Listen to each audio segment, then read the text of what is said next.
Hello, let me know where you're from in the world and what time it is after liking this video.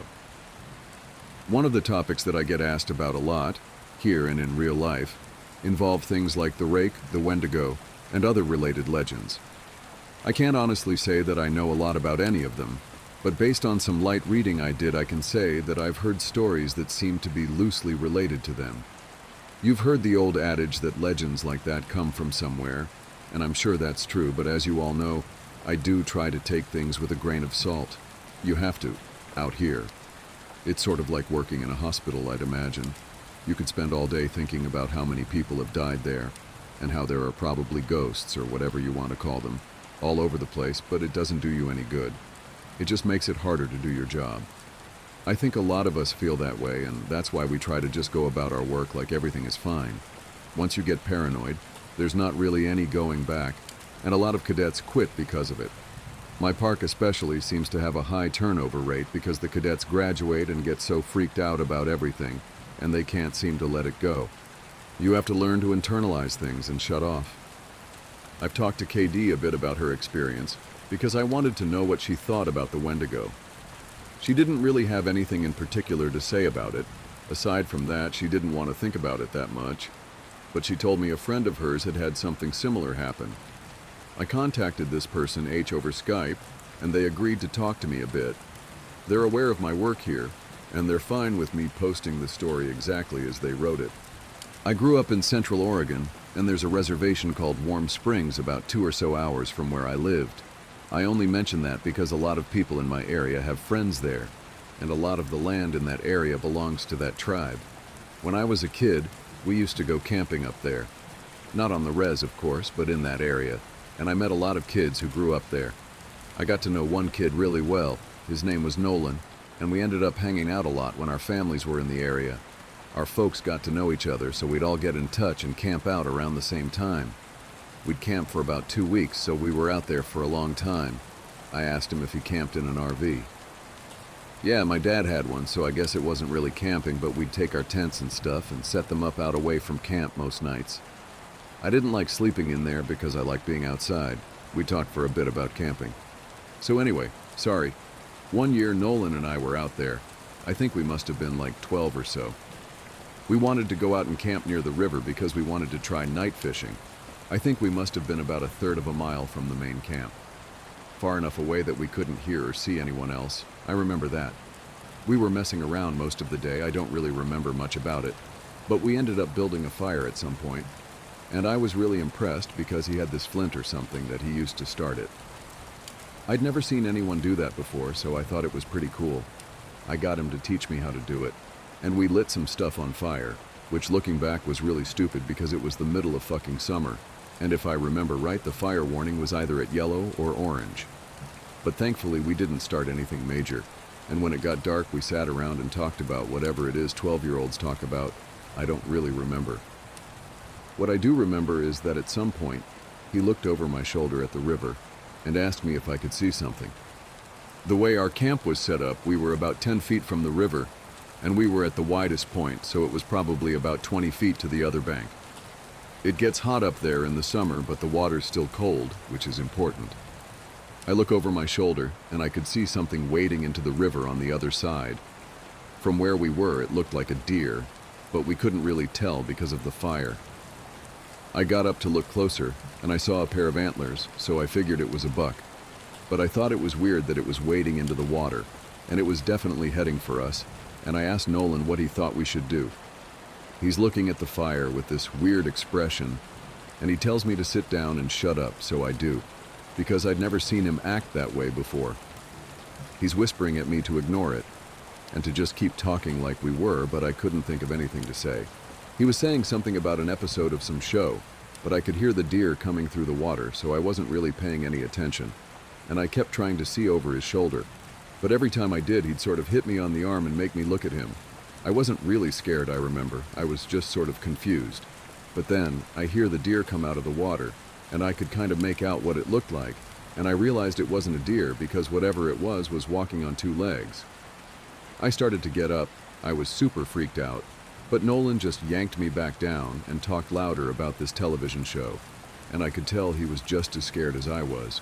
probably even more. He leaned in and poked the fire with a stick, and he whispered that whatever I do, I can't speak to it. I could see it come closer, and it stood right behind Nolan's back. I was about ready to pee my pants, and I think I'd probably have run if I'd been alone. But I didn't want to leave Nolan, so I kept sitting really still and sneaking glances at it. It wasn't that tall, but the way it carried itself was just wrong, like its center of balance was screwed up. I can't really describe it, but it was kind of like it kept shifting too far forward. It just stood there behind Nolan for a long time, and eventually Nolan ran out of things to say, and we just kind of sat there for a second. The fire was making noise, but I thought I could hear this thing talking in a really low voice. I couldn't hear what it was saying, and I leaned forward a tiny little bit, and I actually did pee my pants when it leaned forward too. I couldn't see its face, but I saw its eyes. They were cloudy and milky, and if you want to know what they looked like, find that scene from Lord of the Rings, where Frodo falls in that lake, and all the dead people are floating toward him. That's what its eyes looked like, so all I saw were these two white eyes floating above Nolan's head, and the really vague shape of the antlers coming out of its head. I don't know what my face looked like, but at exactly the same time, Nolan and I fucking booked it out of there, and we ran non-stop until we got back to the main camp. My pants were soaked with pee, so I took them off as we were running and threw them in the bushes. We both stopped once we were in front of my dad's RV, and we couldn't see anything chasing us, so we stood there and caught our breath. I asked him what that thing was, but he said he didn't know. He said his grandpa had only warned him that if anything ever came up to him when he was out in the desert, he was never ever supposed to talk to it or listen to anything it had to say. I wanted to know if he'd heard it talking too, and he said that the only thing he'd been able to understand was, "Help you." I think we ended up sleeping in the RV with my parents, and the next night we went back out and didn't see anything. That does remind me in a lot of ways of the Wendigo legend. There's a phrase used to describe it that I think fits perfectly, which is that the Wendigo is the spirit of the lonely places. I know sometimes when I'm out in the wilds where I know there's no one around me for miles and miles, I get this weird kind of craving that I can't really explain. I don't know if it happens to anyone else, but it's this desire to consume. It's not like I crave anything in particular, but more of this weird, distracting hunger that comes from every part of my gut. I also wanted to find out more about the faceless man if I was able, and found a few similar things. I asked around my circle of friends, and one of them said when he was out doing repairs at a park in his area, he saw something kind of like that. We were having dinner in town, 5 of us including myself. This guy, he was repainting an information booth and heard a man ask him for directions to the nearest campsite.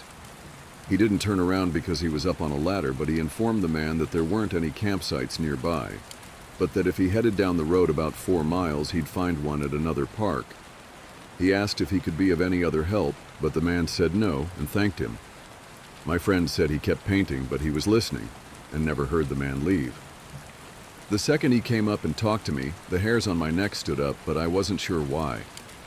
I just had this really uneasy feeling about the whole thing, and I wanted to finish painting and get out of there. I figured maybe part of it was that I couldn't turn around to look at him, but something just felt off. There was also this weird smell floating around even before the guy talked to me, kind of like old period blood. I had looked around to see what was causing it, but I didn't find anything. So I waited for the guy to walk away, but I didn't hear him leave, which made me think he was just standing there and watching me. So I asked again if I could do anything for him, and he didn't answer.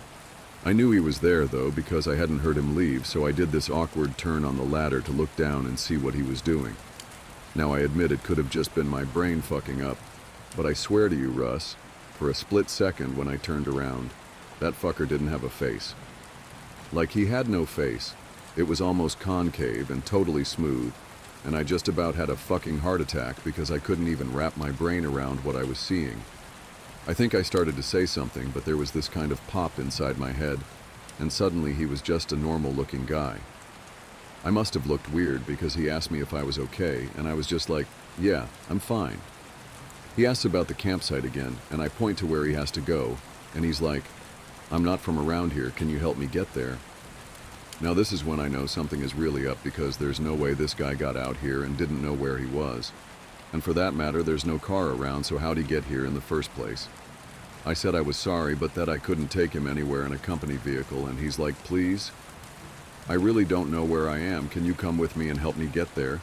So now I'm seriously weirded out, and I start wondering if this is some kind of ambush or whatever. I told him I could call him a taxi to come out and take him where he wants to go, and I pull out my phone and he just goes no and walks away really quickly.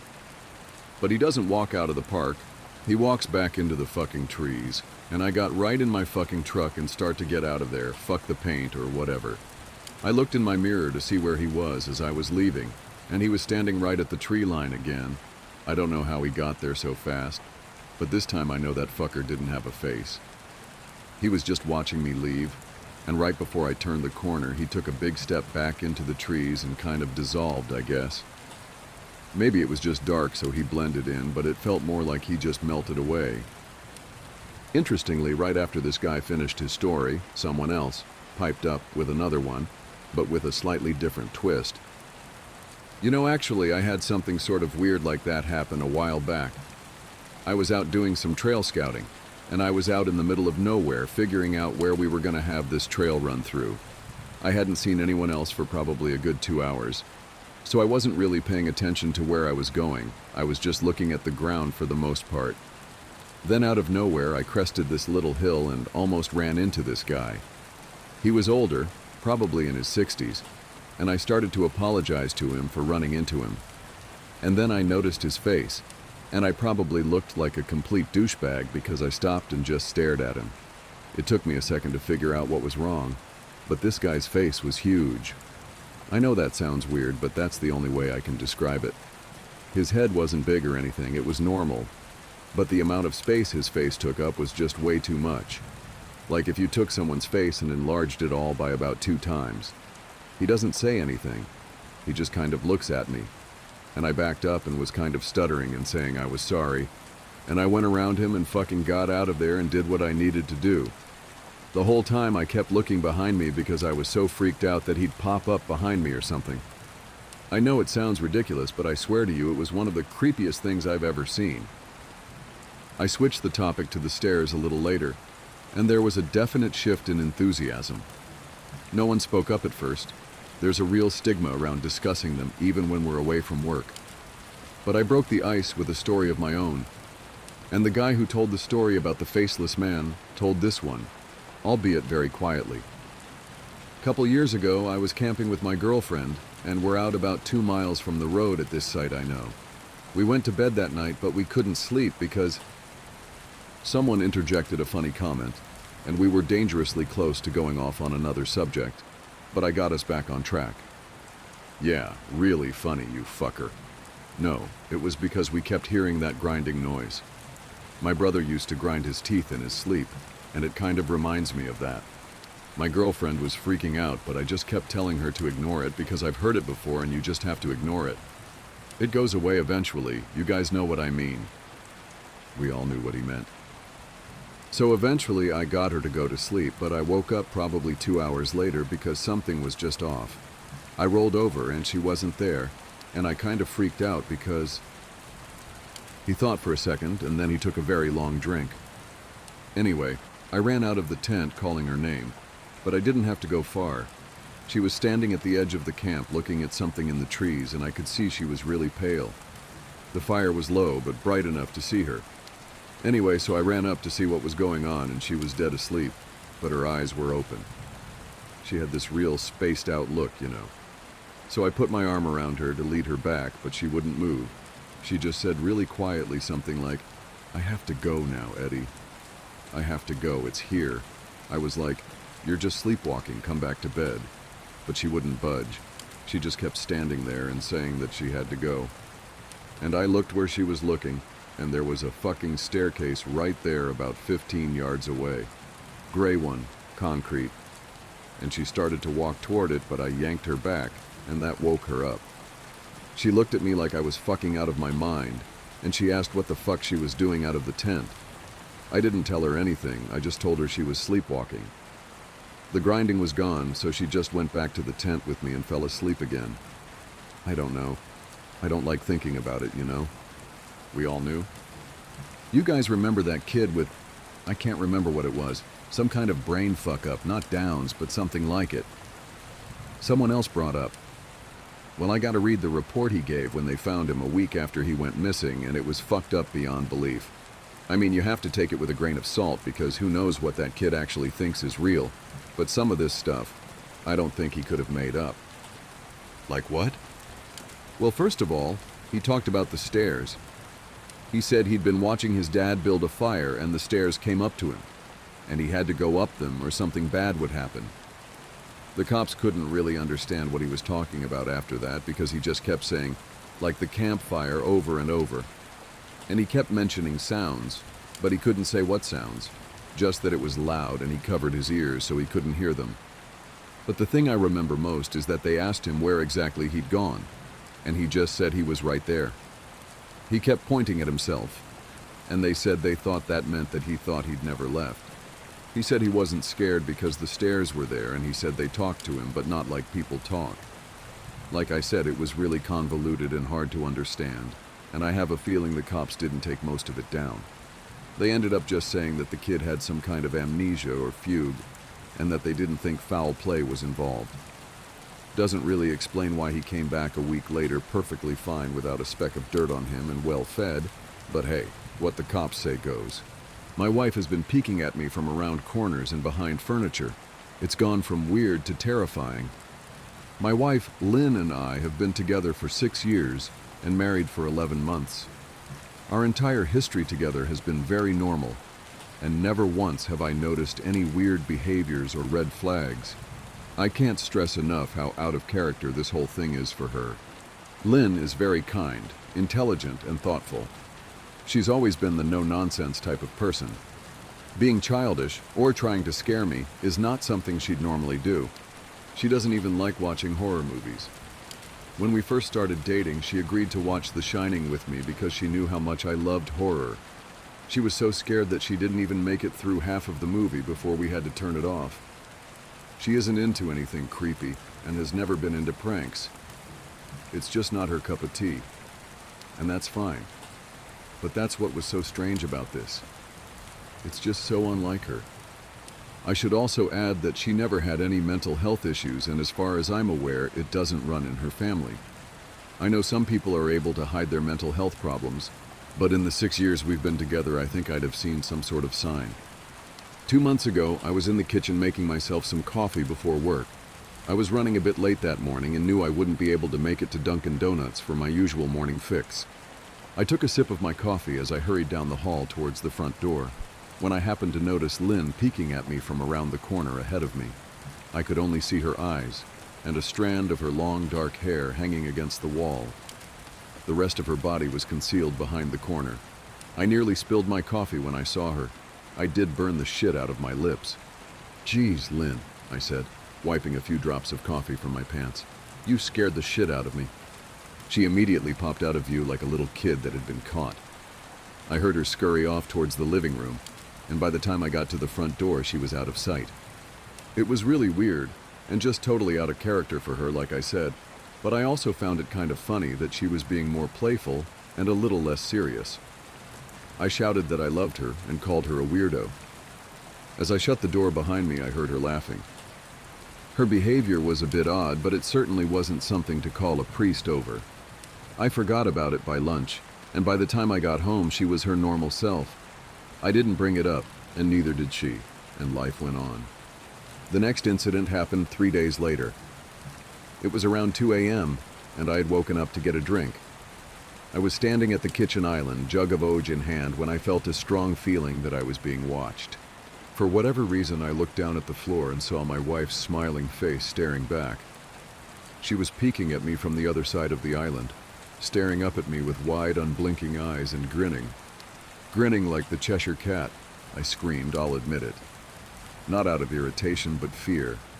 For some reason at that moment, I was scared. At the sound of my scream, Lynn scuttled backwards out of my view, her hands and feet smacking the tile floor as she hurried out of the kitchen on all fours. I didn't run after her, or even yell after her. I just stood there frozen in shock, wondering what fuck had possessed her to do that. It took me a little longer than I'd like to admit to go back upstairs, but I eventually did. When I got to our bedroom, Lynn was lying on her side, asleep, or at least pretending to be. I stood there for a while, watching her breathing to be sure she really was asleep. I had the feeling she might jump out at me the moment I got into bed, but she didn't. I climbed into bed, and she didn't even move. Her breathing was soft and deep, and I was starting to wonder if I'd dreamt the whole thing. The next morning, I waited for her to come down for coffee, and after handing her a mug and kissing her cheek, I decided to ask her about it. "What was that about last night?" I asked, keeping my tone light so I didn't offend or embarrass her. She frowned over her cup of coffee, shaking her head like she had no clue what I was referring to.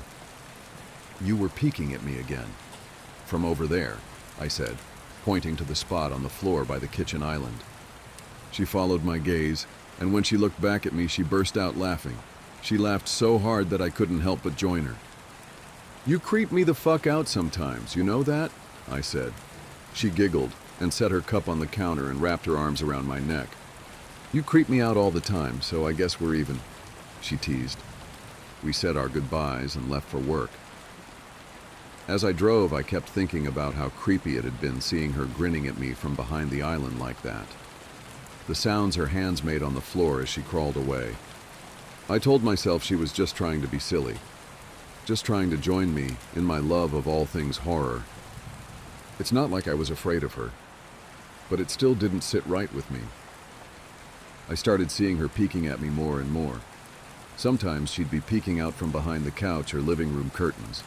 Once she even managed to get inside her grandmother's old trunk that sits at the foot of our bed. I might not have even known she was there at all, had the trunk's old hinges not given her away. She'd had the lid propped up just enough so that only half of her face peeked through. She'd been grinning like an excited toddler. It was unnerving. I didn't even know what to say to her. All I could do was stare. When I finally found my voice, I asked her why on earth was she doing this.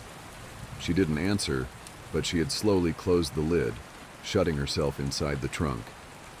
I just walked away, feeling disturbed.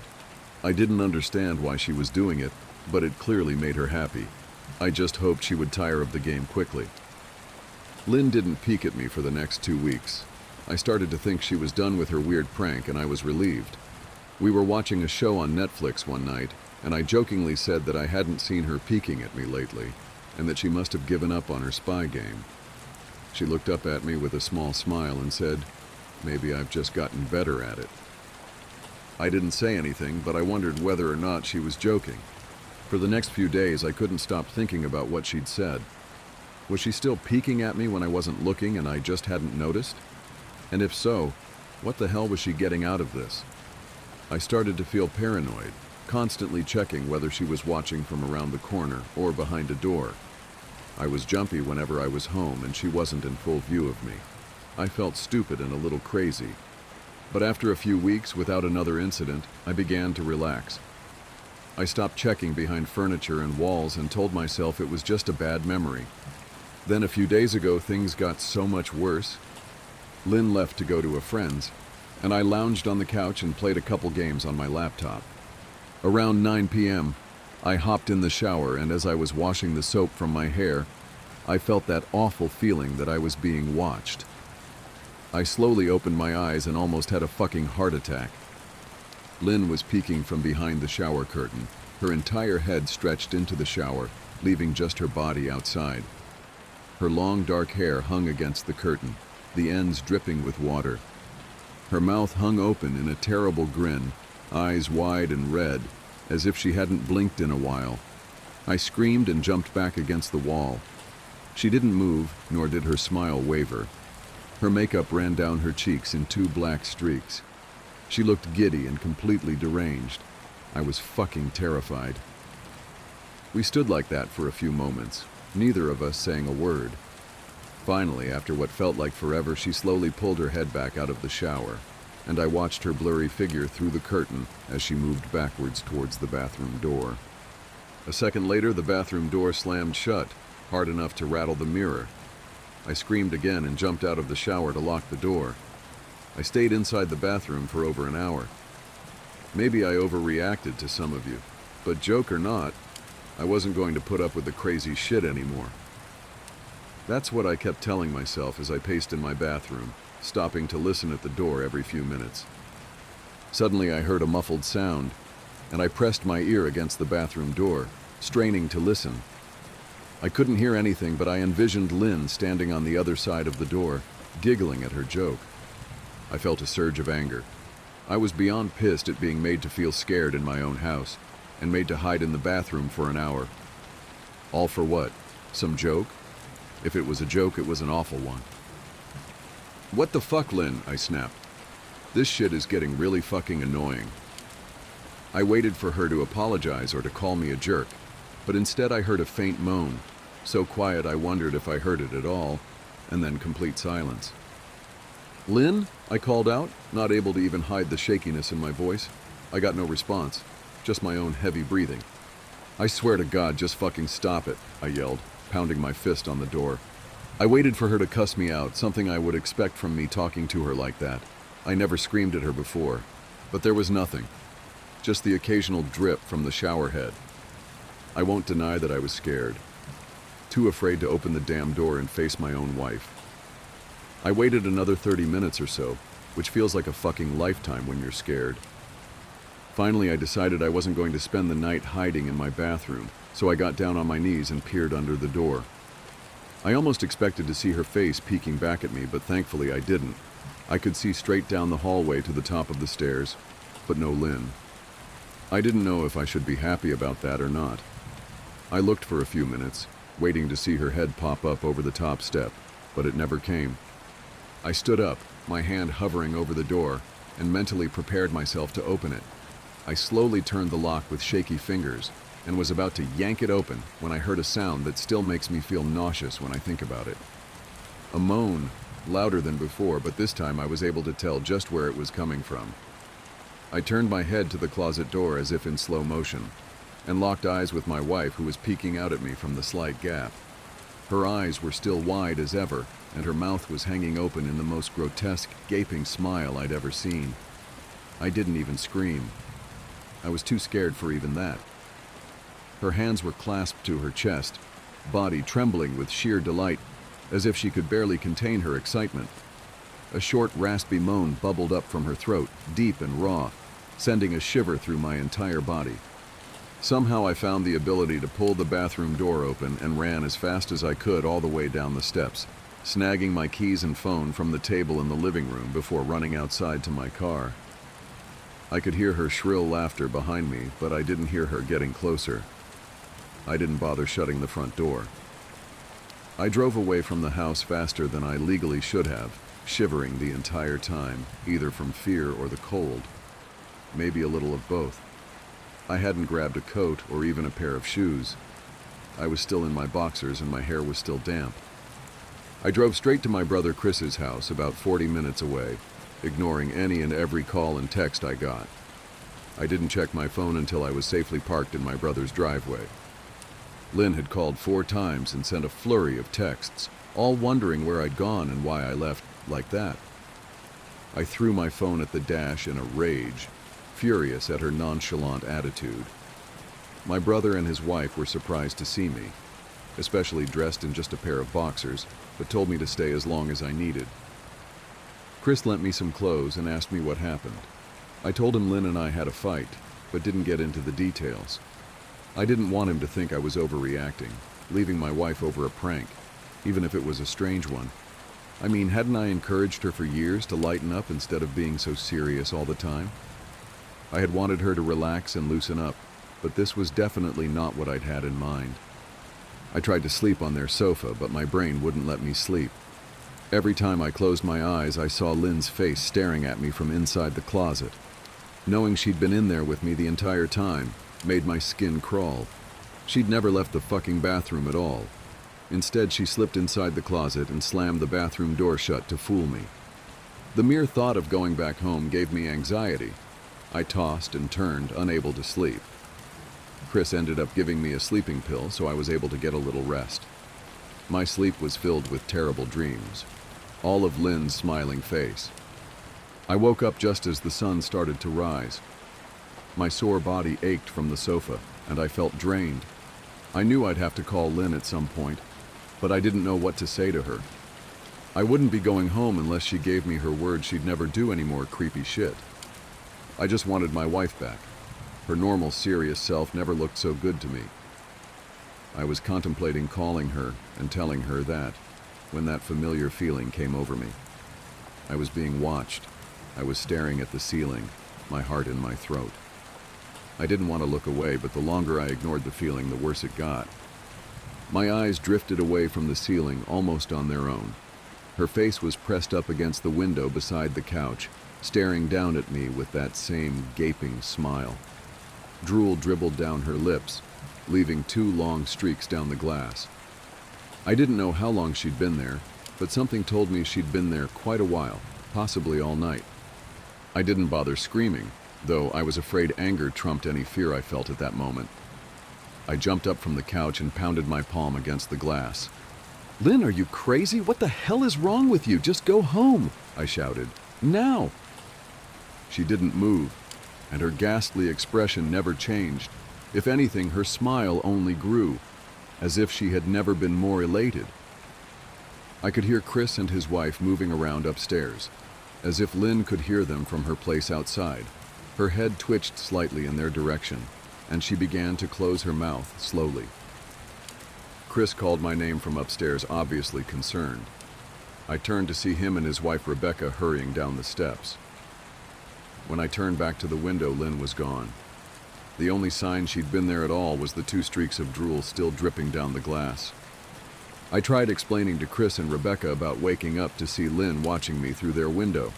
They were skeptical. Who wouldn't be? Chris and I went outside to the spot in front of the window, but there were no footprints in the dirt, just a slight indent. Animal, probably, Chris guessed, and I didn't argue. He and Rebecca assumed I dreamt the entire episode, but they didn't understand, and I was too tired to explain it to them. I called out of work that day and turned my cell off. I didn't want to face Lynn. Just talking to her was too much for me at that point. I really started to believe something was irreversibly wrong with her, that no matter what promises she made, we'd never be the same again. The thought saddened me to my core. I cried most of the morning. By noon, I figured I was ready to confront her, give her one last chance to explain herself. I could at least give her that after 6 years, I told myself. I turned my phone on and saw the dozens of texts she'd sent, all from a seemingly concerned wife. "Can we talk? I love you. Please call me. I'm really worried. Can you answer? Just come home." And more of the same. All texts telling me she loved me and she wanted me home. How worried she was. Not a damn one addressing the crazy shit she pulled, like she hadn't been acting like a character from a Stephen King book. Even her texts were different. She normally texted novels just to tell me to pick up a loaf of bread. You'd think she'd have more to say to me after her bizarre shenanigans. I know it probably seems childish to some of you who are miles away from this situation, but if you saw the way Lynn had looked at me, how she scampered away on all fours like some wild animal, grinning at me from inside the closet like a lunatic, then I think you'd find my reaction was warranted. I ended up staying with Chris and Rebecca for another night. I didn't wake up yesterday until afternoon, and thankfully I didn't see Lynn's face watching me through the window. I don't want to pry because it's not my place, but is this fight something that can be mended? Rebecca asked. She'd made us both a sandwich for lunch, and I knew she wanted to breach the subject without seeming to be nosy. I don't know, she's like a different person, I said, choosing my words carefully. I still wasn't ready for her or Chris to know the full extent of the batshit craziness I had been dealing with. People change, Ben, but she's still the same woman you married. Maybe you both just need to talk through your issues. Whatever's going on, I'm sure it can be fixed, she said, ever the peacemaker. I think it's beyond that now. I don't think talking would help. I just don't trust her, I said. The words stung in my heart. I missed and loved my wife. But how could I live with someone like that? Living in constant fear didn't sound too appealing. Lynn loves you. She has to be absolutely crushed, she said. I don't know about that, I said. Well, she certainly seemed like it to me. I've never seen her so upset. Very much unlike the Lynn I know, Rebecca said, shaking her head sadly. It took a full minute for her words to really sink in, and when they did, I felt dread worming its way through my skin. Wait, what do you mean? You saw her? You saw Lynn? I asked, my mouth suddenly dry. Rebecca nodded casually, as if that fact wasn't nightmare fuel. Maybe for her it wasn't. She stopped by this morning just after Chris left for work, she said, cleaning the plates from the table. I didn't see her car, though. Maybe she took an Uber or something. Beck, what did she say? Did she come inside? I asked, sweat starting to break out on my forehead. I began looking around, examining corners as though a predator lurked behind them. Number, she just asked if you were awake yet, and I said that you weren't. I asked if she wanted me to wake you, but she said no. Just said to let you sleep, she said as she washed the dishes. That's all? She didn't say anything else? I asked. Number, she looked awful, though, like she hadn't slept in days. I think you should call her. I got up from the table and thanked Rebecca for lunch. I felt a little bit better at the knowledge that at least she hadn't come inside. Still, I needed to double-check that the doors were locked. I sat for a while trying to figure out what to do next. I didn't want to go home, but I felt that I owed it to Lynn to help her if I could. Hadn't I sworn an oath to love and honor her through sickness and in health? Clearly, she was very sick. If she was sick, which I truly believed she was, I had to try and get her the help she needed. But I didn't even know where to start. I didn't want to call the police, and besides, what the hell was I going to tell them? That my wife was peeking at me? That she was being creepy? As bizarre as she'd been, she still hadn't committed any crime. Not yet, anyway.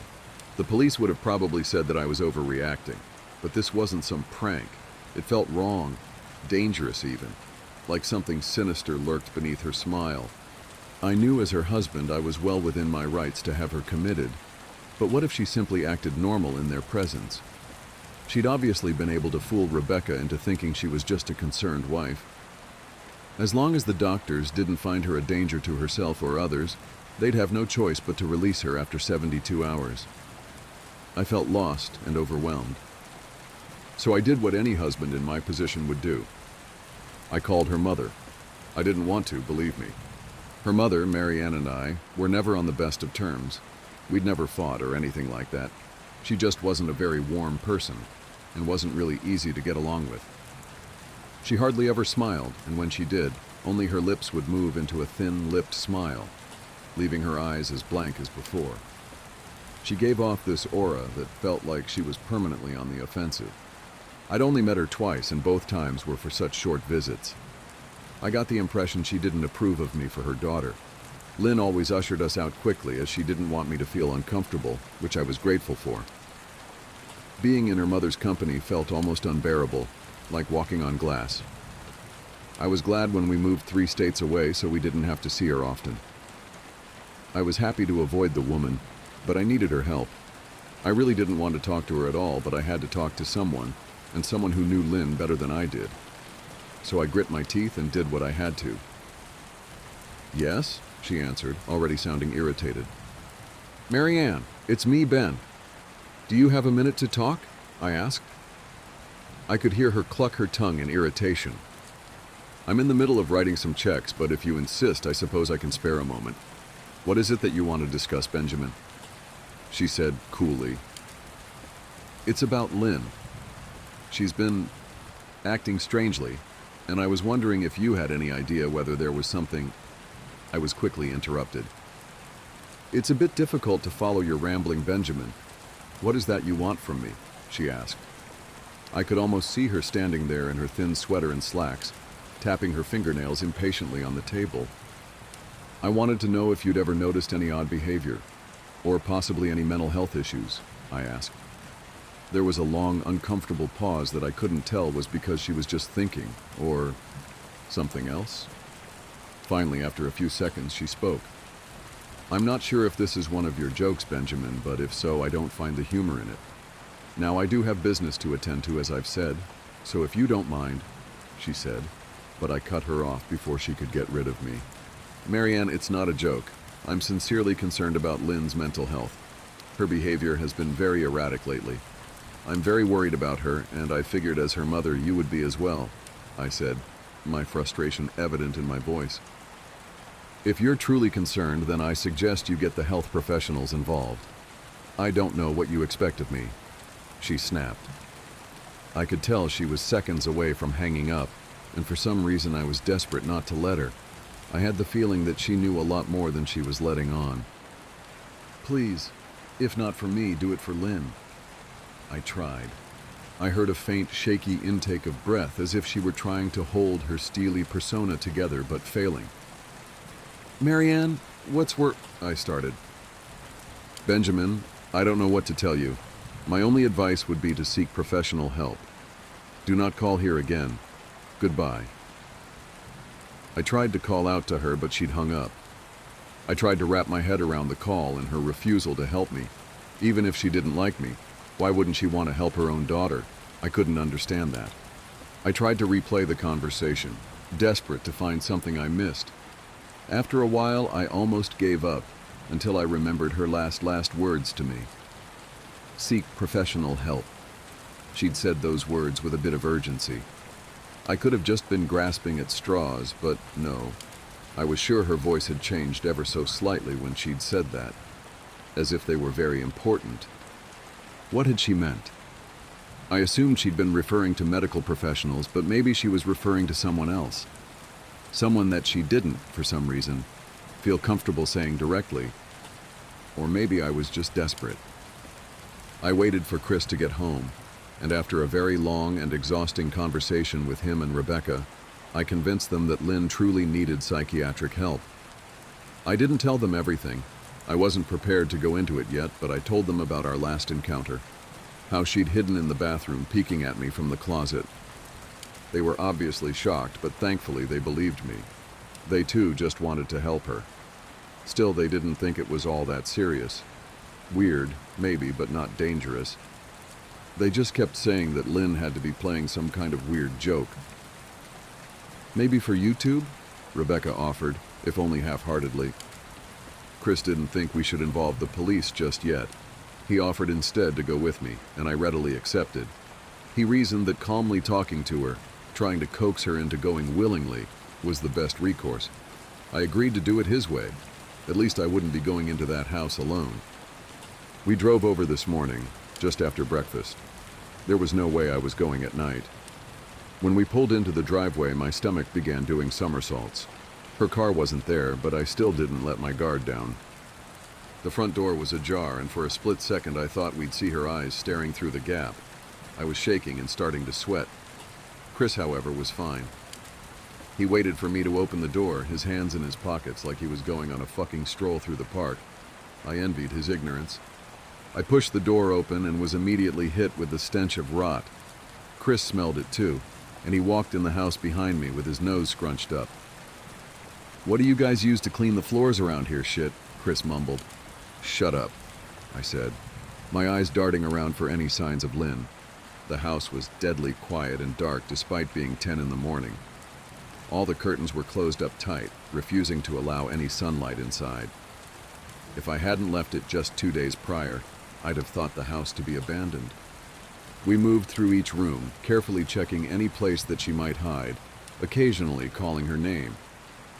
"Why the fuck are you looking under the couch?" Chris asked eventually. "Aren't we looking for your wife?" He was looking at me like I was a moron. "Let's just go upstairs," I whispered. He shook his head but followed me up the stairs to check the bathroom and spare bedroom. On the way up, my shoes crunched over pieces of glass that looked to be littered over a few of the steps. I noticed that one of Lynn and my wedding portraits that hung on the wall along the staircase had been smashed. The frame hung crookedly, all the glass removed. I stared at the picture, a lump forming in my throat. We had taken the photo just after leaving the church, after saying our vows. She looked so beautiful in her white gown. I looked at Lynn's beautiful face. I never dreamed her face would ever be a source of terror for me. We climbed the rest of the steps and checked the spare bedroom, but it looked completely untouched. I was hesitant to go into the bathroom, my fear from that night coming back to me all at once. Chris noticed and offered to go in by himself, but I couldn't let him do that. So we walked in together, checking the closet and the shower. The bathroom looked as if it hadn't been touched since the night I left. "I don't think she's here, Ben. Why don't you pack some clothes and we'll try coming back tomorrow or something?" Chris said. I nodded and went into our bedroom and shoved some clothes into a duffel bag. When I checked inside our closet, I came across the source of the smell and gagged. Chris took one look and lost all color in his face. He had to go stand by the stairs to get away from the sight and smell. I gazed down in shock at what lay inside my bedroom closet. Soaking into the rug were at least a dozen eyeballs, all carefully laid out in pairs. Some were as large as a quarter, while others were as tiny as a marble. I stared down at the eyes she'd collected from small animals, and I wondered how she'd gotten them, and shuddered at the thought. "Man, I thought I had it bad with Becca's shoe addiction. But fuck me. Your wife's in here collecting eyeballs," Chris said, gagging. "Ben, I think we should go," he called from the hall. "I'm getting nauseous." "All right." I grabbed my duffel and shut the closet door on my new nightmare. I stepped out into the hall and took a deep breath of air. I could taste the rot on my tongue and I couldn't help but gag. "Who the fuck lines up eyeballs in their closet like that?" Chris mumbled. "I tried to tell you she needed help," I said. "She doesn't need help, Ben.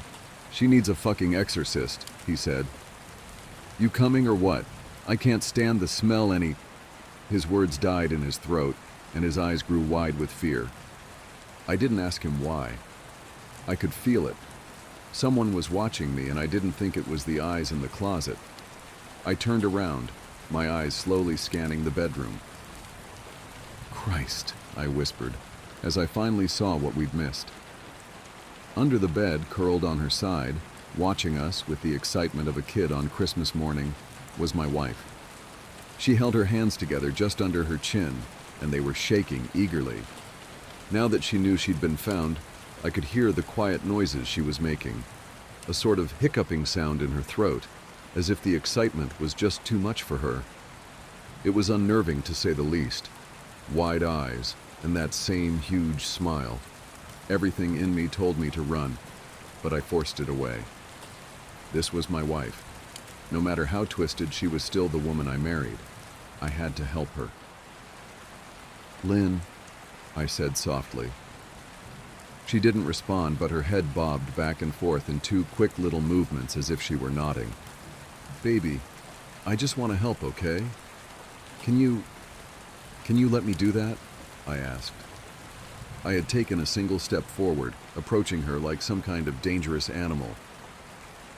"I love you, Lynn," I said softly, taking another step closer. She let a tiny moan escape her wide open mouth, and I had to resist the urge to run. Her shoulders were starting to quiver, and her eyes grew as large as saucers. I crouched down so I could see her better, and immediately saw the blood. Her hands were covered in it. They trembled more the closer I got, as if she was barely able to contain herself. "Lynn, are you hurt? You're bleeding," I said. She bobbed her head again, her bloody fingers moving up and down as if playing an invisible piano. They occasionally grazed her chin, leaving smears of blood on her skin. I wanted to recoil in disgust. The smell that was coming off of her was revolting. I could feel the vomit trying to climb up my throat. Her lips were dry and stretched thin, blood seeping between the cracks. I knew she wouldn't come out on her own, but I didn't want to leave her in the state she was in. I scooted closer and reached out to her. The excited hiccuping sounds got louder and her hands shook, fingers flexing. It was then that I could see the blood oozing from in between her fingers. "Oh my God, Lynn, you're bleeding," I said.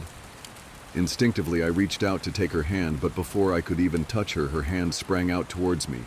A sharp pain shot through my arm, and I fell back on my ass. My arm burned, and I could see the blood dripping down onto the carpet. I looked back at her in shock and saw her grinning madly, her fingers clutching a large shard of glass. "You all right in there?" Chris asked from behind me. I turned my head slightly and nodded to him, cradling my arm to my chest. When I turned back to face Lynn, I saw that her focus had shifted. She wasn't looking at me anymore. and she wasn't smiling anymore either. She was staring past me, her eyes glaring at Chris the way a hungry lion might stare at an antelope. Her mouth was still hanging open, but it was twisted into a snarl. I got to my feet and began walking backwards down the hall, afraid to take my eyes off her.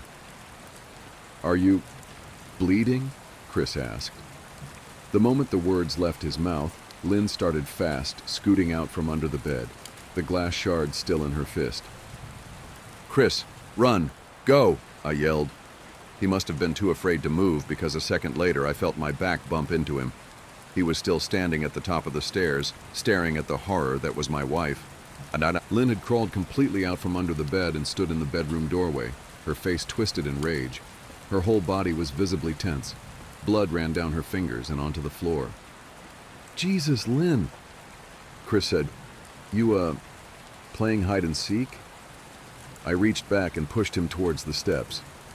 "Move your ass, Chris," I said as quietly but firmly as I could. Lynn bobbed her head in fast, sharp motions and began to grin, stretching her mouth open wider and wider so that her chin seemed to touch her chest. I heard Chris mutter a prayer, and then he was running down the stairs.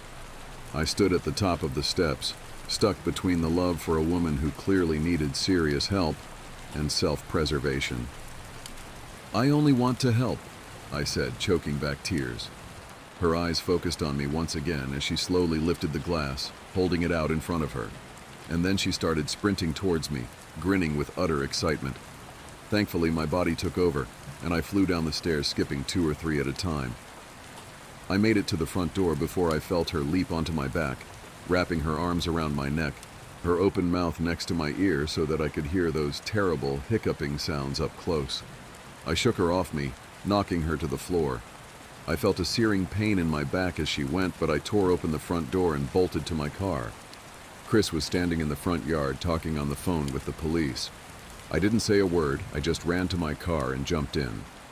Chris took the hint and followed me, still on the line with 911.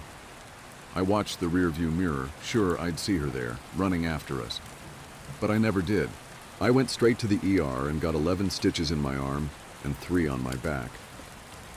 The police asked a lot of questions and went back to the house to do a search, but of course Lynn wasn't there. They advised me to stay with a friend or relative for a while and to file a restraining order as soon as I could, but none of those things would matter. Somehow I just knew.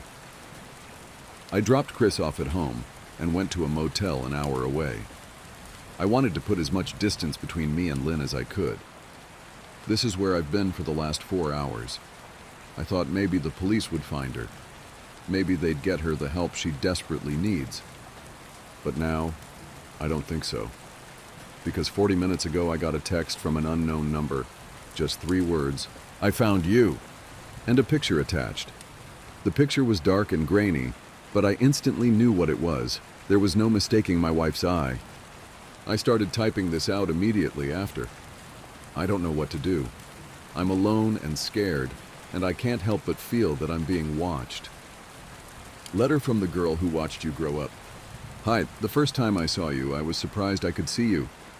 You had a small turtle in your hands.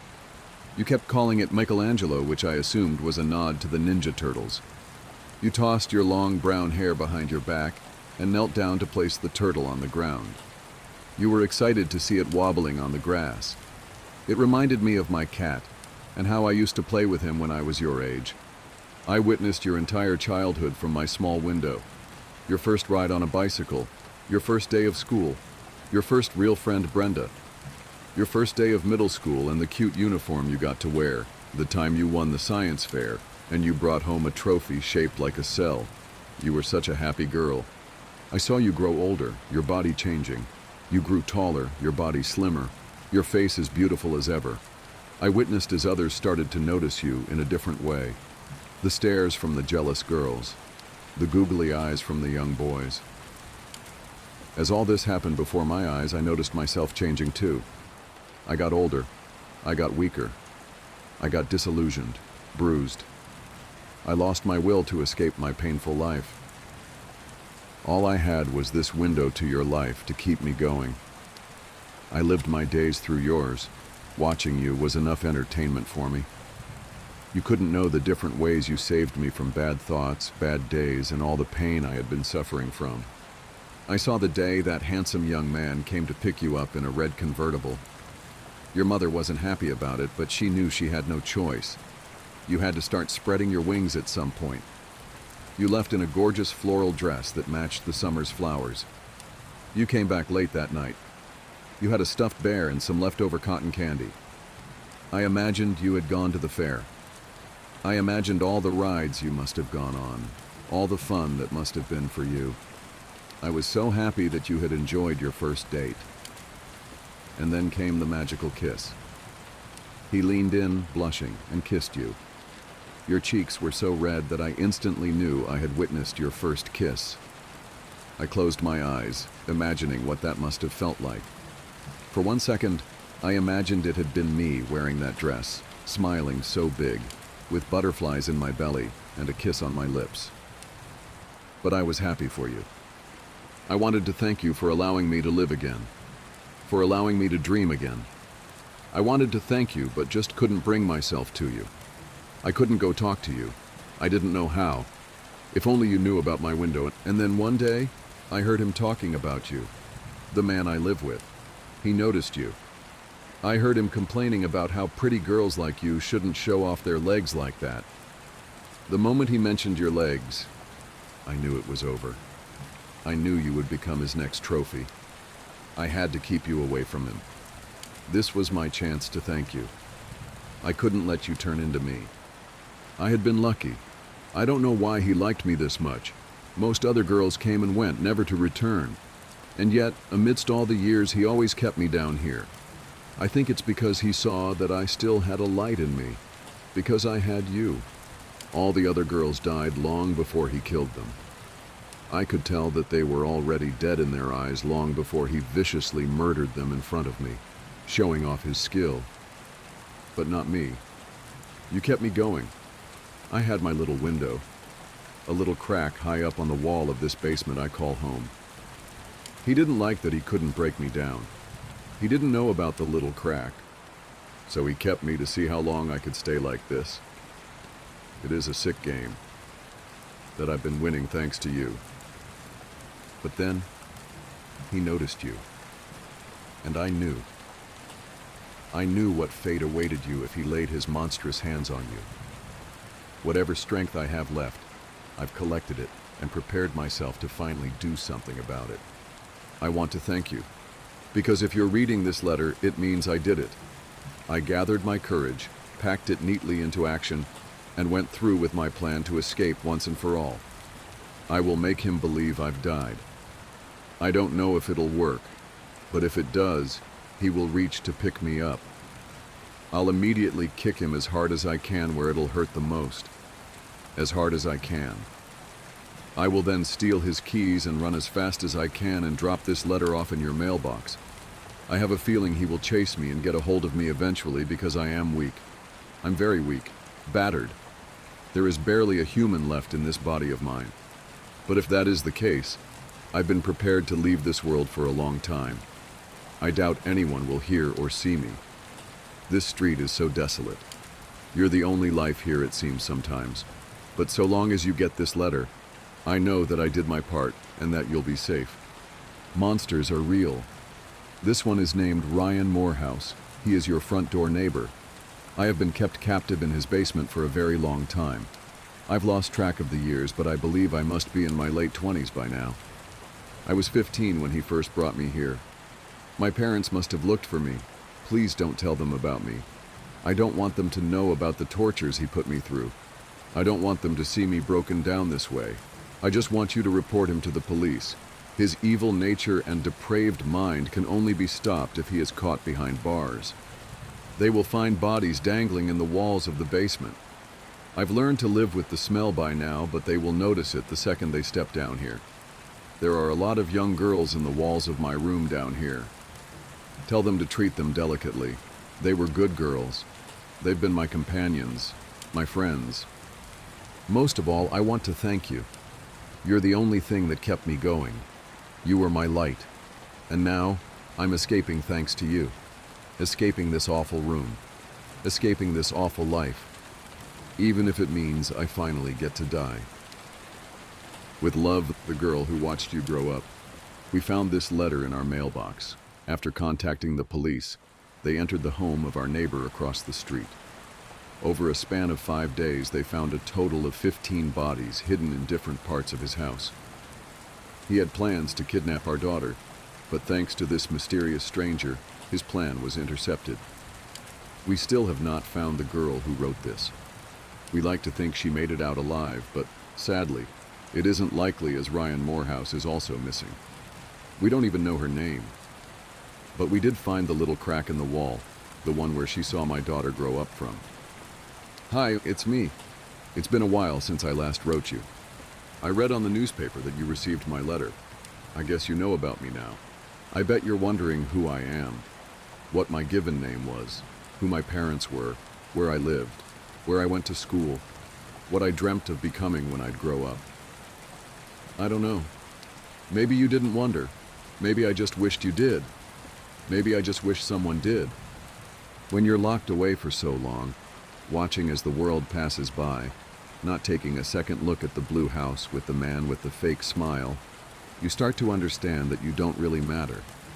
You start to understand that the world only cares about the sensationalism and scare factor of a missing teen.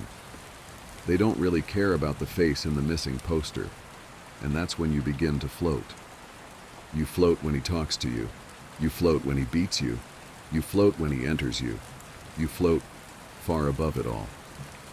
I read a long time ago that when you go through a near-death experience, many patients claim to hover above their bodies, watching as doctors and nurses work to save them. They floated. Apparently, this is a mechanism of the brain when it is going through extreme trauma. The event is so inconceivable to the brain that it begins to react in bizarre ways. It becomes detached, or at least pretends to, so that the patient feels safe. Well, I did that. I floated, watching from a distance the things that were happening to me. I guess that's what happens to you when you die a little every day. I guess that's what happens when they kill you a little every day. He was dashing. He was clever. He knew all the words to say. In one single second, our paths crossed and he changed my life forever. I can still clearly see that second in slow motion. The way his smile became distorted, the way he twisted my arms, the way my heart sank and drowned. An abduction is a heart-wrenching, soul-destroying transaction between the captor and the abductee. In one single moment, you realize you've made the greatest mistake of your life.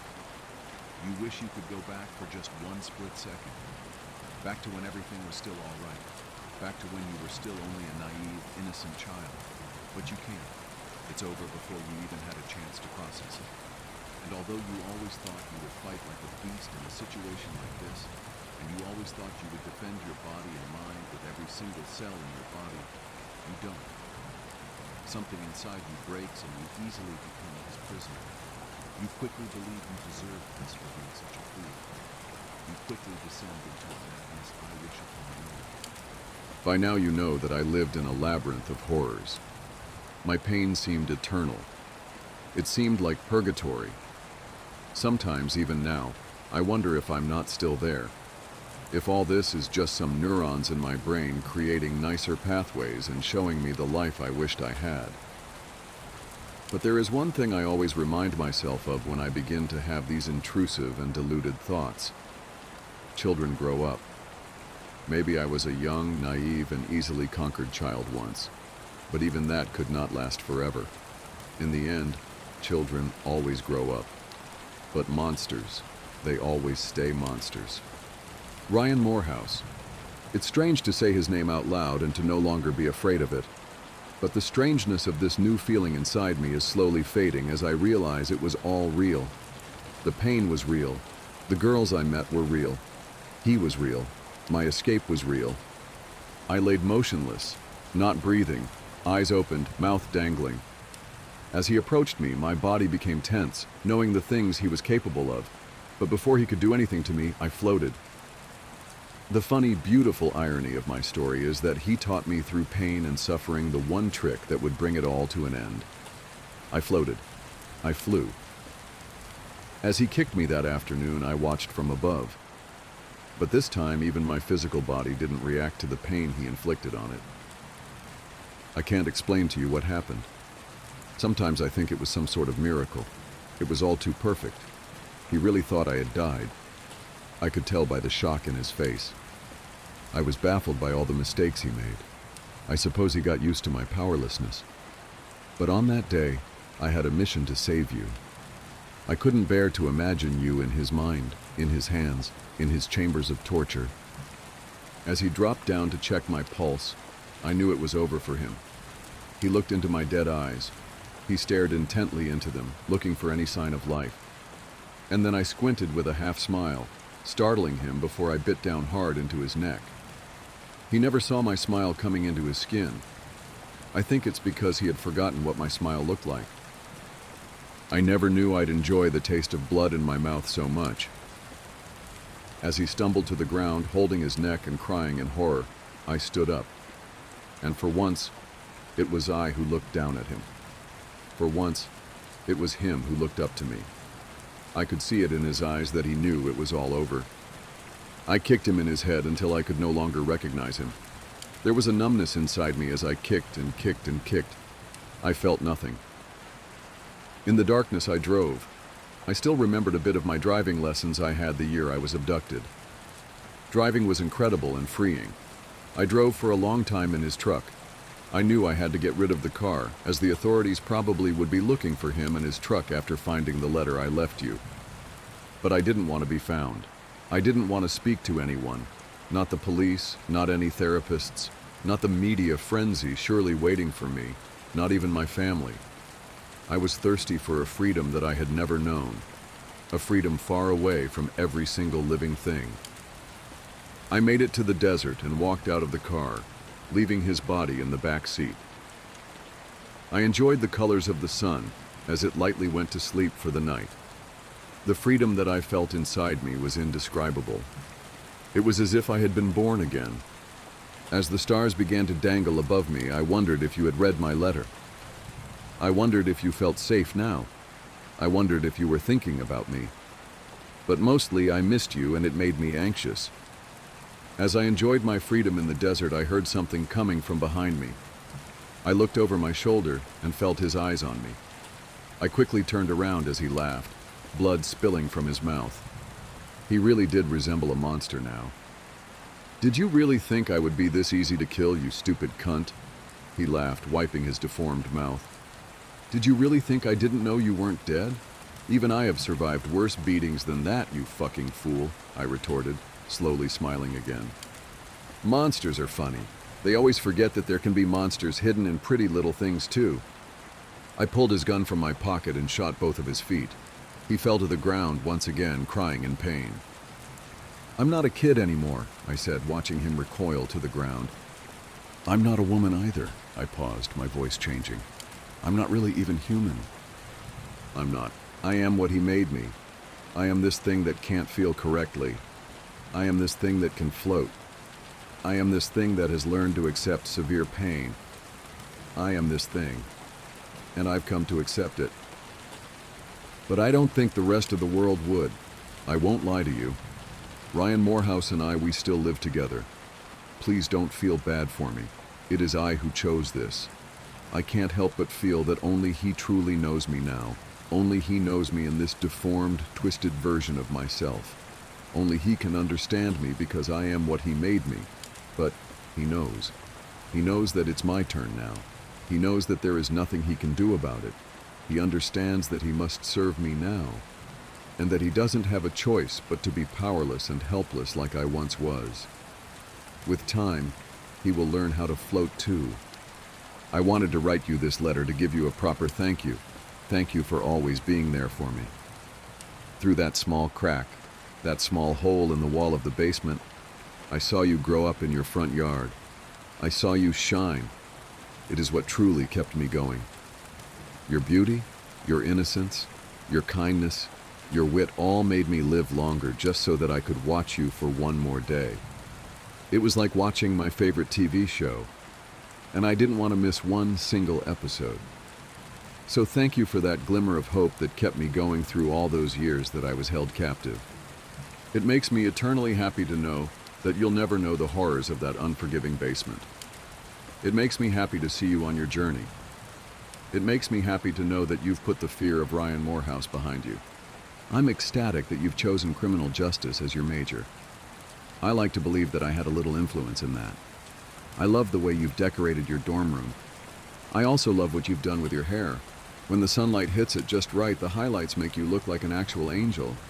You might be wondering how I know all of this. Well, I wanted to admit something to you. I still get panic attacks. I still get horrendous flashbacks, and I end up almost drowning in my own sweat at night. So I've done what I've always done to reduce my anxiety. I still watch you. Last night, I had one of the worst flashbacks since I escaped. I could feel him inside me. It was physically painful. So I ran out of my house and drove over to spend some time with you.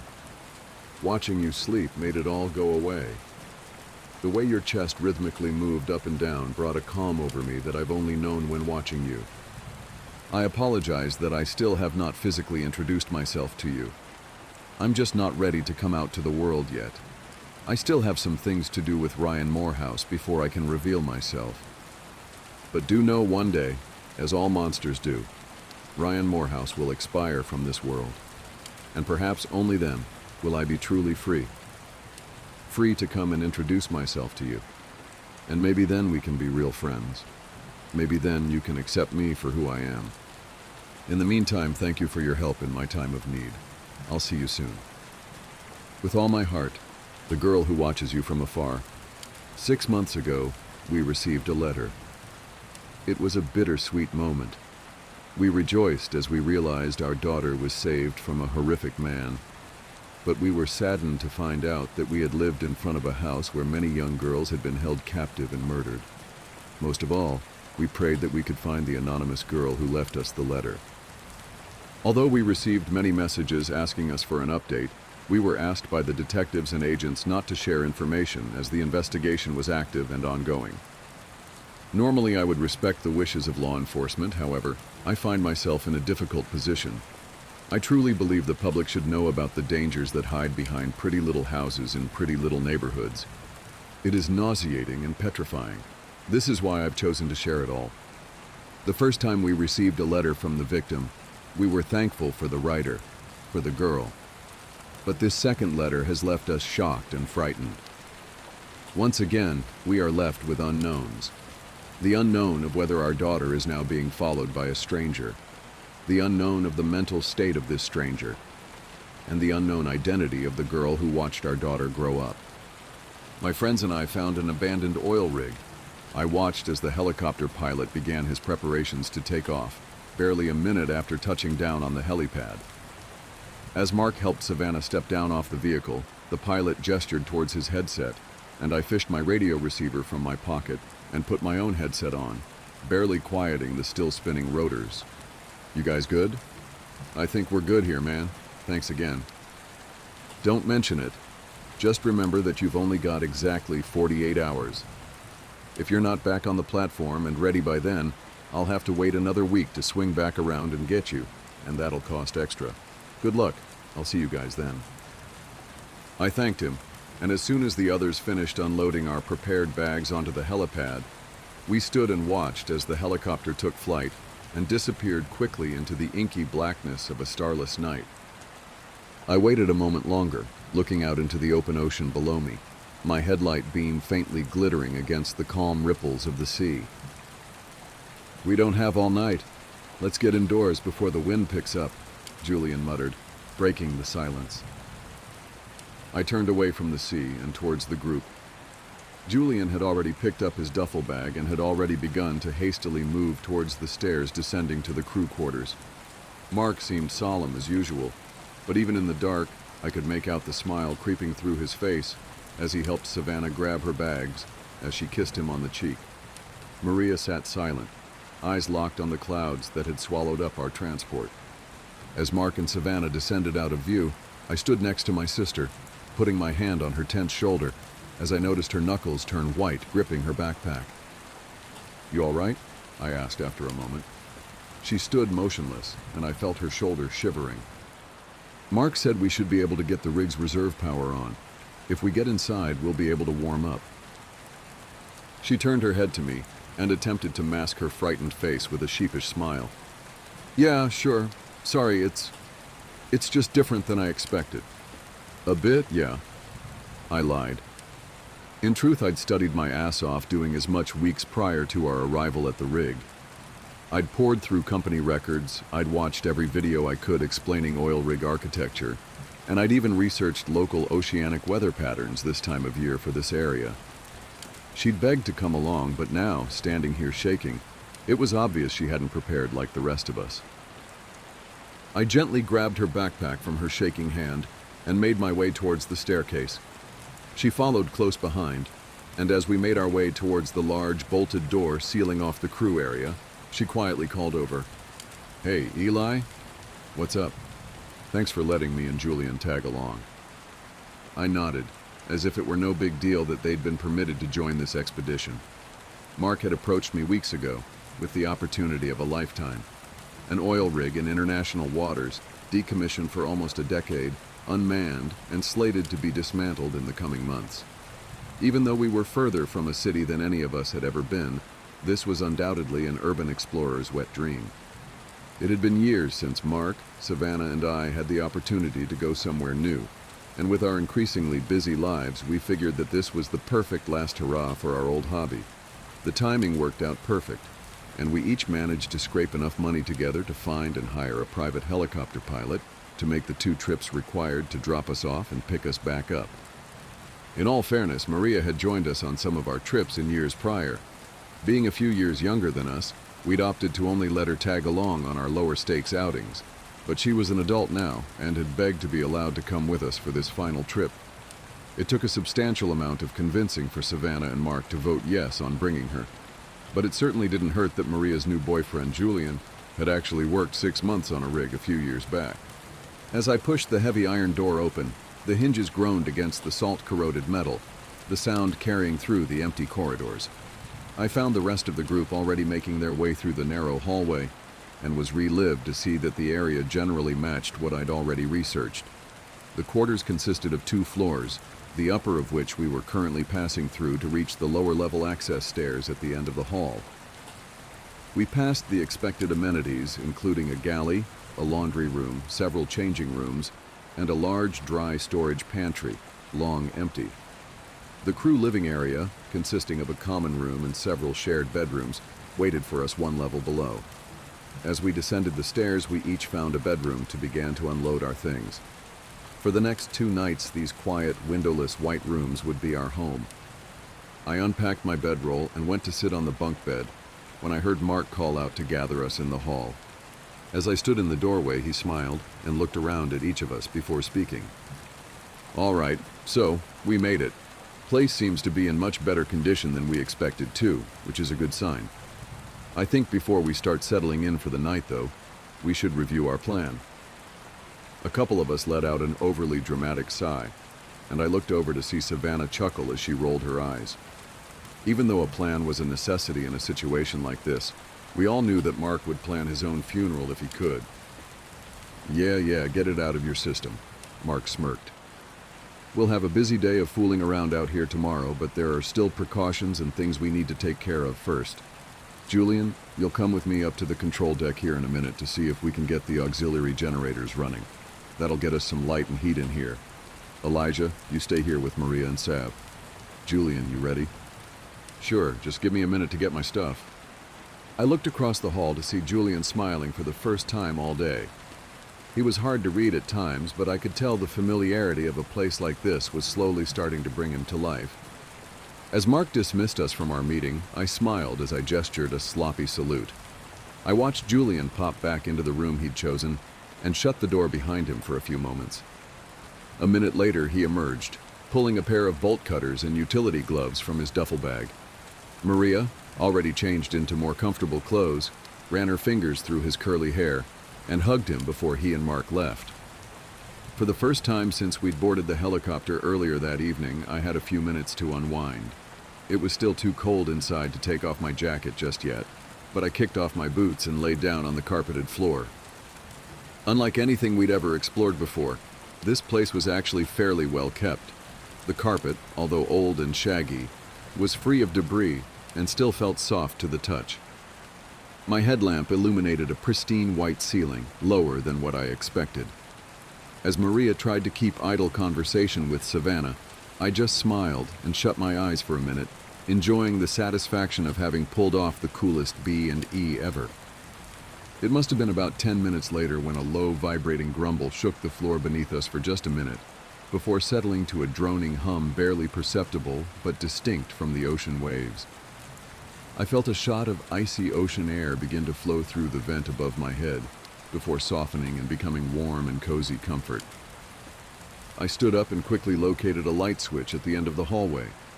Flicking it bathed us in bright, artificial white light. The girls stood up, and we began to take in our surroundings in full when the door at the far end of the common room swung open, Mark and Julian returning to join us in the warm. Maria ran up to Julian and practically tackling him as she showered praises on him with the giddiness of a schoolgirl. Mark sauntered across the newly ago interior, taking in its artifice and cramped nature, before plopping down next to Savannah, resting his head on her shoulder. He looked more tired than usual, and I recognized his brow furrow. "How was it out there? You guys find the control deck okay?" I prodded after a moment. "Yeah, it was fine. Julian had it right on the money. Dude knew exactly where to take us, right over the moon pool at the very top." He sounded almost apathetic as he told me, his eyes gazing off into nowhere as Savannah scratched his back. "Everything okay, man? You seem a little out of it? Something happen out there?" Mark stared blankly for a few seconds, until his eyes focused on me and he seemed to process what I'd said. "Oh yeah, no, nothing happened, don't worry, it's just like, you know when you're hit with a really bad deja vu and instead of it only lasting a second, it lasts for like a minute or two?" Savannah stopped scratching his back and wrapped her arm around his shoulders, pulling him closer. "Yeah," she chimed in. "I get that sometimes. It's probably gonna happen at least once or twice when we're here. Been a while since we got in somewhere that wasn't rinsed already. It'll feel just like college." "Yeah, I guess so." Mark seemed distant still. Julian and Maria came and sat down in the hall with us, smiling and holding hands. After a few seconds, Mark's eyes suddenly lit up. "You guys won't believe how sick tomorrow's gonna be. Even just what I could see with my headlamp looked incredible. Up top in the control room, there's a shit ton of old broadcasting equipment, and you'll never guess what Julian found under the control desk." He paused, either for dramatic effect or because he really wanted us to guess. After a moment of our non-compliance, he rolled his eyes and reached into his jacket's interior pocket, pulling out a key ring with what I could only assume was every key and access tag we'd need to find our way around the facility. Holy shit, it was just there under the desk? "Yeah," he said on his old rig, the manager dude, Hey Jewel, what did you say he's called?" "The tool pusher," Julian said, wrapping his arm around Maria as she pulled at the carpet. "Yeah, the tool pusher.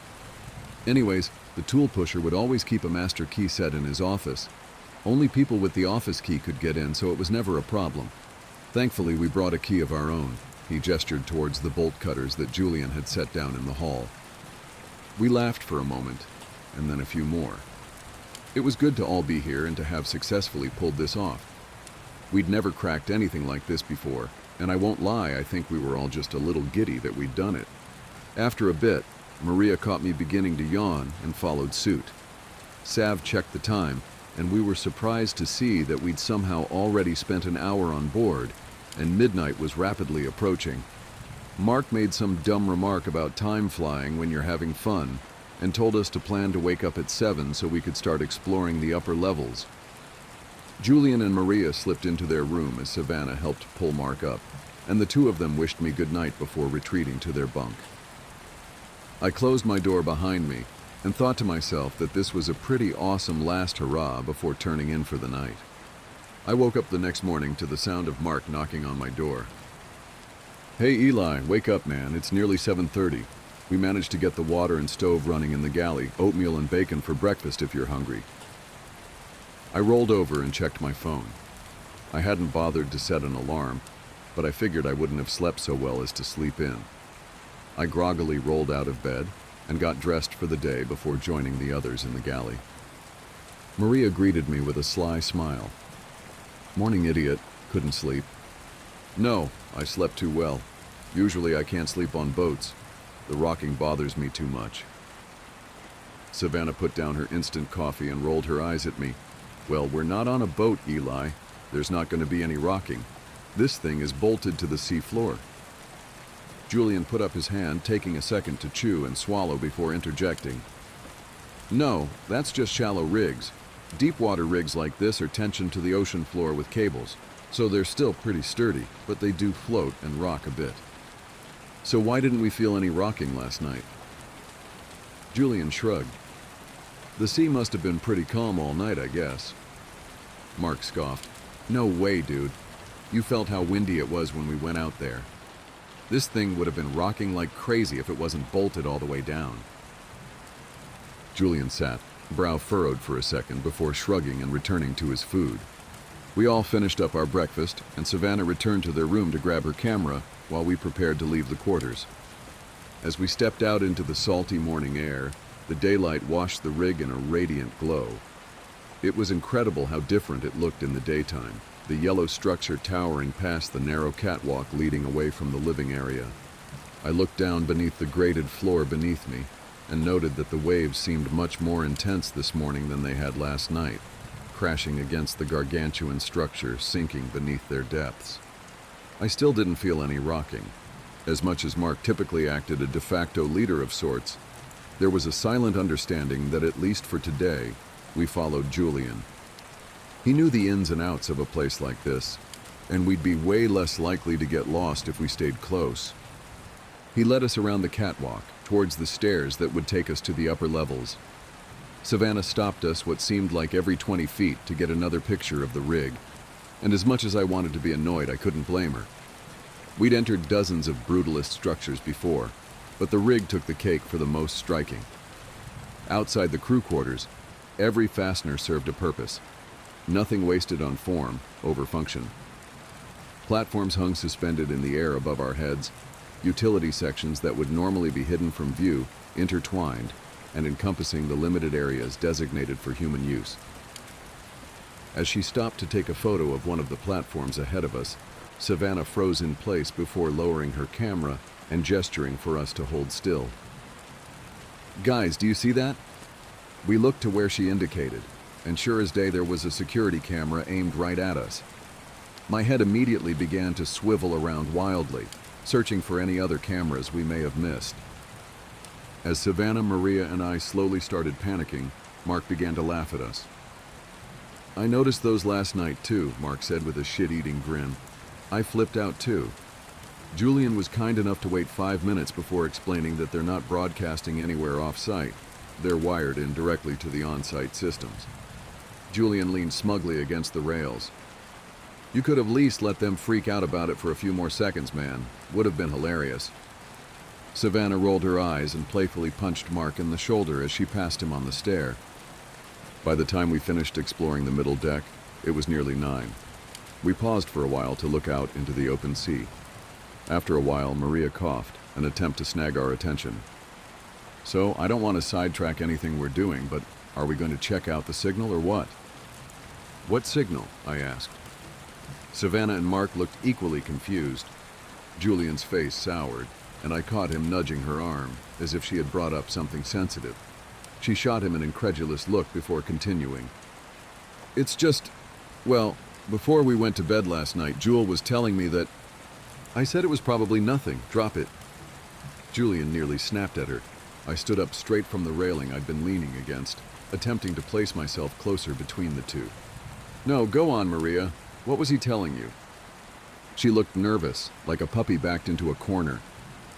"Well, it's just that he said that there was a signal that was being broadcast to the radio in the control room. He saw the oscilli something showing a reading, but the audio must have been turned off. I was under the impression he must have told you." Mark arose from his resting place as well, also moving towards Julian. His laid-back visage was quickly shed, replaced with a burning red anger. And you didn't bring this up, why? If someone knows we're here, we could be seriously screwed, you and your girlfriend included. That must have been, what, 10 hours ago? Julian backed away from the two of us as Savannah put her hand on Mark's shoulder. Babe, he probably just didn't think about that, it's fine. We'll go check it out. And if it's not? If we end up in prison because we agreed to let Maria and this jack-off tag along? I turned to Mark. Whoa, man. Maria's the one who just let us know. Leave her out of this. Julian, caught in the middle between Mark and I, stepped back and towards Maria. Whoa, guys. Calm down. I didn't mean anything by it. I saw the oscilloscope. I saw that it looked like it had been running a while, and I saw that the audio wasn't turned on. Signals come and go from these places all the time, regardless if anyone's here. I didn't bring it up because I thought it would be fun to show you guys today, that's all, swear. Mark pointed a large, angry finger into Julian's chest. You're going to take us up there right now and show us that signal. And if there's even one hint of trouble for us, you can bet your ass the cops or the Coast Guard or whoever shows up will know just who it was that broke us in here. Julian led the way back up to the control room at the top of the rig. It was several levels higher than where we'd been prior, and reminded me of a fire watch tower overlooking the whole of the structure. Mark pulled the ring of keys from his pocket, but Julian reminded him of last night's handiwork. He pushed the door open easily. The handle had already been destroyed by the bolt cutters. As we collectively entered the control room, it was immediately clear that this was the most advanced facility we'd seen yet. On the wall to our left, broadcasting equipment covered the entire half of the room, wires running in and out of plugs, long deactivated monitors dispersed throughout the tangled mass of cords. The wall immediately across from us consisted only of a large window, splashed and stained with dried sea salt. Outside, the window overlooked a crane that jutted out from the platform, its cable dangling far down into the murky water of the moon pool below us, concealing what lay at the end. On the wall to our right, a small metal desk lay covered in documents, while a massive control panel to its side glittered with shimmering indicators and buttons. Julian made his way over to the broadcasting station and indicated to a small green display. Sure enough, a sound wave bounced along the screen, a signal of some sort making its way to the device while no output could be heard. Well, find a way to turn the sound on, Mark implored. I could hear the thinly veiled curiosity poorly hidden behind the guise of anger. Julian searched for a moment before seemingly finding the correct knob. He turned it, and as he did, the audio signal began to play through the speakers. The sound of rushing water could clearly be heard, the slosh echoing and distorted. See? I told you it was no big deal. Just some microphone attached to the structure down at the surface. As soon as the words left Julian's mouth, a voice began to cry out through the signal. It was grainy and distorted, as though the microphone recording was too close and too old. Oh God, it worked. You're there. Please, you have to hurry. I need help. We sat frozen where we stood for several seconds, not knowing what to say. Maria cautiously approached the console, finding the closest thing that looked like a microphone, and began to speak into it. Hello? Who is this? Why do you need help? The voice cracked to life once more, this time louder and more difficult to make out. Yes, I need help. Underneath the... We can't hear you, the signal is too distorted, slow down. Where are you? Underneath the rig, in the sub-facility. You'll need to take the lander, it's in the moon pool.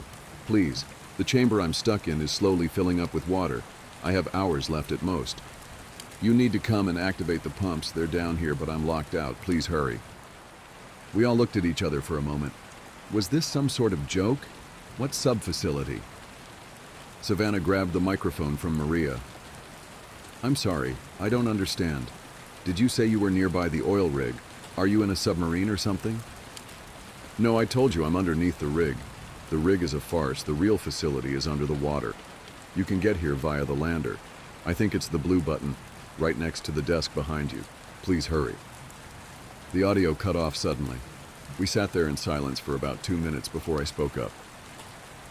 We should try to help, shouldn't we? Mark looked at me like I was insane. Help? Help who? The mystery man who claims to be under the water? In a facility under an oil rig that no one's visited in a decade? Be serious, Elijah. This is clearly some sort of hoax. Savannah leaned against the desk, putting her head in her hands. I don't know, Mark. Whoever that was sounded pretty scared. Maybe this is legit? I looked across the room. Sure enough, on the panel next to the desk, a square blue button sat out amongst the rest. Underneath it, in black lettering, read the words submersible lander. From my research, a type of underwater elevator. As Mark and Savannah argued about the legitimacy of the signal, I walked over to the panel.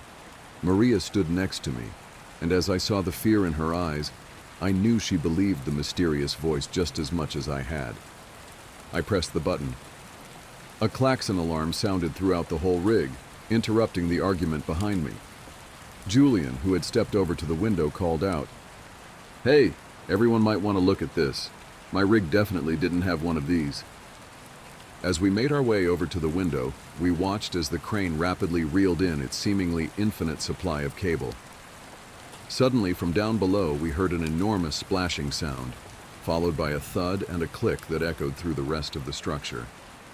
We quickly descended the stairs, exiting the control room, and Julian rushed ahead of us, beckoning for us to follow him to the lowest platform. As I made my way down the last flight of stairs, my breath was taken away as the lander came into view. Its rusted exterior was encrusted with sea moss and barnacles. It was mounted to the pillars that descended into the moon pool below, seemingly functioning as an elevator shaft for the hidden transport. The cable that ran from the top to the crane up above was taut and tangled with all manner of sea plants. Printed in bold white lettering, partially rusted over and peeling but still legible, were the words W&H Submersible Facility, Level 0001. As we stood there awestruck, Savannah noticed a large red button on a pedestal next to the lander on the platform in front of us. Almost as if by instinct, she reached out and pressed it, and the doors of the lander slid open before us. Remarkably, it was entirely dry on the inside, with no hints of leakage anywhere to be seen. There were 3 rows of 5 seats each, arranged facing inwards towards the center of the lander. It was embarrassingly long before anyone had the courage to speak. Whatever was down there, whoever was down there, was seemingly real. This was an entire portion of this facility that we weren't prepared for, maybe even the majority of the facility. But someone needed our help, right? I swallowed hard and asked my friends, "So, are we getting in?" As the doors to the lander sealed behind us, I sat down nervously on the pristine metal seat directly across the interior. The bulky box was robust, and although serviceable, its design far favored utility over comfort. We sat in the dark for only a brief second as the overhead lights buzzed on. As they did, I turned to look over to Maria, who sat between Julian and I. Fearful tears ran down her face as she trembled. It hadn't taken much deliberation for us to decide we all should go down. The lander was clearly watertight, and if we got down to the bottom and decided that we weren't in a position to go on further, a control panel mounted to the door guaranteed we had the option to return to the surface at any time. Mark had suggested that maybe only a couple of us descended into the depths, but Savannah had pointed out that splitting up in an unknown situation like this was a far worse idea. It's not like we had long to deliberate anyhow. The voice on the broadcast had told us we didn't have any time to lose. A rumble. I felt the taut cord holding us up slack for a moment, dropping us maybe a few centimeters before I felt us begin to slowly lower. Maria let out a whimper, gripping Julian's arm as though she never intended to let go. Mark only winced, while Savannah seemed to almost be enjoying herself. After a few seconds, the cold rattle surrounding us stopped, and I felt the metal wall I'd rested my back against slowly turn cold to the touch. We had descended below the surface. No one spoke a word for the duration of the descent. The gravity of our situation wasn't lost on any of us. We had illegally trespassed on what was evidently some sort of hidden facility. If we had opted to ignore the voice, to choose not to try and help, then we either willingly let someone die to protect ourselves, or risked him surviving just to rat us out for being here, or worse. For the sake of our own skins and consciences, we had to do this, right? After several minutes, another jolt, and the submersible shuddered, groaning as it found a resting place. I felt the floor beneath my feet shift, as external locks docked our pod to some unseen structure below. Suddenly, a voice rang from the small PA speaker mounted in the corner of the room. It was grainy and warped as before, but the words could still be made out. All right, perfect. I knew you guys would come. Your capsule is connected to the facility systems now, so I can wire in and guide you to me, without having to depend on the radio transmitter. Here in a few minutes, the docking portal will finish its sealing process, and the porthole will open in the middle of the floor in front of you. Careful, the ladder down will be slippery. Mark stood up out of his seat. Who are you? We're coming down to help if we can, but we need to know what we're getting into. What is this place? There was about 30 seconds of silence from the system, before the voice hummed to life once more.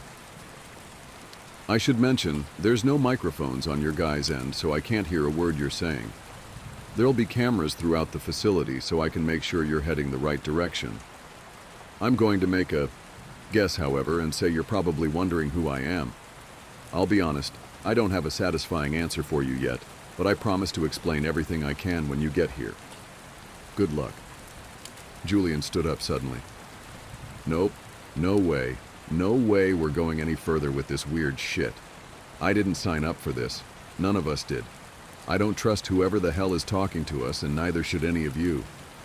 He moved to press the button that would return us to the surface, but before he could, an aperture opened in the middle of the room, trickling water slowly down into a hatch with a ladder. Julian rolled his eyes and pressed the button anyways. A buzzer beeped and an automated voice rang out from the PA above. Warning, unable to return to surface at this time. Please detach from dock at sublevel 01. Surfacing will then commence after depressurization process completes. Estimated time to depressurization, 28 hours. Savannah stood up out of her chair. Wait, 28 hours? It took us 5 minutes to get down here. What do you mean 28 hours? I winced. It's the pressure, I muttered. The deeper we go, the more time our bodies need to adjust before coming back up. I should have thought of this before. So what, we just wait? Savannah snapped. If we go up too fast... I swallowed. Our blood starts to boil. Mark turned to me. That's a pretty big deal to just forget, man. If it's going to take a whole day and change just to go back up, that only leaves us 10 hours to go and get this guy and come back before the pilot swings back around. We definitely don't have enough food and water to last the extra week before his next try round. Maria stood out of her seat and quickly walked over to the ladder to begin her descent. We all sat looking at her for a moment before she spoke. Well, if we only have 10 hours, we'd better hurry. Come on. We each made the descent into the chamber at the bottom of the ladder. I was the last one down, and as I reached the floor below our feet, I examined our surroundings. We seemed to be at the end of a circular hallway. At the end, a set of stairs descended about 5 feet where a platform sat, and a bulkhead door waited for us. Mark, Savannah, and Maria had already begun to walk down the hall. As Julian turned to follow them, I grabbed his shoulder with my hand. Hey, Jewel, we need to talk real quick. Now? We don't exactly have a lot of time. Make it quick. I let his shoulder go, and he turned to face me, his expression full of annoyance. Look, I don't think any of us want to be down here. This was supposed to be a fun trip, and now we're actually in some real potential danger. Yeah, no shit, dude. I didn't know that any of this was here. I'm in the same boat as you. I thought this was a normal rig like the one I was on. I know you do. That's why we brought you here, remember? You were only allowed to come because you were useful, because you'd be able to pull your weight. But we're not in your territory anymore, so you have a different job now. Oh yeah? What's that, asshole? As long as we are down here, keeping Maria safe is your only priority.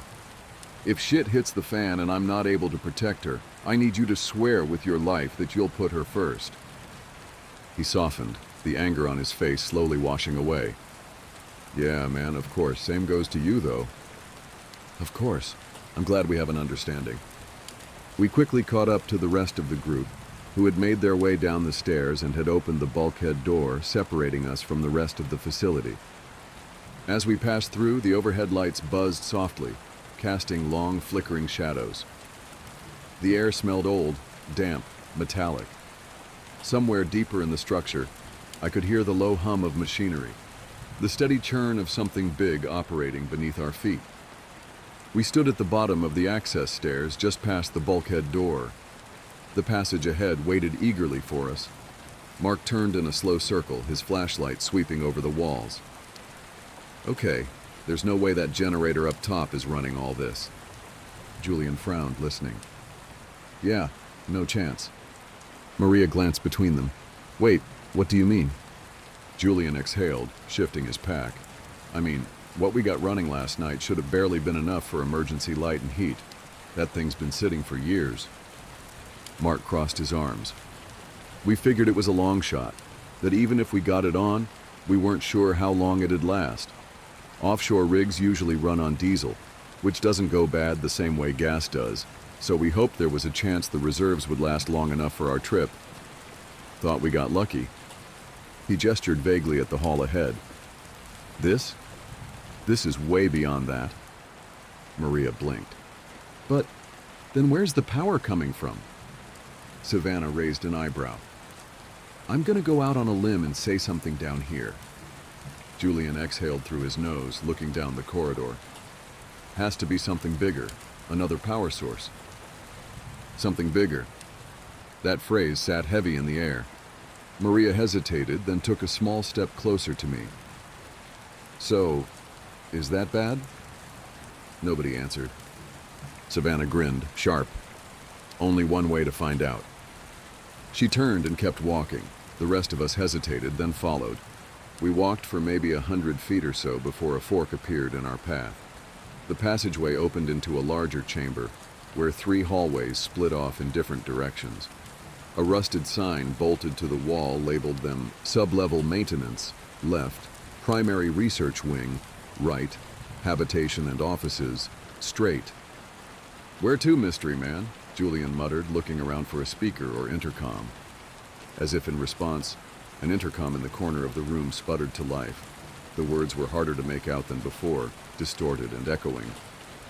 Whatever he was saying, it sounded intense, as though his message was urgent. Savannah tilted her head.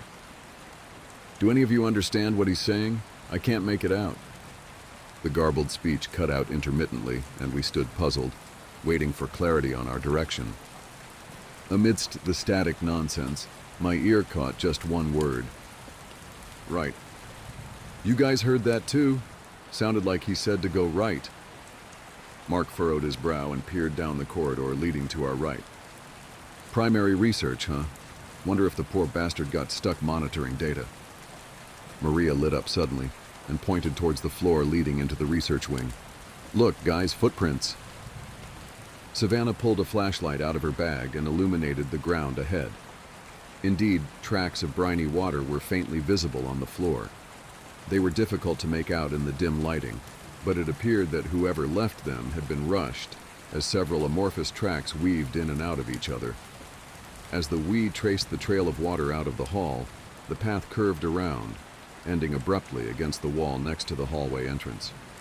Shit, looks like maybe he's been here recently. Julian shone his own flashlight, peering down each of the hallways. I sighed. All of his tracks seemed to be coming or going from research. Plus, he said, right? Yeah, I think so. So right we go. The research wing stretched out ahead, a dim, branching corridor lined with rusted pipes and corroded archways. The lights flickered more erratically than before, casting our warped shadows across the walls. The air was damp and stale, and something faint reeked the further we went in. We followed the water trail cautiously, our footsteps echoing against the steel floor. Somewhere behind the walls, machinery groaned and hummed, a constant torrent of noise that assaulted my ears and tightened our pace.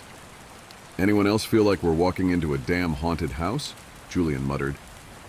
Yeah, Mark said, except you're not actually in danger inside a haunted house. Savannah snorted. Tell that to the idiot in a clown mask who accidentally punched me last year. Maria said nothing, her eyes darting nervously between the bolted doors we passed. The research wing had the feel of something abandoned hastily. In the few open doors, we could see chairs knocked over, papers scattered on the floor, monitors flickering and displaying readouts I couldn't even begin to understand. A burst of static crackled through a nearby intercom, making all of us jump. The voice was still completely unintelligible, static, and the growing sound of rushing water still drowning out meaningful speech. But the emotion behind it was far stronger, more desperate than before. Panic. Root, I do not... As it cut once more, we all exchanged glances. "What's he trying to say?" Maria whispered. "No clue. Is he hurt?" Mark asked. Savannah shook her head. "I don't know. He sounded frantic, scared." I swallowed, my throat dry. He said something about right before, but now he's saying, "Do not," Julian finished. His voice was tight. Silence stretched between us, thick and suffocating. The air felt heavier now, pressing in on my skin, making it harder to breathe. Mark pointed ahead. "Looks like the water tracks continue up ahead, into that big door. Let's at least check it out before we decide to turn back." I wasn't sure we even had the option to turn back at this point, so onwards we went.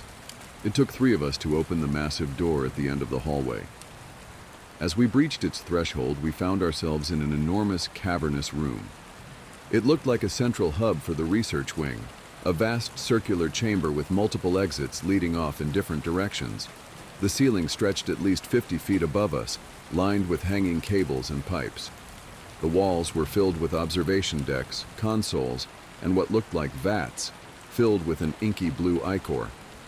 The entire room had a sickly, rotting smell to it, the odor causing me to cover my nose upon entry. Condensation dripped from the ceiling, and the entirety of the floor was slippery with water. By far, though, most striking feature was the pit in the center of the room. Taking up almost the entirety of the floor, a gaping maw descended impossibly deep, only muted darkness visible further down. Its sides weren't plated steel, but solid, jagged rock. It dawned on me that this level of the facility must be mounted to the ocean floor, this cavernous hole bored directly into the seabed. The pit was surrounded entirely by robust guardrails, and snaking coils and wires rose from the darkness below, feeding into sensors and monitors all around the central rotunda.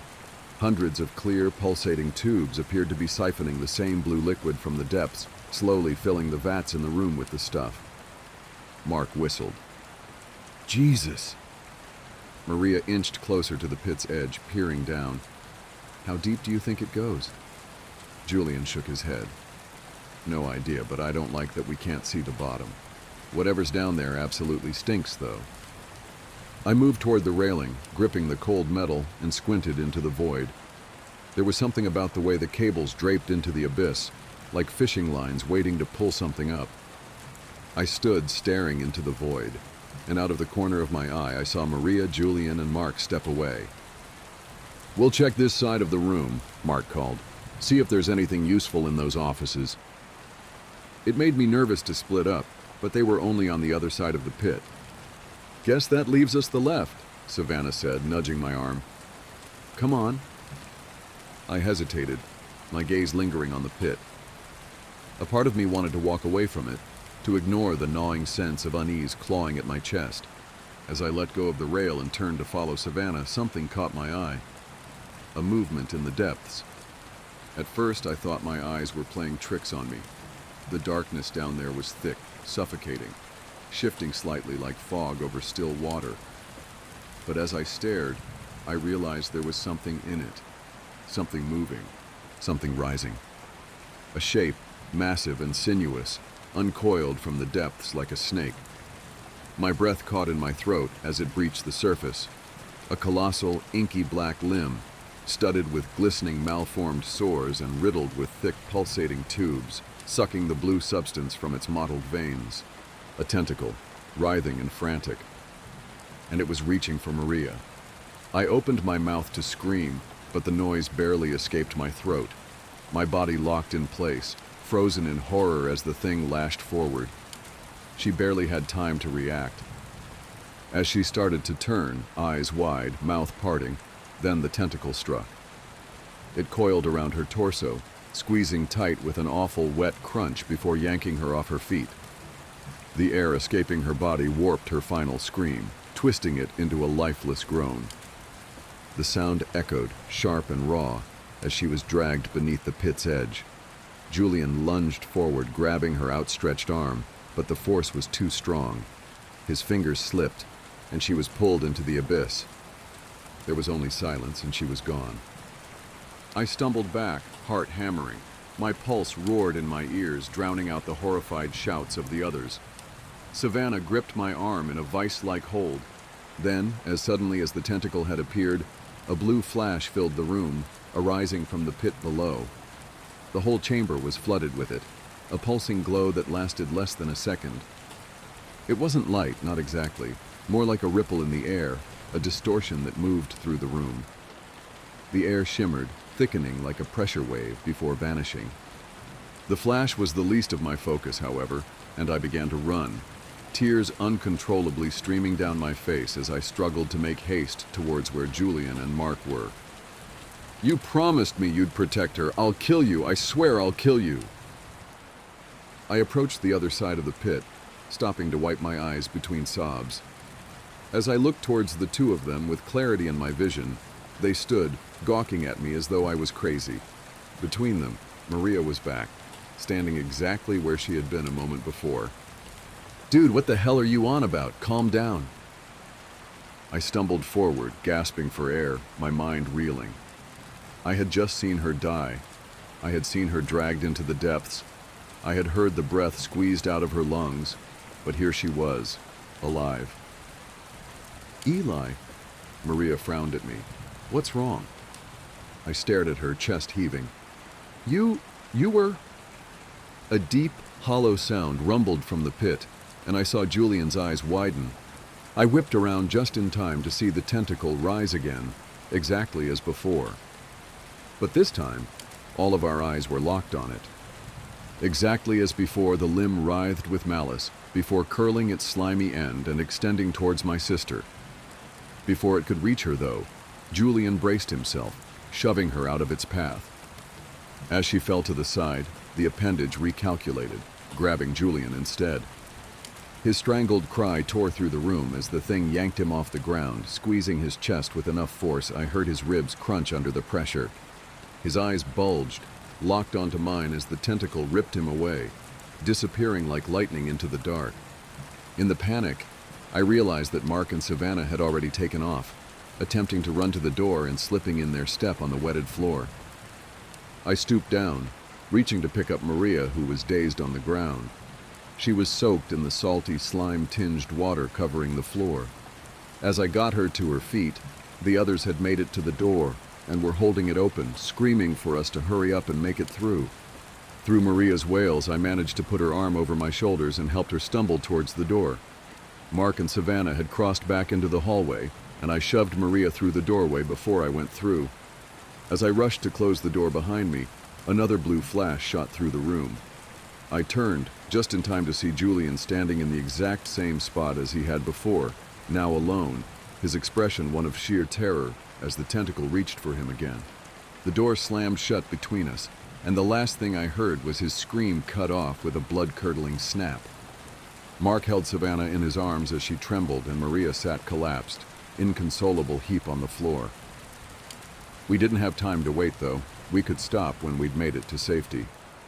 I pulled her up, and we began to run back through the hallway from which we'd came. It only took a few minutes before we reached the junction from earlier, and we let ourselves stop. Savannah hyperventilated as Mark ran his fingers through her hair, his eyes wide as he stared blankly into the research hall. Maria sat against a wall, choking with every breath as tears streamed between sobs. The intercom crackled to life, the words finally audible again. "No, no, no, no, no, no. I told you not to go right. I told you not to go that way." I drowned out the incessant noise from the speaker and collapsed with my back against the wall. I stared blankly at the trail of water which had led us into the research wing, the trail that curled towards the wall and ended in the spot where my sister now sat crying. The previous tenant left a survival guide. The flat isn't new anymore, and I need a better guide. It's been a long time since I moved into this apartment, picked up that damn note from the tenant before me, and unlocked a world of demon window cleaners and vile rat-like creatures that live in the communal lift. If you don't know me, my name is Kat, and months ago I found myself living in a home filled with unusual occurrences. You can start here if you want to know more. If any of you do remember me, I'm back again, begging for your help. I don't even really know how to begin this, but I think I owe you all an apology. You warned me, gave me advice, and tried to stop me from making the biggest damn mistake of my life. I didn't listen. Instead, I let my emotional immaturity get the better of me. I really wish I'd listened. I'm sorry I ghosted you all. I was embarrassed. I know I disappeared without a word, and for that I really am sorry. I can't blame any of you for comparing me to Prudence. The events following my moving into the block had me in such an emotional place. You have to understand, it was a lot to take in. No one can be truly equipped to live somewhere like this. It was bound to catch up with me eventually. The months since I last updated you have been hellish, and now I've found myself in further trouble. It wasn't long after my last post that I caught Jamie. I enticed him into the flat with cat food left out by the door. I ran the risk of being mauled alive by the remaining lift creatures to capture my monstrosity of a boyfriend. He was smaller than I thought. I expected him to be much larger than Lila because of the age difference, but he wasn't. Maybe as big as a large dog. Something I missed about Jamie more than anything was his once huge stature. An odd quality to consider, I know. But he was 6'3", and his cuddles felt like the safest place I'd ever been. Looking at the small, deformed, humanoid creature, hunched over, crunching on cat biscuits with its sharp, jagged teeth, tucked under a grotesque rodent nose, made me feel sick. I instantly knew that I'd made a mistake, that the love of my life was gone for good. But that thing had Jamie's eyes. They were unmistakable.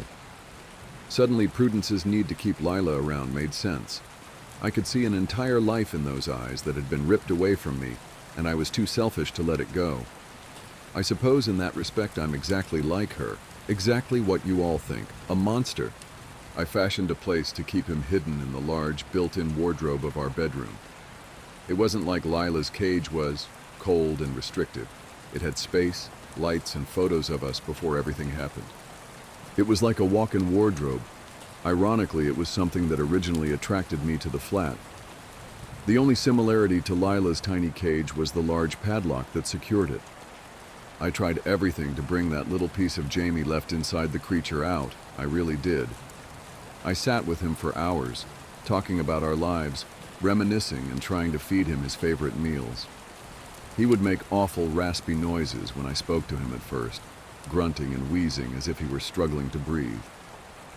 I received more than a few bites and scratches, and he refused to eat anything that I gave him, opting for scraps instead. I thought about killing him. A lot. It's a position I never thought I'd be in when we were searching for a home together, and at some point I realized I consider it daily. I've come close to attempting it more than a few times, but every time I look at those damn eyes, I can't. I'm weak. So I've tried to cope. I've taken the best care of him that I can. I've gotten involved with my neighbors. I babysat Terry's twins twice a week at her place while she slept, and I'm actively involved in the residence committee. I never told anyone what I did, aside from all of you. There's only two people I feel I could admit my mistakes to. One was locked in my wardrobe, whilst the other was seemingly gone forever. Despite this, I kept the garden immaculate in the hope that one day Derek would return, and it kept me sane.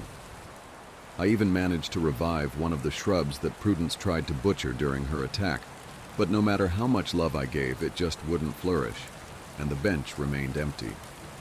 All this whilst I kept my deepest shame in my bedroom cupboard.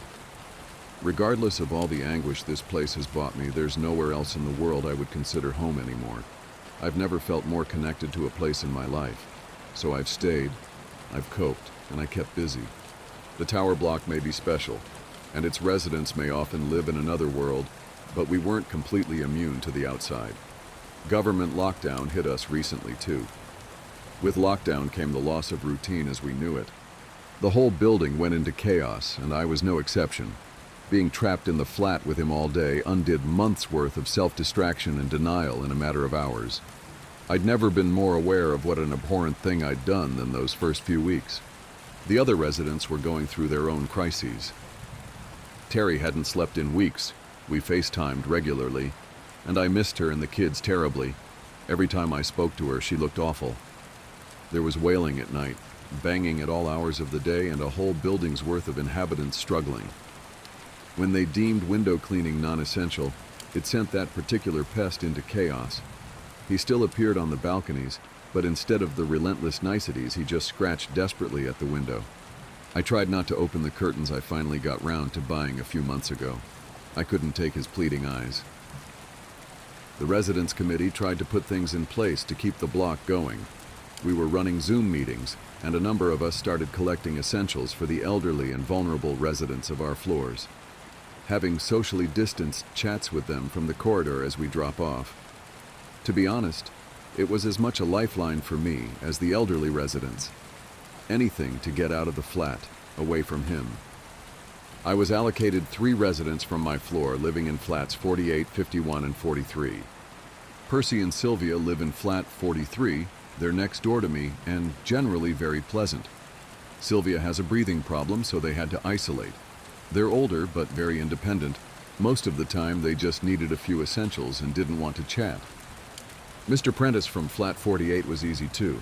He'd been an intensely private man since I'd known him, and lockdown hadn't changed that. He did seem to make more of the animalistic noises I'd come to know him for, but I think being trapped inside would do that to anyone with his particular afflictions. Since he trampled Prudence, I'd been much more tolerant of the sounds anyway. The only thing I really learned about him from doing his shopping is that he loves a drink, and there's often a bottle of whiskey in the bag he carries home with his newspaper inside. Once a week he asked me to drop off an envelope of cash to the pub he drinks in, the Pickled Gnome. He said that the owner is a good friend, and he worries about her getting by financially with the pub shut at the moment. It warmed my heart. He's such a lovely man. Flat 51 was different from the other 2. I hadn't ever met the occupant, despite having lived here for almost a year now. I'd seen a young man going in and out occasionally, but he never stayed long. The flat was occupied by Miss Esther Beckman, a blind elderly widow. The man visiting was her son, who had his own profoundly disabled child and couldn't support his mother through the pandemic. The first time I knocked on her door, I was nervous. I wasn't sure why, I just felt uncomfortable trying to help someone I knew nothing about. I knocked and stood back. It took a few moments for Miss Beckman to answer. Esther had wild, grayed hair. She hadn't cut it like most older ladies tend to. She'd allowed it to grow, and it had formed spectacular waves. She was well presented, and I'm embarrassed to say I didn't expect that from a blind person.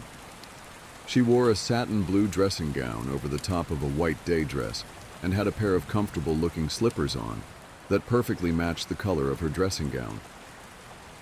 "Are you the girl Molly phoned about?" I told her I'm fine, but the interfering old bat insisted.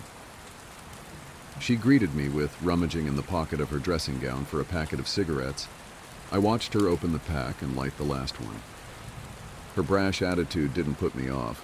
I liked people with a bit of tenacity, and I wasn't particularly fond of the Residence Committee's chairperson, Molly Thompson, either. "I'm Kat, although I'm sure Molly will have referred to me as Catherine, not my name, by the way. Anyway, I'm happy to pick up anything that you need, and I'm here if you just want to chat." I stumbled a little as I spoke. Esther laughed. "See, even interfering in something as personal as your name. I never liked that woman." She paused and took a few drags of her cigarette, hesitating before she continued. "I don't need much. If you could grab me a pack of cigarettes and a microwave meal every day, I'm fine. I don't like to ask, but my son can't come, and without a smoke, I think I'd go potty." She took another long drag of her cigarette and reached into her pocket to pull out some change and a 20-pound note. She winced a little as she asked for help. It clearly wasn't something she was used to. "Throw me the packet so I know which brand to get," I answered. Esther threw me the empty carton after shoving her money inside, and I barely caught it. She smoked the same brand I did, so I reached into my pocket and pulled out 3 or 4 individual cigs and tossed them back. They hit the floor. Shit. She's blind, I thought, mortified. "There's a few cigs on the floor in front of you." "Sorry." I didn't think. But they're the same as yours. They should keep you going until I get back. As I said that, she smiled properly for the first time. You're all right, aren't you? Thanks. Before you go, just a bit of advice for you. Take the route through the park instead of round. She answered. I thought it was strange, but everything in the tower was. I told her that I would and said my goodbyes. The stairs that constantly skipped weren't kind to me that trip. The 7 flights became 18, and by the time I reached the bottom, my thighs were burning. I exited the building and thought about Esther's suggestion. The route around the park was quicker, but I decided a pleasant wander through the trees would only keep me away from Jamie for longer. So without any further hesitation, I took her advice. My legs were sore from the stairs, but it was a beautiful day. About halfway through the park, I heard a loud crash and the screeching of car tires, followed by screaming. I sped up, and when I finally reached the exit, I turned the corner towards the shop and the source of the noise. It was utter carnage. A car had slammed into a motorbike at a zebra crossing and caused a devastating accident. Crowds gathered, with multiple people on the phone to emergency services. I was shaken entering the shop. I couldn't stop thinking about the poor people involved in the crash. Esther's words echoed in my mind as I thought about the fact that had I taken the usual route, I would have probably been crossing at the crash site as it happened. The realization that Ms. Beckman's suggestion had saved my life sent my mind into overdrive. I know that many of you think I learned nothing from my experiences moving into the block, but I did learn that there are no coincidences here. She had known exactly what was going to happen. I left the shop and chose to go back through the park. I was leaving nothing to chance, but it frustrated me that I couldn't get back home quicker. When I reached the building, I flung the main door open and started to climb the stairs. They must have sensed my urgency, because they only made me climb 4 flights this time. I stared at the numbers on the flat door. 51. Why had I never met her before? Why had she been hiding in her flat? I placed the shopping bag close to the door, rapped hard on it with my knuckles, and shouted, Ms. Beckman. A few moments passed. I knocked again. Give me a chance to open the door, Kat. And please, it's Essie. Or would you prefer I called you Catherine? She opened the door and replied, scoffing as she said Catherine.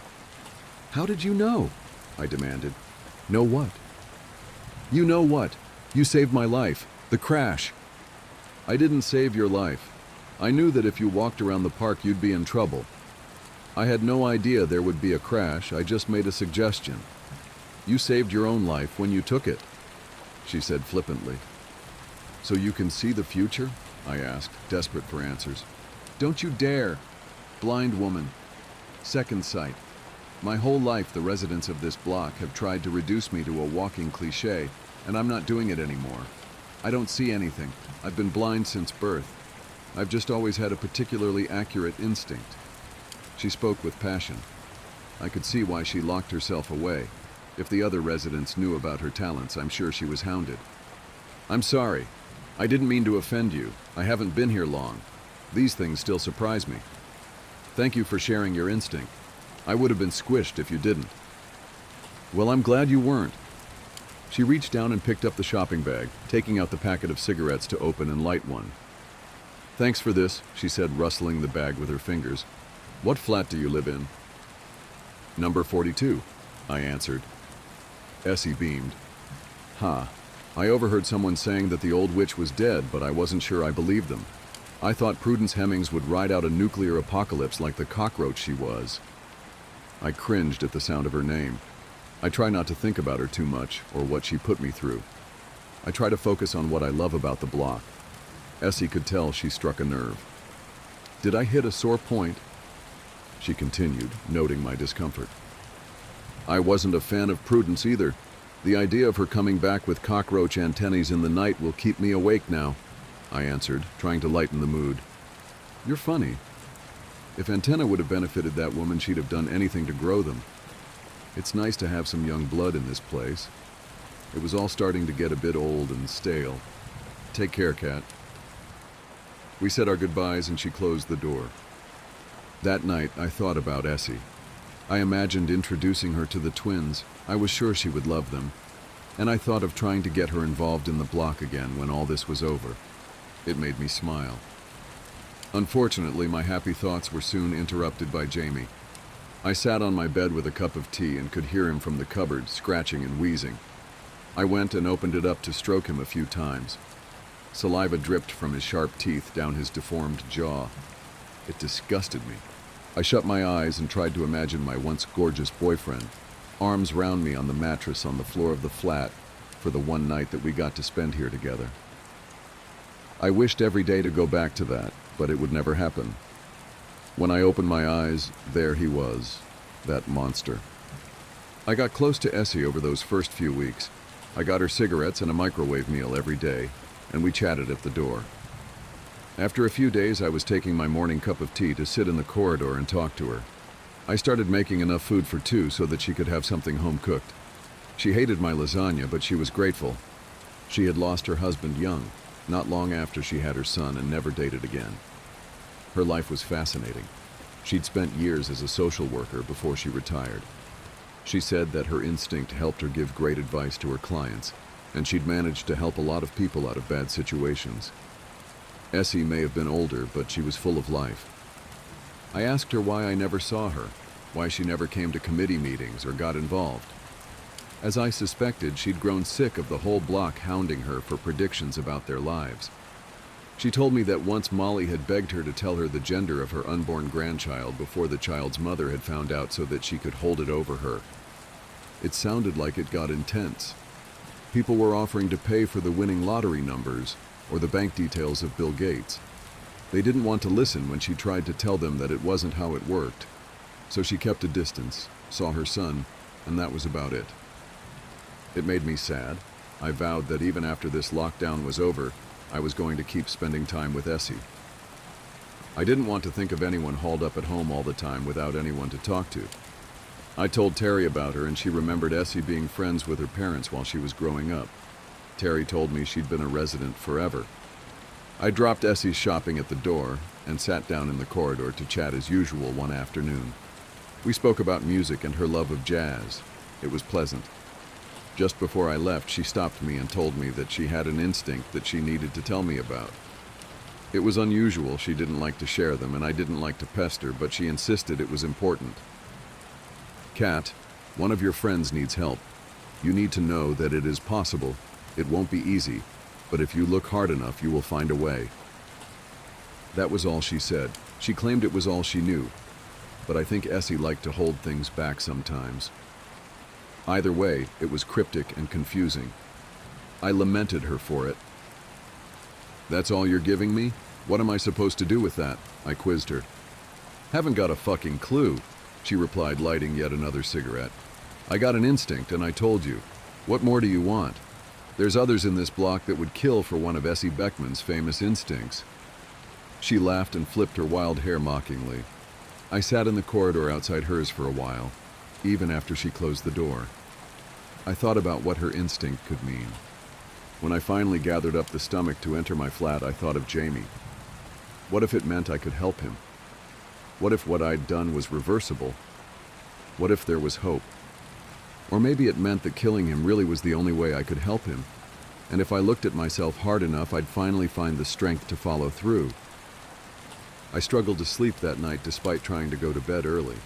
Every scratch, wheeze, and gasp from the cupboard sent me bolt upright, and it took until just after 1 a.m. before I finally drifted off. When I woke in the morning, I had 5 missed calls from Terry, 2 from 3 a.m., and 3 from that morning. My heart dropped. The kids. I knew Ellie had been going through a stage of trying to get out of the flat, and I was terrified something had happened to her. I could barely hold the phone as I dialed back. Thankfully, she answered quickly. Terry, are you okay? What's happened? Are the kids okay? I practically screamed at her down the microphone. Categoria, I'm fine. We're fine. But I have to tell you something. Terry was serious. She was never serious. What is it? Last night, Ellie got out. She made it all the way up to your floor to try and visit you by the time I caught up with her. As I was about to march her downstairs, I spotted something. It's Ms. Beckman, Kat. She was walking into the lift. Her words cut into my soul. I let out a gentle sob. I'm sorry, Kat. I tried to stop her. I screamed her name, but she didn't turn. She just walked in. I couldn't do any more. I had Ellie there, and when I checked the time, it was 2:15. I'm so sorry. And that's where this predicament begins, in an ironically similar place to before, with me mourning the loss of a loved one to the lift. There's a death row inmate who we've executed over a dozen times. He won't stay dead. We killed Joseph Glass for the first time on August 18, 1999. I knew he was a strange case since day one. Never seen a guy so happy to die before. It was like we were doing him a favor. He refused the automatic appeal. He refused to be seen by a chaplain. He just wanted it over with. It had only taken a little over a year, and it was already time for him to make his appointment with God. He freaked me out just passing by his cell. He was like our very own Hannibal Lecter, the way he just stood there in the back of his cell like he'd been waiting for you. The lights always burned out in any cell he was in, and maintenance had gotten tired of fixing them. Not that he seemed to mind in the slightest. The darkness seemed to swallow his top half, and all I could see were the whites of his beady little eyes poking out of all that black. Billy drummed his baton against the bars. "Up and at 'em, cowpoke," he called in that mocking tone. "Time finally come for you to pay what you owe, you sick son of a—" Billy. Warden Taft silenced him with a word. "If you can't act like a professional, you're going to have to sit this one out." Billy paused and licked his chapped lips. "Nah," he muttered. "This is a show I can't miss." Glass seemed to tick Billy off more than any prisoner before him. He liked him to at least pretend to feel sorry for what they've done, or act scared of what's coming to him. This one didn't even have the common decency to shed a tear. He was as stone-faced as a statue, even while being marched to the chair. Billy liked to joke sometimes that we ought to take the guy out back with some car batteries and really put the fear of God into him, get him to cut out that stoic act. I think he was only half joking. After what this guy did to those girls, well, Billy has a daughter, so I guess it struck a chord. We all watched him fry. The warden, his closest men, the thin-faced man representing the commissioner of corrections, the prison physician, the families of those poor girls. It couldn't have gone more by the book. Only oddity I'd noticed at the time was that the stench of death never quite left the clothes I'd worn that day. And then the next morning, we came into work to see the whites of those beady little eyes staring at us from the darkness again. "Good morning, sirs," he said, just as he did every morning in that airy, hoarse little voice. I'll admit it. I dropped everything I was carrying, stumbled back, stammered like a confused child. Hell, I almost screamed. You're not... You're supposed to be... "I don't know what you mean, sir." He leaned in like he was trying to stare a hole through my chest. His tone almost sounded disappointed. "You never came for me. You promised me that yesterday would be the end, sir, but you never came. I waited all night long. Why did you lie to me?" Me and Taft looked at each other. We both had the exact same question on our minds. If Glass was still alive, who the hell did we roll into the morgue last night? "Jesus Christ," Taft gagged when he pulled back the cadaver cover, stumbling away. "It's Billy." I looked. I know I shouldn't have, but I couldn't help it. And I'll be forever haunted by the sight of my friend lying there on his back, mouth agape and cloudy eyes staring into the ceiling, open wide as if he'd spent his last moments in a state of terror. The public never found out what happened. The cover-up story was that poor Billy had been taken by cardiac arrest. Internally, it was the scandal to end all scandals. Worst case of incompetence and negligence in history, they called it. They brought the hammer down on anyone even tangentially involved. Me and Taft were out on our ears, and they would have prosecuted us too, but that would have required admitting it ever happened. But I just could never wrap my head around it. Of those dozens of witnesses, not a single person noticed we were strapping a guard to the chair, not an inmate. It was impossible to the point of absurdity. Glass had been the man in that chair. I'd never been more certain of anything in my life. Some months later, I noticed power flickering off all over the city one evening. It was brief, so I thought nothing of it, at least until I got a call from a familiar number the very next morning. "I understand you were one of the staff who regularly worked with one Joseph Glass." We would like to consult with you about an evolving situation. Oh. At 7 p.m. yesterday, we attempted the execution of Joseph Glass for the second time. There was a long pause, and when the voice returned, the professionalism had melted away, replaced with a baffled anxiety. And well, it didn't work. I blinked. It didn't... What? There came a long sigh. Perhaps it'd be best if you saw for yourself. And just like that, me and Taft had our jobs back. Officially, Joseph Glass had been successfully executed on August 18, 1999. Unofficially, they'd tried again 6 months later, just to tie up loose ends. This time, he hadn't even had the courtesy to pretend to die. He just sat there on the chair, motionless and unaffected, while the CO who'd flipped the switch suddenly seized up and began to convulse, screaming and gnashing and wailing as electricity seared him beneath his skin, clawing at his chest until his eyes popped in his skull and rolled down his face like melted candle wax. All around him, lights flickering, machines bursting from pressure, electrical panels vomiting arcs of static. It was a mess. The feds were crawling all over this case now from a department I've never heard of. Something about investigating preternatural activity. They told me Glass was refusing to speak with anybody but the COs who'd once cared for him. Being walked into that interrogation room almost made me feel like I, myself, was a convict being marched to his execution. Glass was staring at me when I walked in, like he'd been sat there motionless, waiting for me. I expected nothing less. I took a shuddering breath as I sat across from him. I'd sat across from serial killers and psychos before and showed no hint of fear, but how could I not now sitting across from a man who can kill people without touching them? Glass. Officer Mendez. His tone betrayed no emotion. I had thought you'd abandoned me. I winced. Number no, Glass. I'd just been temporarily relieved. It's good to see you again. Would you like a glass of water? I offered it to him. He didn't even look at it. His eyes just bored into mine, relentless. I'm here to ask you a few questions. Silence. Okay, Glass, I need to know how you killed Billy and Kramer. I didn't, he replied. It did. It? The thing standing behind you. I didn't bother to turn around. I had enough experience with prisoners trying to trick me into looking the other way while they pulled off some half-baked escape plan. Glass, please, let's take this seriously, I replied. I've always treated you with respect, haven't I? You've never had any problems with me. Actually, I do. I have a problem with all of you.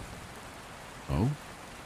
You here all believe that death is a punishment. There was the first hint of emotion I'd ever heard in his voice. It's not. It's freedom. The only freedom. You promised me that gift. You promised me you'd let me die.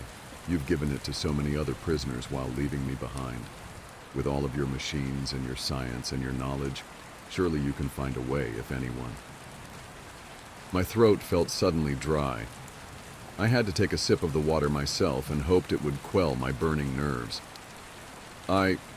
We're trying our best, Glass, but you have to work with us.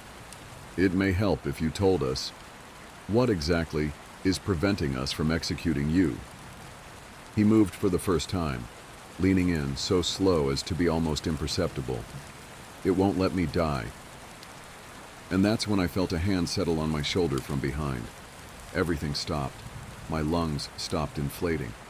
I swear my heart stopped beating, and my blood froze in place in my veins, and it all felt so cold. I could see the hand in the corner of my eyes, long and veiny and black. I could feel the breath on the back of my neck. I'd once mocked the way deers froze in headlights. Now I understood. I couldn't move, I couldn't blink, I couldn't think. I couldn't even take a single breath. Even as my lungs began to cry out for air, and my vision blurred, and my thoughts melded together. All I could see was Joseph's eyes staring into mine. Those infinite fathoms of darkness, that Stygian sea that swirled and stormed and thundered in the blackness of his iris, and the eyes of things waiting a million leagues below the waters. and I would have suffocated there, too terrified to even breathe, if those agents in black had not called off the interrogation then and come storming into the room. Later, they showed me the tapes from the security camera. There'd been nothing behind me, nothing placing its thin hand upon my shoulder, nothing at all. On May 7th, 2001, Glass was set to be executed for the third time, via hanging, or so I heard, in some government black site somewhere, far from prying eyes. While it was set to happen, me and Taft were sharing glasses of scotch in his office, nominally to celebrate. Really, because we were scared. Taft always struck me as young at heart despite his years, but this was the first time the warden had ever looked truly, properly old. He watched the yard below as he had a drink. "Did I ever tell you why I chose this line of work, Mendez?" I shook my head, and he sighed. Back in '63, they found a woman's body in the back seat of a burnt-out car in some state park near my neighborhood. A prostitute. One of her Johns had chopped her up, burned all the evidence. And you know what got me, Mendez? Nobody cared. Nobody bothered to investigate. Who will notice one less hooker on the corner of Fifth Avenue, right? It didn't sit right with me. The way I see it, Mendez, every life matters. Even the ones we try and cast aside. Everybody's got people who love them, and childhood memories, and all that. Everybody deserves justice, no matter who they were. He set down his glass and looked me in the eyes. So I joined the force, got the case reopened, found the guy, and I watched him fry. And I like to imagine she was there watching too as he burned. There was a tense moment, and then a chuckle. Of course, after that bullet to the hip in '71, I couldn't walk the beat anymore. But I've been just as happy here, watching justice be served. It makes me feel like there's some kind of karmic order to the world. Good deeds and bad deeds get repaid in kind. It was clear there was something lurking beneath his words, some unspoken thesis. Eventually, with old, wrinkled, tired eyes, he said it. "I've thought about it, and if Glass doesn't die tonight, I'm finally going to retire, Mendez," he confessed. "After what he did to those girls, what kind of order can there be in a world where a monster like that is just beyond justice?" I was shocked. Warden Taft always struck me as an unmoving fixture. What would we do without him? "He'll die, sir," I promised. "It'll work this time, it has to." But he seemed deeply uncertain. With one last shuddering drink, he leaned forward. His eyes. He stared at my expression, as if desperate for me to understand, for me to know. Those things in his eyes, haven't you seen them? And at that moment, Taft was yanked up out of his chair. It was so sudden, so inexplicable, I could barely register what I was witnessing. Some unseen force lifted him 2 or 3 feet above the ground, dangling him there. He choked, coughed, and sputtered, desperate to gasp down air which would not come, and clawed at something around his neck which I could not see. He was hanging, I realized, and with wide, horrified eyes, the same as Billy's had been, he silently begged me for help. I sprang from my chair and wrapped my arms around his dangling legs. At first I tried to pull him down to the floor, but I realized it was only tightening the invisible noose around his neck. Then I tried lifting him as high as I could, which gave him some relief, but not much. Tears rolled down his face as it swelled and turned blue. And even though I could not see the noose, I could see the bruised purple skin where it had squeezed around his neck. All the while, I screamed myself hoarse. "Help! Somebody, please! Jesus Christ, we need help in here!" But nobody came. And all of a sudden, some unseen force seemed to sweep my feet out from under me.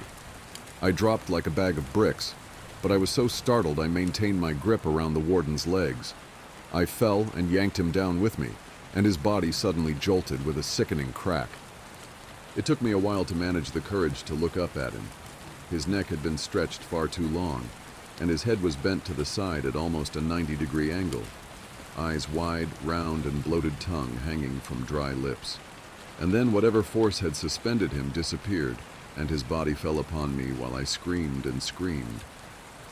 I came bursting from his office to find my co-workers casually chatting and working just outside. Somehow, despite all my screaming and begging while Taft was dying, none of them had heard a thing. I took a page from Taft. I wanted out. We were dealing with something unholy here, something whose tendrils could reach any distance, and my life, who knows, maybe even my soul, was at hazard. But the agents in the sharp suits made one thing clear. If I refused to cooperate, well, I would make the perfect scapegoat for the murder of Warden Taft. I was marched into the interrogation room to find a Joseph Glass that had abandoned all pretense of humanity. His eyes had darkened to a pure black, or perhaps he had no eyes at all, only windows into some place of outer darkness. I was shaking like a leaf as I sat in front of him, feeling more like a prisoner than he was. Mr. Glass. No reply. I shuddered, trying to focus on my little piece of paper to distract myself from the blackness of his eyes. I have some questions I'm supposed to ask you. Is that okay? Silence. I take a deep breath. How old are you, Glass? I thought it was just one of those basic questions. Conversation starters, really. I couldn't have prepared myself for his answer. I am old, child. His voice was nothing like I remembered. It was deep and low and rumbling, like there were multiple people speaking in unison, and all were equally ancient. Older than you could possibly know. Older than this nation, and older even than the empire that once bore it. I had to fight the basic animal instinct to flee. Focus on the questions, I thought. Why did you do what you did to those girls? Just so I could feel something again, he whispered. Anything. Did you not feel the slightest bit of guilt? Remorse? You ask that of me? Me who has watched empires rise and fall. He almost sounded amused. Does time feel remorse? For time has killed far more than I. But mankind is like the Hydra. All I've killed will be replaced by, essentially, identical stock, and in greater numbers. And then they will die and be replaced. And so the cycle will continue forever. Did you expect me to pity them for being given the death I myself covet? Only the dead are given leave of the cycle. It is a blessing. And suddenly, he stood from his chair, as if he'd never been restrained at all. A blessing you promised me, Officer Mendez. I stared up at him in disbelief. What? How did you? But I couldn't even stammer a sentence out before he was upon me, crawling over the table with the eerie grace of a spider. These were no longer the imperceptible hints of emotions I'd come to expect. It was like a switch had been flipped. Tears streamed down his cheeks, snarling with genuine rage, hurt, betrayal. And beneath those black seas in his eyes, all the things that haunted the fathoms below were rising to the surface. You owe me a death. Make good on your word. Pay your debt. I cried out and recoiled from his every touch with disgust, but he was stronger than he looked. I couldn't worm my way out of his impossible grip. I won't. Get off of me, you sick bastard. Do it. Pay me what you owe. It was like 1,000 different voices screaming in my ear. Straining and weeping, I locked my hands around his neck and pressed my thumbs against his throat, trying to strangle him. But instead, I could just feel that grip upon my own neck, squeezing the life out of myself as my lungs burned for air. Yet I kept pressing harder and harder, as if hoping I might somehow break through whatever unholy force was protecting him. And then those terrible hands grasped my shoulders again, and I was paralyzed by a terror that could be called nothing but ancient and primal. Like the thing standing behind me was the same force that had kept my ancestors huddled terrified in their caves 100,000 years ago, and every one of those voices was crying out to me through my very blood, and it pulled me from my chair, threw me as though I were weightless, and the next thing I knew, I was waking up in the infirmary. Once more, none of this was captured on the security camera. In the footage, I just enter the room and have a seat with strange, almost robotic movements. And then the both us just sit there, staring at each other without speaking, without moving, without blinking, for an hour. After this, Joseph Glass entered a catatonic state, and from then on refused to converse with even me. Now that my usefulness had ended, the agents discarded me like yesterday's trash. don't even seem to care if I tell anybody. Who would believe me? I thought I'd gotten lucky, that my nightmare was over. I couldn't have been more wrong. Go sorting through any public records and you won't find a single mention of the name Joseph Glass. They've squirreled him away in that off-the-books black site and scrubbed away every other trace of him. I'd say he'd been unpersoned, if indeed he could ever be called a person at all. But they're still trying every execution method in the book. I don't know quite why. Maybe it's for research. I'm sure the US military would love to find the secret to making its men as unkillable as Glass. And besides, they're not the ones who have to deal with the consequences. On June 3rd, 2005, they tried a firing squad. I know this because me and my wife were out on our second honeymoon, slow dancing by the lake at night to our favorite song, when I felt a wetness against my chest. I looked down to see her eyes as gray and dull as foggy glass, and her chest shredded to Swiss cheese by rounds that made no sound. On December 23rd, 2012, they tried lethal injection. That was the day they found my son's car wrapped around a tree, and baffled coroners discovered that he was dead before the accident even occurred, his bloodstream polluted with pavilon and potassium chloride. It's been years since I've isolated myself from everyone I knew, hermiting away in this cabin out in the middle of nowhere. And yet the stench of death still follows me. Just a couple years ago, I found a news report mentioning my nephew. Apparently, he'd been found completely exsanguinated, his veins emptied utterly despite no signs of a struggle. God knows what kind of arcane methods of execution they're trying by now. He's not going to let me walk away from this. Not while I still owe him a debt. But I've been doing some research too. Research into those untold legions of things I witnessed staring up from that blackened sea in Glass's eyes. I've learned things men were not meant to know. Practiced rites, assembled tools, ingredients. And I think I know where they're keeping him. Even though they blindfolded me, I counted the second between every turn on our way to the black site, and I've since spent weeks watching the place, cataloging every entry point. Maybe I'm slipping into madness, or maybe I've truly found the way to put an end to the horror, to finally give this monster the justice that Taft would have wanted for him. Joseph Glass had been right about one single thing. I have to pay what I owe, even if it kills me. I'm the sole survivor of a roller coaster that couldn't be stopped for 12 hours. Last year I learned a lesson I will never forget. Trust your gut. I had the day off from work. I wanted to do something fun, but everyone I knew was busy. Makes sense. I mean, it was a Tuesday. I decided I'd just go to the amusement park by myself. I've done it before and had a great time. I'm a bit of a thrill seeker. Well, not too much anymore.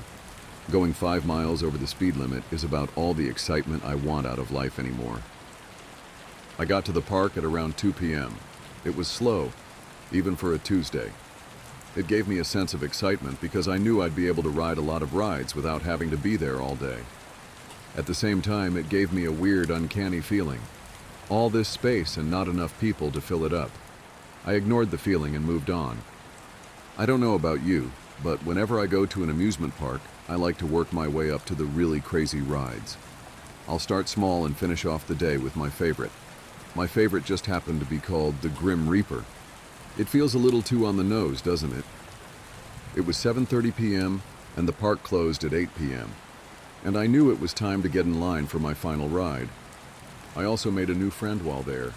We met standing in line at one of my first rides of the day. We decided after chatting the whole time in line that we'd hang out for the rest of the day. His name was Charlie. We agreed on every ride that day, except for the last. He wanted to end the night on the Mindbinder, but after some convincing, aka the Mindbinder's line was way shorter while passing by. We decided to do the Grim Reaper last. We got in line for the Grim Reaper, and there was hardly anyone in line. It made sense, given that it was almost closing time. "Do you think they will let us ride multiple times if the line stays down?" Charlie said with his hands clasped excitedly in front of him. I just smiled at him and chuckled. Normally I would have been excited too, but something in my gut felt so off. For some reason I didn't want to go on one of my favorite rides. Maybe it was the 5 corn dogs I ate a couple hours earlier, I figured. I'm a very rational person. I wasn't the kind of person to let anxiety or worry rule over me. I always thought life was just what you made of it. When we got in line, there were about 60 people, give or take. The people in front of us did their ride, and 30 of us were left in line. People started looking at the time and saying they were tired and just getting out of line. By the time it was our turn, only 19 people were in line. I knew the ride well enough to remember that it held 20 people. So if no one else got in line, they really might let us go multiple times. I really didn't want that, though. Honestly, I felt even more compelled to get out of line after all those others did too.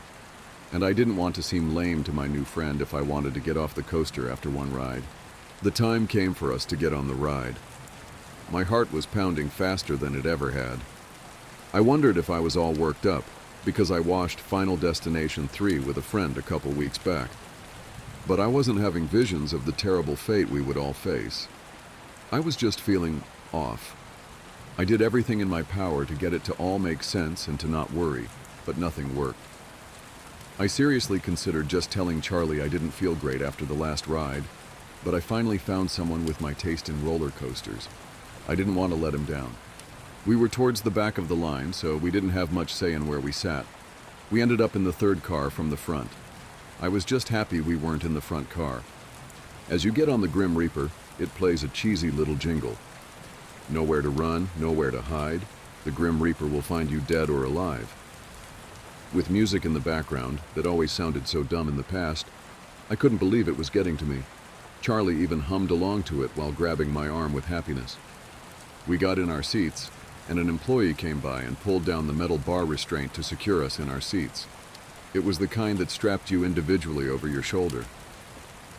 I'm on the chubbier side, but I can always fit into coaster seats. I've never been told I couldn't go on a ride. I'm just sometimes a little snug. It's actually kind of nice because I feel very secure. As we got strapped in, I felt the plastic-coated metal hit my shoulders and chest. It should have given me a sense of comfort and safety, but I just felt trapped. The employee walked back to the station that has the infamous big button that starts the ride. He flashed all a thumbs up and yelled, "Ready for the Reaper?" Everyone raised their hands and let out an excited scream, except for me. I let out a large sigh, counting down the seconds, trying to imagine Charlie and I once we were off the ride and how happy we would be. The employee hit the button, and we were off. The coaster shot out of the loading station like we were a bullet being shot out of a gun. After that, it started on a relatively slow ascent, up a point to a drop-off of 60 degrees, a couple of twists and turns, a big loop, and some more twists and turns. About halfway through the ride, I was enjoying myself. I was thinking about how the hard part was done, and I was safe. Just a little anxiety was all. We were rounding out our last bend when a sense of relief came over me. I could see the end of the ride. I was almost done. But the ride didn't start to slow down. Normally, the coaster starts to slowly come to a full stop several hundred feet from the end, but it was still going. As we passed by the loading area, I saw the operators look confused as we raced by. I noticed no one else was waiting in line. Someone screamed, "One more time," and everyone on board gave an excited response, everyone except for me. Charlie looked over at me and grabbed my wrist. "Yes! I knew they would let us keep going. This is awesome!" He let out an excited yelp as we reached the climb to the drop. He was beaming with joy the whole rest of the lap. We passed by the loading area once again, but this time the coaster operator had a couple other people standing with him. The operator who strapped us looked red and worried. As we were whipped by the employees for our third ride of the day, the other riders were divided. Some were still excited, screaming, "Let's go, one more time!" Orient, "Best day ever, yeah!" Some people started to sound scared. Not everyone noticed the employees looking frazzled. I can promise you one thing I noticed. We started going up the incline again. This was the slowest part of the ride, at around 10 miles per hour and slowing down a little as it reached its peak. This gave us opportunities to take a breath or try to talk, although it was only for a total of about 20 seconds. Are we stuck?" I said nervously to Charlie. "I'm sure we are fine.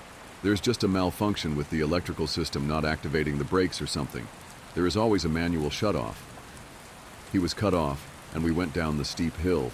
We passed by yet again, this time with more people looking worried and someone standing close to where the coaster would go by.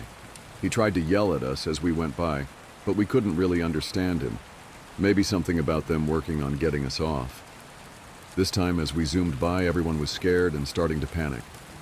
I guess it didn't sink in for some people what was happening until right now. We went around a fifth time and everything remained the same. On the sixth time, we were at the peak and saw a fire truck coming into the parking lot. From the top of the incline, we had a perfect view of the parking lot, along with the side of a highway a little further out. It took 2 more loops around the track by the time the fire department got to us. Not just them, but police officers and ambulances. It started to scare me. Why did they get ambulances? Is it just protocol or is there more to this? Someone came in a few minutes later with a big white board that they used to write messages to us. The ride was too loud when passing by them to hear anything, so this was their only way to talk to us. It must have been the 12th or 13th time around when the whiteboard read, "Trying to free you at peak." I knew they couldn't write a novel for us because you can only read so much while going by so fast, but come on, people, what is that supposed to mean? I think they just wanted to tell us they were working on a way to get us down, but that didn't matter. We had been on this ride for nearly 30 minutes, and we felt sick, and our bodies hurt like crazy. A couple loops after that, we saw a fire truck trying to get underneath where the top of the ascend was. Luckily, there was a large space where the truck could pull right beside it. Unfortunately, at its peak, it's about 200 feet in the air. It also didn't have any emergency exits at the top like most coasters do. You'd think that would be a requirement, but what do I know? We saw the fire truck start to expand the ladder that comes out the top, but it wasn't even close.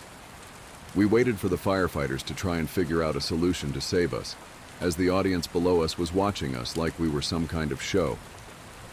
It was close to 45 minutes when the first death occurred, then one more soon after. There was a skinnier guy in a car behind me. I heard him talking about trying to slip out of the seat restraint, which secured him to his seat. The other guy he was with told him it was a bad idea. So did I. The next time we went up the ascent, he began violently wiggling and thrashing back and forth, to the point where people thought he was going to throw off the ride. He managed to wiggle about halfway out, right at the top. But, well, it didn't end very well. His leg got caught on a part of the track and yanked the rest of his body out of the bar restraint. It sent his body crashing down towards the earth. However, I think he was dead soon after he was ripped out of his seat. I didn't see too much of it, but the guy who was beside him let out an insane screech. Hearing that kind of agony as you are feeling the harsh effects of gravity hitting on your chest while going down a steep hill was truly mortifying. The screech out of nowhere stopped, and more people screamed. The man beside him had a heart attack. I could hear the symphony of moans and crying coming from the crowd watching us. I couldn't hear them before because of how loud the ride was, but they were terrified of what they saw. Police tried to escort them out of the park, but it didn't stop people from parking on the side of the road to watch and record on their phones. It made me feel disgusted. At around an hour on the ride, everyone stopped screaming or trying to talk to each other. It seemed like everyone accepted their fate. My nails were deeply embedded into Charlie's wrist. I couldn't scream anymore due to my throat feeling raw from the yelling. Even if I wanted to, I probably couldn't due to my voice giving out. I saw that I drew a little blood on Charlie, but he was too out of it to notice. He, along with a few other people, were incredibly sick. He threw up probably 5 times by this point and looked cross-eyed. Around that time, the electricity in the whole park shut down. All the lights, everything. I think they were hoping a hard reboot of the whole park would stop the ride. The coaster didn't just rely on gravity, but also on a lot of help from motors and other electronic elements. It all turned off when we were on the straightaway. Of course, it still didn't stop. I could hear someone yelling with frustration, not understanding how it could still be moving if it didn't have an electrical source. After 2 hours, they let some family members come into the loading area, which was a terrible idea. We were doing our best to keep cool and stay calm. Our families watching us, zooming by them every 2 minutes, and absolutely screaming at us made it so much worse. My mom was my first family member to show up. Don't get me wrong, I love my mom.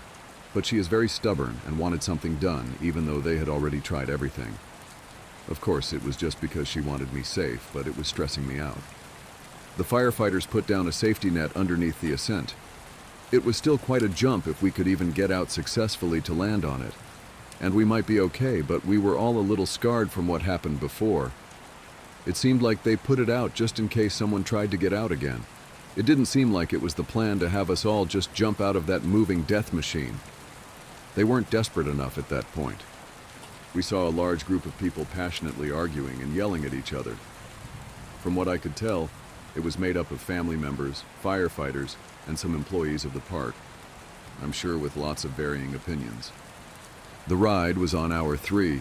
When the coaster entered the loading area once again, I saw a woman run over to the control panel.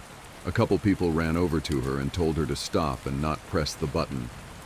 She was screaming her head off and wailing. It had been hard to understand people in the past while going by them, but this was as clear as day. As we passed by, I could tell she was starting to break free from the grip of people holding her back. I wasn't too worried. Whatever button she was wanting to press, I'm sure it wouldn't work since none of the other ones worked so far. We were about 5 seconds away from going down the descent when we heard a click come from all our seats. The woman hit the button that unlocked all our overhead seatbelts. Of course, the seatbelt button worked, but not the button to stop the ride. A few people reacted fast enough to either jump out or snap it back over themselves before the ride went down. Others weren't so lucky. 3 people managed to jump out but didn't survive the fall, despite there now being a giant net to catch anyone who was dumb enough to try and get out that high. One person hit a support beam on the way down, and the other 2 landed wrong when they hit the net. Their bodies folded in an unnatural manner as they hit. All 3 died instantly. I would say around half of us that were left managed to get the seatbelt secured before going down the hill. Everyone else had to hold on for dear life. And unfortunately, I was one of them. I felt my stomach start to drop as I reached up to grab the only thing that would keep me from becoming a part of the pavement below. The restraint wasn't completely useless at this point. I just had a good 12 inches in between my chest and the restraint. As I dug my fingers into the plastic, I hoped I would be fine. Then the ride dropped. I felt my butt lift off the seat I had become so familiar with. I tried to wrap my ankles around the floor of the coaster to keep the rest of my body from flying out. Charlie luckily got the restraint down, so he was trying to get his leg over mine and hold me down with his arm. After the longest 5 seconds of my life, I managed to pull it back down over my chest. I wasn't sure who else got theirs down, but I assumed from how scared a few of them sounded, it wasn't good. All I could think about and look at was the big loop coming up. As we got closer, I could hear swearing from multiple passengers, including someone in front of me. She was violently pulling at the restraint, but it just wasn't budging. I was hoping and praying that the centrifugal force would keep her in her seat. As we went around the big loop, I closed my eyes. I knew I didn't want to see what was about to happen. I heard multiple people screaming and making horrendous cracking sounds. I don't have an exact number, but I would say only 7 people were left. I could see the 2 people in the very front row and Charlie beside me. I recall only hearing 3 other voices behind me at this point. At hour 5, 3 more people died while on the ride. 2 of them from a heart attack or something. The 3rd person, well, he watched the person beside him suddenly die while going around one of the bends. He yelled out in anger, and well, I'd actually rather not go into detail. But he died soon after. I saw the whole thing. They were the 2 people left in front of me and Charlie. At hour 6, we saw a group of people bringing in what looked like another large net, except that it was in the loading area. The next time we looped around, they wrote something new on the big whiteboard. "We are going to try and stop it manually." I had no clue what this meant, but by the look of the net, I was terrified. The next pass, there were people on both sides of the loading area. On one side, the net was wrapped around a large pole that had been somehow fastened into the concrete slab. I saw a large similar pole on the other side, but the net wasn't yet attached. As we zoomed by, I could hear people trying to rush and hurry behind us. We went around one of the turns, and I cranked my neck, looking to see what plan they had in mind. They were frantically trying to tie the other side of the net to the support beam that was freshly drilled into the ground. I couldn't believe how stupid these people were. How on earth did they think this was a good idea? Was this a last-ditch attempt? I was yelling at them and telling them to stop, but of course they couldn't hear me. Even if they could, they wouldn't listen. They were desperate to get at least someone out of this alive. Or maybe the owner of the park wanted all of us to die so that no one could publicly talk about the horrific things we went through. As we went past the last bend, the hundreds of people watching the spectacle cheered, clapped, and celebrated. Somehow, not seeing any of the flaws with this terrible plan. We were on the straightaway and my heart started to pound again. The few seconds before we hit the net felt like slow motion. I swore I could see everyone's face. They looked happy. I couldn't believe it. It made me upset because I knew they were all about to be very disappointed. Finally, we hit the net. Of course, it was no match for a giant metal contraption hitting it. The metal pole was ripped out of the concrete slab and smashed down right in between our car and the one behind us. As we headed for the incline, we tried to get the net that attached itself to us off of the coaster. Luckily, we were able to get it off of us, but no luck with the metal beam that was now awkwardly lodged in the coaster. As we started going down, the whole ride started to shake violently. It felt like we were going to fly off the track. We made it to the first turn. I heard a loud snap and 2 screams. The 7 coaster cars behind ours broke off and the metal beam found its way underneath. As we turned, I watched in disbelief as the cars behind us all went flying off the tracks. At that point in the ride, it was about 50 feet off the ground, still enough to kill them. I wasn't fast enough to close my eyes and saw the whole thing. It went off the track like it had wings and suddenly plummeted down into the earth. The screaming immediately stopped when the ride landed upside down. My imagination filled in the blanks and shuddered at the thought of the carnage below me. And then there were 2. We were hoping that somehow the ride would stop or slow down because we lost the back 7 cars. I was not sure what the logic was, but we were desperate at this point. After another hour, it was not showing any signs of slowing down. Once we made it to hour 8, we expected our fate.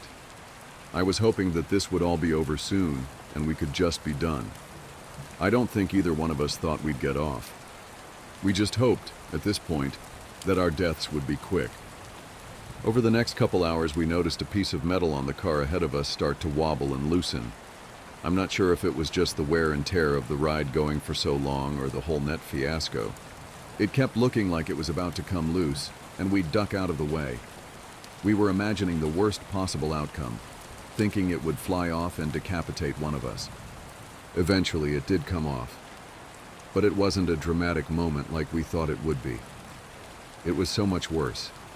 Instead of coming all the way off, it only partially came off and started grinding loudly against the track. We heard an audible cringing sound from everyone watching below. The sound was horrendous. The thin strip of metal started to find its way underneath the car. Charlie was worried it would dislodge the coaster from its tracks like we saw just hours before. He told me he was going to try and grab it.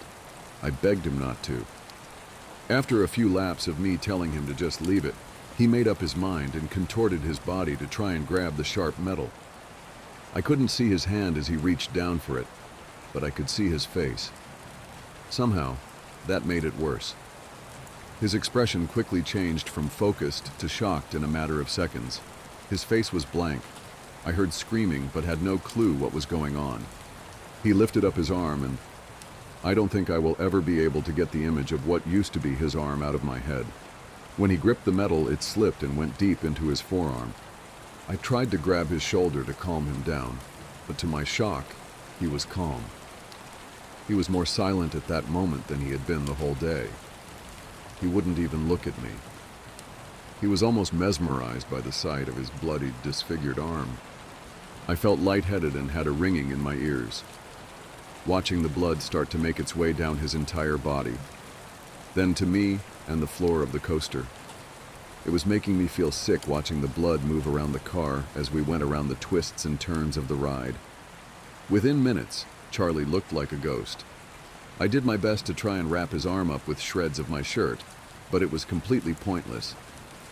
I don't think an old t-shirt can help when you see the bone. I tried to talk to him. I tried to make him feel as comfortable as I could, but it was no use. He was fading in and out of consciousness. We began going up the ascent, and he finally looked over at me. I couldn't begin to explain all that I saw in his eyes. I could see the pain and sadness, but also the relief. He knew he was going to die. But I don't think he cared.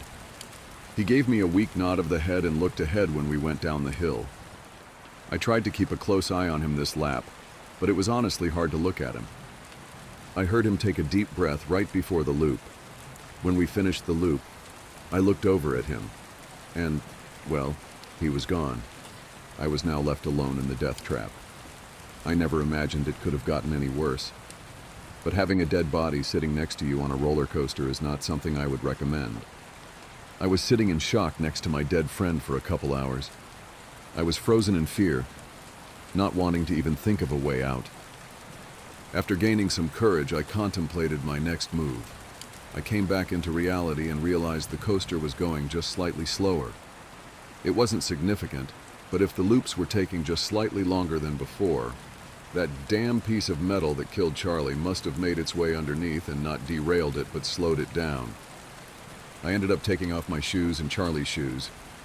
I had a plan that was probably dumb, but if I died, at least it would be in my hands. As I went by the loading area, the coaster started to slow down just before the ascent. I threw all 4 shoes right in front of the ride. A part of a shoe caught the truck in just the right spot. The ride was still. I could feel the coaster almost pulsing, trying to move with all its might, and I was sore. My shoulders were badly buried by the shoulder restraints, repeatedly hitting me over and over again. My whole lower half aching from sitting in a hard seat for hours on hours. I took a deep breath and squeezed in my gut like I never had before. I let out a horrific yell as I forced my body out of the restraint that had been holding me down for the last 12 hours, about 360 times around the track. My heart was racing as I felt the coaster start to win the battle to move again. I managed to squeeze out just seconds before it took off. I was freed and jumped. Luckily, I just barely hit the net below. I also managed to hit the net, so I didn't hurt myself too badly. Nothing is worse than what that ride already did to me. I laid on the net, looking up into the sky. In disbelief, I was still. I wasn't moving. It was almost making me feel motion sick, not moving around. Like when you are reading a book in the car and you look up after an hour. Everything was blurry. I could barely hear the faint sound of people trying to get to me, but it was mostly just my ears ringing and my heart beating. After just a few minutes, I was down. They immediately rushed me to the ER, where I stayed for 3 weeks. I sustained a broken rib, a broken collarbone, severe bruising, and a concussion, just to name a few, not to mention the mental trauma. I'm writing this as I'm feeling ready to finally tell my story. This is the first time I'm digging back into my memories and recollecting the whole experience. I've started to work through all this with a therapist, and it's made me realize I need to get it all out of my system. Don't bother trying to find anything about this story. The owners of the park have done a suspiciously good job hiding it. That's another reason I want to get my story out there. They have completely scrubbed the internet of it somehow. Although talking with a professional has helped, there are still some sounds and images that I can just never completely get out of my head. If you take one thing from my story, it's that you should trust yourself. Even if you don't believe in a higher power or gut instincts. If you have a feeling, trust it, please. My son's camera monitor alerted in the middle of the night. I checked it and saw my wife and son sitting on the bed. They weren't my wife and son. I'm a nurse, and I currently work nights. It's a total drag, but I'm hopeful I can go to days soon, since some coworkers are planning retirements. Anyway, I was working one night when just after 3 a.m., my son's monitor alerted me to sound and movement. No big deal at all. He probably coughed loudly or sneezed or something. He's 3 now, so he generally sleeps all night. I bring it up on my phone, and I see him and my wife sitting on the bed. Again, no big deal. He might have cried out or gotten scared or something. I was about to close the app when I noticed they were acting strange, almost creepy. And when I say almost creepy, I mean creepy as balls. They were sitting on the bed together, both of them just staring up at the camera with blank, emotionless stares. The night vision is black and white, so they had white, eerie-looking eyes. They didn't move at all aside from their visible breathing. They just sat there staring at the camera. I close the app and give my wife a call to make sure everything is okay. I never get to call home on lunch, so in a way this is kind of nice to get to talk to my family while at work. It rings a couple times before she answers with a very groggy, "Hello?" It was like she was dead asleep when I called, and she looked wide awake when on the camera. "Hey, you guys okay?" "Huh? Yeah. Buddy, my son's nickname, came in like 15 minutes ago. Seemed scared, so I said he could sleep with Mama." I'm confused here since I saw them in his room a minute ago. Literally 60 seconds had passed since I closed the app and made the call. "Wait, so you guys are in bed?" "Yeah, I fell back asleep right away. Everything okay? Everybody keeps waking me up." She's kind of annoyed. "Hang on a sec." I put her on speaker and bring up the app, hoping I don't see it. When the app loads, I get that pang of intense nervousness in my stomach that I haven't had in a long time, since I was a kid in school and realized while I was eating breakfast, a paper or something was due that day and I hadn't done it. My heart leaps into my throat. My wife and son are sitting on his bed looking up at the camera, same emotionless stares. "Hello? You guys are in bed, right?" "Yeah, we're trying to sleep." "Well, I'm looking at his camera and I see you two sitting on his bed." "Huh? Number, we're in our bed." "I know that's what you mean, but I'm looking at his bed and you two are in there." "Hang on," she says. She's quiet for a sec while she brings up the camera on her phone. I hear this guttural, terrified gasp, like she had sucked all the air in the room into her lungs, filling them to capacity. I don't hear this kind of gasp from my wife often. Usually only when she's truly afraid, like during a jump scare in a movie, or one time when we turned her back on our son for literally a second, and he was down by the mailbox inches from the road. I hear rustling of sheets and the line goes dead. Of course now I'm absolutely terrified myself, so I immediately call back. It goes to voicemail, so I call again. I call again and again with no answer. Finally, after about 4 minutes, she calls me. I tell you that 4 minutes felt like 40 years. "Hey, what's happening?" I ask. She's absolutely hysterical and crying. I can't understand a word she says. "Stop. Slow down for just a second," I say. She slows down enough to explain they are in the car and driving to her parents. She looked at the camera, and when she saw what was on it, she got up and grabbed our son and rushed downstairs and out the door. Didn't even close the garage. "Don't worry about it," I said. "I'll drive by when I get off and close it." We live in a generally safe neighborhood, so I'm not too concerned the door is up. "You will not go in there," she says. "Hell no," I return. "Why are we on the camera?" she asked. "Is it a recording?" "I don't know," I return. "I'm going to keep watching it and see if there's anything I can tell. Do our code words with Buddy." We have code words because we're nerds. We've seen too many pod people and imposter movies, so we decided a long time ago to make code words with each other to be able to tell if one of us was an imposter. We have a couple code words, but we also have a 3-sentence story we recite together, each saying a different part alternately of each other. I hear her on the phone saying the things we taught our son. He giggles as he says them. He does every time we practice, since he thinks they're a joke and doesn't have any idea of the real meaning. We're both convinced he's our son. My wife then says our part, and I'm convinced she's her. We made up these words as a complete joke to ourselves. I never once in my life ever imagined we'd actually need them. Unreal. She got to her parents safely and it was hard to hang up. I told her we'll figure it out in the morning, hopefully just a glitch. She said she didn't think it was a glitch. When she was running out, she had to run by our son's room and the door was open. There's a little flashing light on the back of the camera that indicates it's connected to the internet. It gives off just enough light that when she ran by, she thought she saw, out of the corner of her eye, a shadowy outline of what could have been an adult sitting on our son's bed. It sends chills down my spine to think about. Knowing they were safe and out of the house is the only thing that kept me at work that night. It was a long 4 hours, but I kept checking the camera every chance I got. Sure enough, they were still sitting on the bed, staring up at the camera with emotionless gazes. I studied them to see if I could see any pattern, from their breathing to their blinking. Their breathing was steady and looked normal. It was their blinking that would tell me if this was just some kind of bizarre, time-looped freak accident video or not. I intently stare at my phone and count the seconds between each blink, telling myself if this is a loop, then their blinks should be even and occur at the same time each time. There was no pattern to their blinking. It was erratic and random, just as a person blinking should be. The passing hours are what finally sealed the deal that this was not a weird looped video of some kind.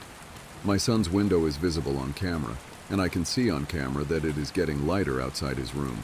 His curtains keep out just enough light to prevent the camera from exiting night vision, but lets in just enough to be able to tell the sun is rising. I try to figure out what the hell I'm going to do before I leave work. Calling the police comes to mind, but I talk myself out of it. First of all, what am I supposed to say? Someone is in my house that looks like my wife but isn't. Worse yet, what if they are entities of some kind and the police do go over and it kills them or something? I decide to tell a coworker about it. He's a firm believer in the paranormal and might have a suggestion. I show him the video and tell him the story. His initial response of, "That's creepy as fuck," doesn't help much, but he says he wants to go over and check it out. He says we both should, to see if not my wife will try and act like my wife. I tell him absolutely not, and he says we should at least go to the house even if we don't go in. I agree on that since I wanted to close the garage. We got to my house and walked around the perimeter first. Not sure what we wanted to accomplish by that, but it felt like something we should do. The curtains were all drawn since nobody was there to open them in the morning, so we couldn't see anything. I went to close the garage and suddenly had this overwhelming urge to go inside and investigate. It was like I just had to know what was going on. So in we went. We walked through the kitchen towards the foyer where the stairs are. It's so quiet in our house right now you could hear a feather drop, forget the pin.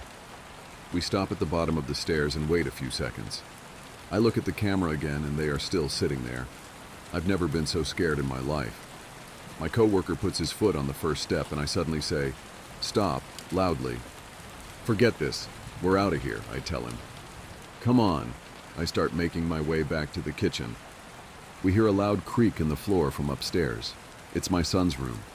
He has a very loud, creaky board right in the middle of his floor that's almost impossible not to step on. My wife and I are still deciding if we ever want to fix it because it will alert us if he's ever up to no good when he gets older trying to sneak out or something. "Come on, come on, come on," I yell as I motion for him to move his ass. We're out of the house in about 2 seconds. Out on the street, I check my phone. Now only Not My Son was sitting on the bed, same blank stare. Not My Wife was gone. Holy shit, my coworker says. That was stupid as fuck of us. Do not tell my wife we went inside. She would be so ungodly mad if she found out what we just did. I use my garage door opener in my car to close the door. Before we leave, I look at the camera again. Not My Wife is back on the bed with Not My Son, both staring blankly up at the camera, blinking every few seconds. That was all about 4 days ago now. Not My Wife and Not My Son are still sitting on the bed staring up at the camera. They haven't moved a millimeter. We obviously haven't gone back to our house. What do we do? I'm sorry it's taken so long. It's been an emotional month. I've felt like I'm losing my mind, or already lost it. I've been in the hospital for 3 weeks. You'll remember I left off at my wife's parents' house, not sure what the hell to do. My wife and I argued about it. My in-laws said, "Call the priest." I told my wife we're calling the cops, and that's it. The day we finally called the cops would be day 6. Not My family was still sitting on the goddamn bed staring at the camera. I told the dispatcher there were intruders in my house, leaving out the part where they looked exactly like my family. I told her we were out of the house, but I would meet the police there. She dispatched 2 units. My wife begged me not to go. I told her I had to be there. I had a foolproof plan. I would take her mom's iPhone and FaceTime with my wife while showing the police the camera on my phone. They would see this as a fucked up situation and hopefully proceed with caution. My coworker friend said he would come with me as well. My friend and I beat the cops to my house. Like most of you mentioned in the comments previously, I was packing heat. I have a concealed carry, so I had my 1911.45 on me. I was not concerned this would bother the cops, as I was going to inform them of my permit and that I was currently carrying. What I wasn't going to tell them was that I had my father-in-law's AR-15 in my trunk. It's almost funny how many of you mentioned that was the way to go in my previous entry. I didn't plan on telling the cops about it because I was not planning on needing it. They would come armed and prepared. They showed up, and I let them know I was armed, and then enacted my plan. I initially told them the story. They looked at each other like I was crazy, and they didn't believe me. I FaceTimed my wife so they could see she was in fact not in the house despite what our camera was showing. They still didn't seem to believe me, but this did pique their interest. I hung up with my wife and told her I'd call her back as soon as we knew something. "So now we're sure this isn't a recording," an officer stated, repeating what I said. "It's not. The day-night cycle has changed every day. Their blinking is erratic and not cyclical like it was a repeat," I said. "I know it's a stupid question, but your wife isn't a twin?" the other officer asked. I told him no. My friend spoke up. "I have an idea. Turn the volume up, I'll go throw a pebble at the window." He went around back while I turned up the volume to the max. "Okay, I'm tossing." We heard the light tick sound from outside, but the 1-second delay on the camera came in loud and clear through my phone. Not my wife moved at the sound of the pebble hitting the window.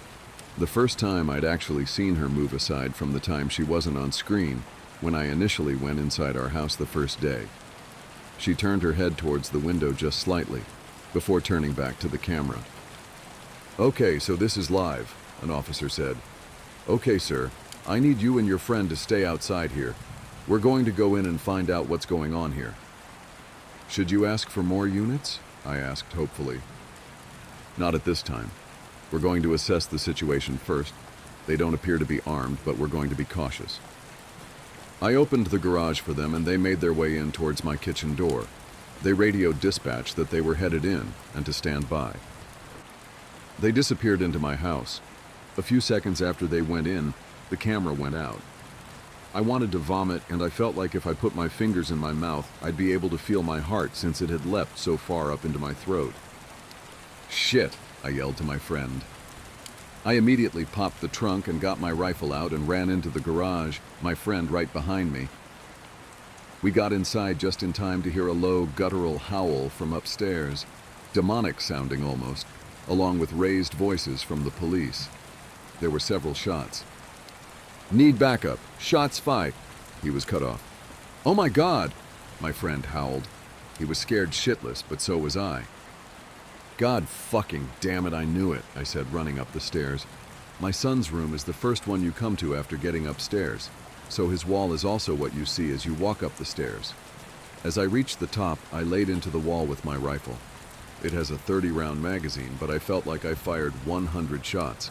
I fired all over the place, knowing full well the ammo would go through the wall like it was paper, concentrating on where my son's bed would be, but also near the door and towards the floor as well in case whatever these things were thought to duck. We heard shrieks of pain coming from the room, then nothing. My friend and I paused for a minute before deciding to go in because the camera was still out. We heard a whimpering coming from the room. There was a dead cop in the hallway we had to step over. It was awful, and I'll never be able to unsee it. His head was several feet away from his body in the threshold to our guest room. We found the other cop in my son's room right inside the doorway. He had several large holes in his torso, as if he'd been impaled. Exactly what I was afraid would happen had happened. I called the cops, and whatever these things were killed them. When we entered the room, we found the source of the whimpering was not my wife. She was laying on her back on the floor, holding her torso that was bullet-ridden and breathing heavy. The scene was awful. I can hardly put into words how awful it was. I know now, just like I did then, they weren't my family. It shouldn't have been hard. I should have been able to just go in and finish it. But instead I fell to my knees. Not my wife begged for her life. "I don't want to die, honey," she whimpered. "I wanted to have more kids. I can't die now." I looked over at not my son, who had to be dead. He'd taken 2 shots at least to the head, or what was left of it. He had several more in his torso and 1 or 2 on his legs and arms. If you have kids, seeing their lifeless, bullet-ridden body is a special kind of hell. Again, I knew it wasn't my son, but it was. I was going to be sick. I'd killed my family. I turned back to not my wife. She was acting just like my wife. It even mimicked her anxiety about death that she has had in the past year or so. It's not her, man. I forgot my friend was even there. It's not her. Shoot it. I know what you guys are thinking. How many times has this happened in the movies, and you scream at your TV for the main character to just shoot the imposter because it's not their loved one? I guess movies get it right somehow. I'll never roll my eyes at the character who can't kill an imposter again.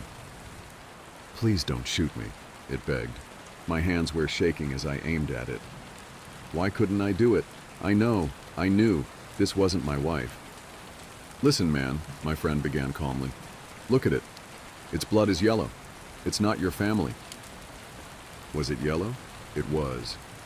Seeing my family slain was so traumatic I hadn't even noticed their blood wasn't red. I steadied my aim, and not my wife suddenly stopped begging. She began that guttural, terrifying shriek, and something black or gray started to protrude from her mouth, like a tentacle or something, and I fired. At that range, her head more or less exploded. Whatever these things were, they appeared to be mortal. I was still on my knees and my friend was out in the hallway just outside the door. We heard the sounds of approaching police sirens. I'd forgotten one of the cops had gotten a shots fired call over the radio before being killed. It seemed like it had been hours, but it had only been about 5 minutes since the police had gone in. My friend went downstairs to let the police know what to expect. I stood up and slowly made my way into the hallway. I was lightheaded and felt like I was going to be sick. My bedroom is adjacent to my son's, so the doorway is about a foot to the right of my son's doorway. My door was closed, but as I exited my son's room, my door opened. Not me walked out into the hallway, wearing exactly the same thing I was at that time. I was shocked in place. I couldn't move, but it did. It walked towards me, and its right arm turned black and morphed into what appeared to be a tentacle. It was wiggling around like a squid or octopus appendage. When he thrust his arm at me, it solidified and impaled me through my abdomen. It then stabbed me in the left leg just above the kneecap. I fell to the ground in pain. Its tentacle arm was wiggling again. "Why did you kill my family?" it asked. When it spoke, its voice changed pitch several times. It was my voice, then much deeper, then normal again. It alternated several times, saying that one sentence. It moved in closer. The rifle was gone, but I still had my .45. I pulled it out and got a shot off in its right knee. It howled. As Not-Me fell to his knee, I fired a couple more shots, getting 2 into its abdomen and left side of its ribs.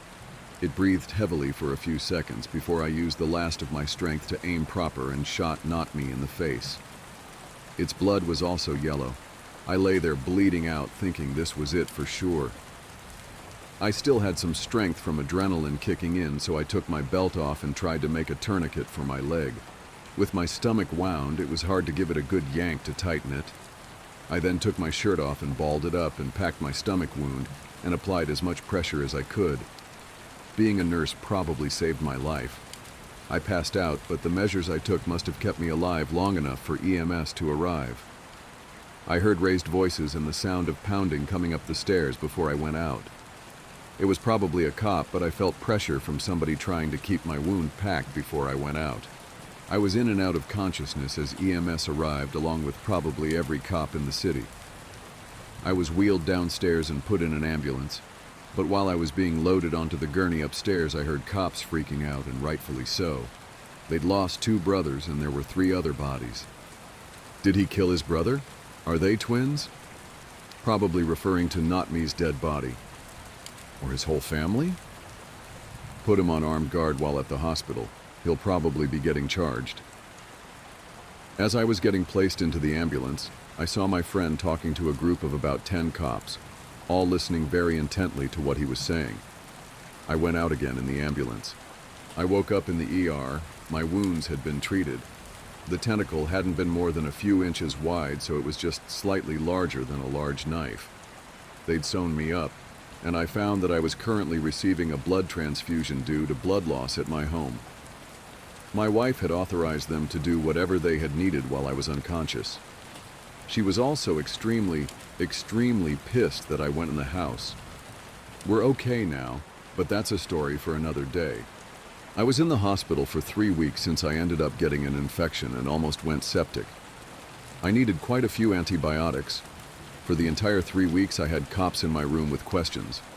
After about a week, they released me and no longer had me under armed guard. I told them absolutely everything, not caring if it made sense or not. And thank God my friend had come with me since he was able to corroborate this weird story. Midway through my hospital stay, men with suits came to pay me a visit.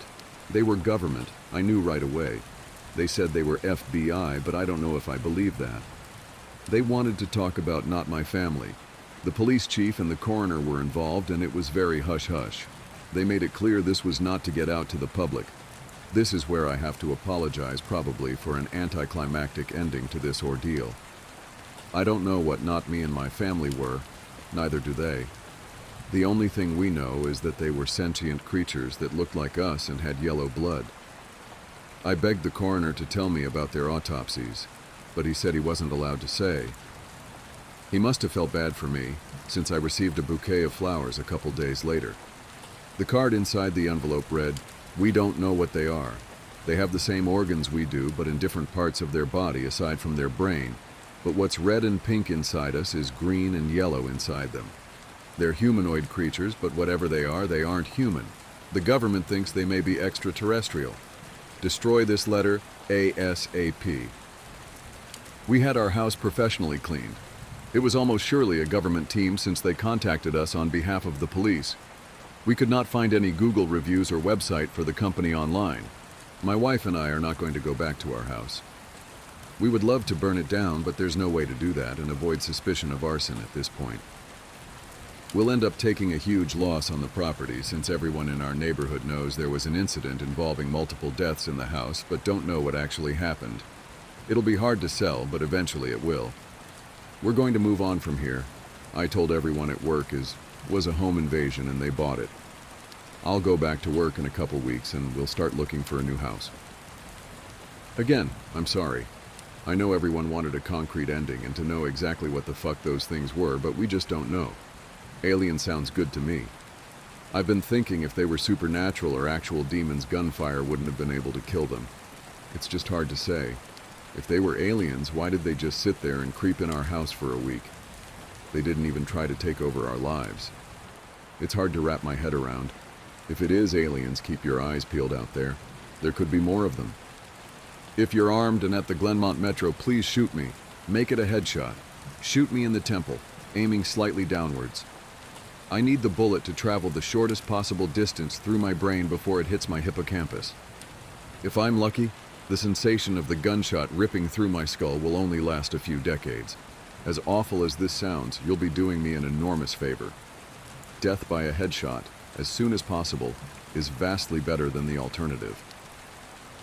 My ordeal started over 10,000 years ago at 10:15 this morning. I earn extra money by participating in drug trials. I'm a so-called healthy subject who takes experimental drugs to help assess side effects. Once it was a kidney drug. A few times it's been something for blood pressure or cholesterol. This morning they told me the drug I took was a psychoactive substance intended to accelerate brain function. None of the drugs I had tested so far have ever done anything for me in the recreational sense. In other words, none of the drugs I've tested have given me a killer buzz or mellowed me out or anything. Maybe I've always ended up the placebo group, but nothing I've tested had affected me at all. Today's drug was different. This shit worked.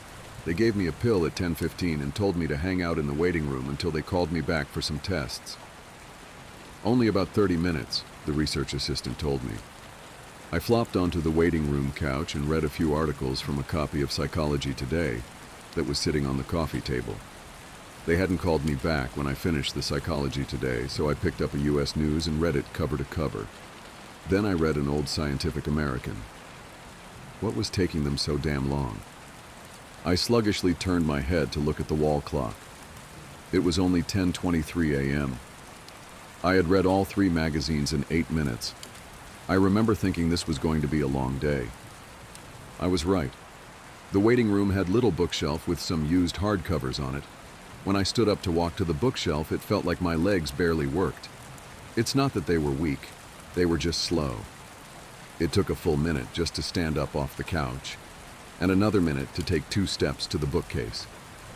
I scanned the old books on the shelf and picked out a copy of Moby Dick. My arms had the same problems as my legs. Just reaching 1 foot in front of me to grab the book took a long time. I actually got bored just waiting for my hand to reach the spine of the book. I slogged back to the couch and collapsed onto it in a slow-motion fall that reminded me of the low-gravity hops of astronauts on the moon. I opened Moby Dick, slowly, and began reading. I started with Call Me Ishmael, and got as far as Ahab throwing his pipe into the sea, which was all the way to friggin' chapter 30, before they called me back. "How are you feeling?" the research assistant asked me. "I feel slow," I said. "Actually, it's the other way around. Everything seems slow because you're so fast." "But my legs, my arms, they're moving in slow motion." "Your body seems like it's moving slowly because your brain is fast. Your brain is running 10 or 20 times faster than normal. You are thinking and perceiving reality at an accelerated pace. But your body is still constrained by the laws of biomechanics. Frankly, you're moving much faster than a normal person," she pantomimed a jogging motion. "But your brain is running so much faster right now that even your fast walk seems very slow to you." I thought about my slow-motion flop onto the waiting room couch. Even if my muscles had slowed down, my body would still react to gravity the same way. But in the waiting room, I even fell in slow motion. Slow muscles couldn't explain why gravity seemed weaker. My brain was going at warp 10. That's how I managed to read 3 magazines and the first 30 chapters of Moby Dick in 15 minutes. They ran a series of tests on me. The physical tests were fun. They made me juggle 3 balls, then 4, then 6. I had no problem keeping 6 balls in the air because they seemed to be moving so slowly. It was boring, frankly, waiting for each ball to move through its arc so I could catch it with my slow-motion hands and toss it back into the air. They threw Cheerios in the air and I caught them with chopsticks. They dropped a handful of coins and I counted the total value before they hit the ground. The cognitive tests were less fun but very illuminating. Finish a 50-word word search, 3 seconds. Solve an intricate maze drawn onto a poster-sized paper, 2 seconds. View a slideshow projected at 10 images per second, and answer detailed questions about what I saw, 95% correct. They told me I measured over 250 on the Knopf scale. Apparently that's deep into the superhuman range of thinking speeds. Then they sent me home. "It'll wear off in a few hours," they said, "which will seem like days to you. Try to use the residual effects to get some work done. Catch up on work emails while you're still in high-speed mode." The ride home was horrible. It was only 3 metro stops, and in real-world time, it only took about 35 minutes. But in my drug-accelerated hypertime, it felt like days. Days. Just walking out of the medical research suite to the elevator seemed like it took an hour. I sprinted out of the office, willing my legs to push me faster, but the laws of biomechanics held me prisoner. As accelerated as my brain was, I couldn't do anything to make my legs work faster. The huge disconnect between my body and mind made it extremely difficult to judge how and when to slow down, turn, or rotate my body. I had basically turned into giant slow-motion spaz. I misjudged my speed and rammed into the wall by the elevator button at a pretty good speed. Even though I could see the wall coming at me, I couldn't make my finger, outstretched to hit the elevator button, move away fast enough, and I jammed it against the wall. Hard.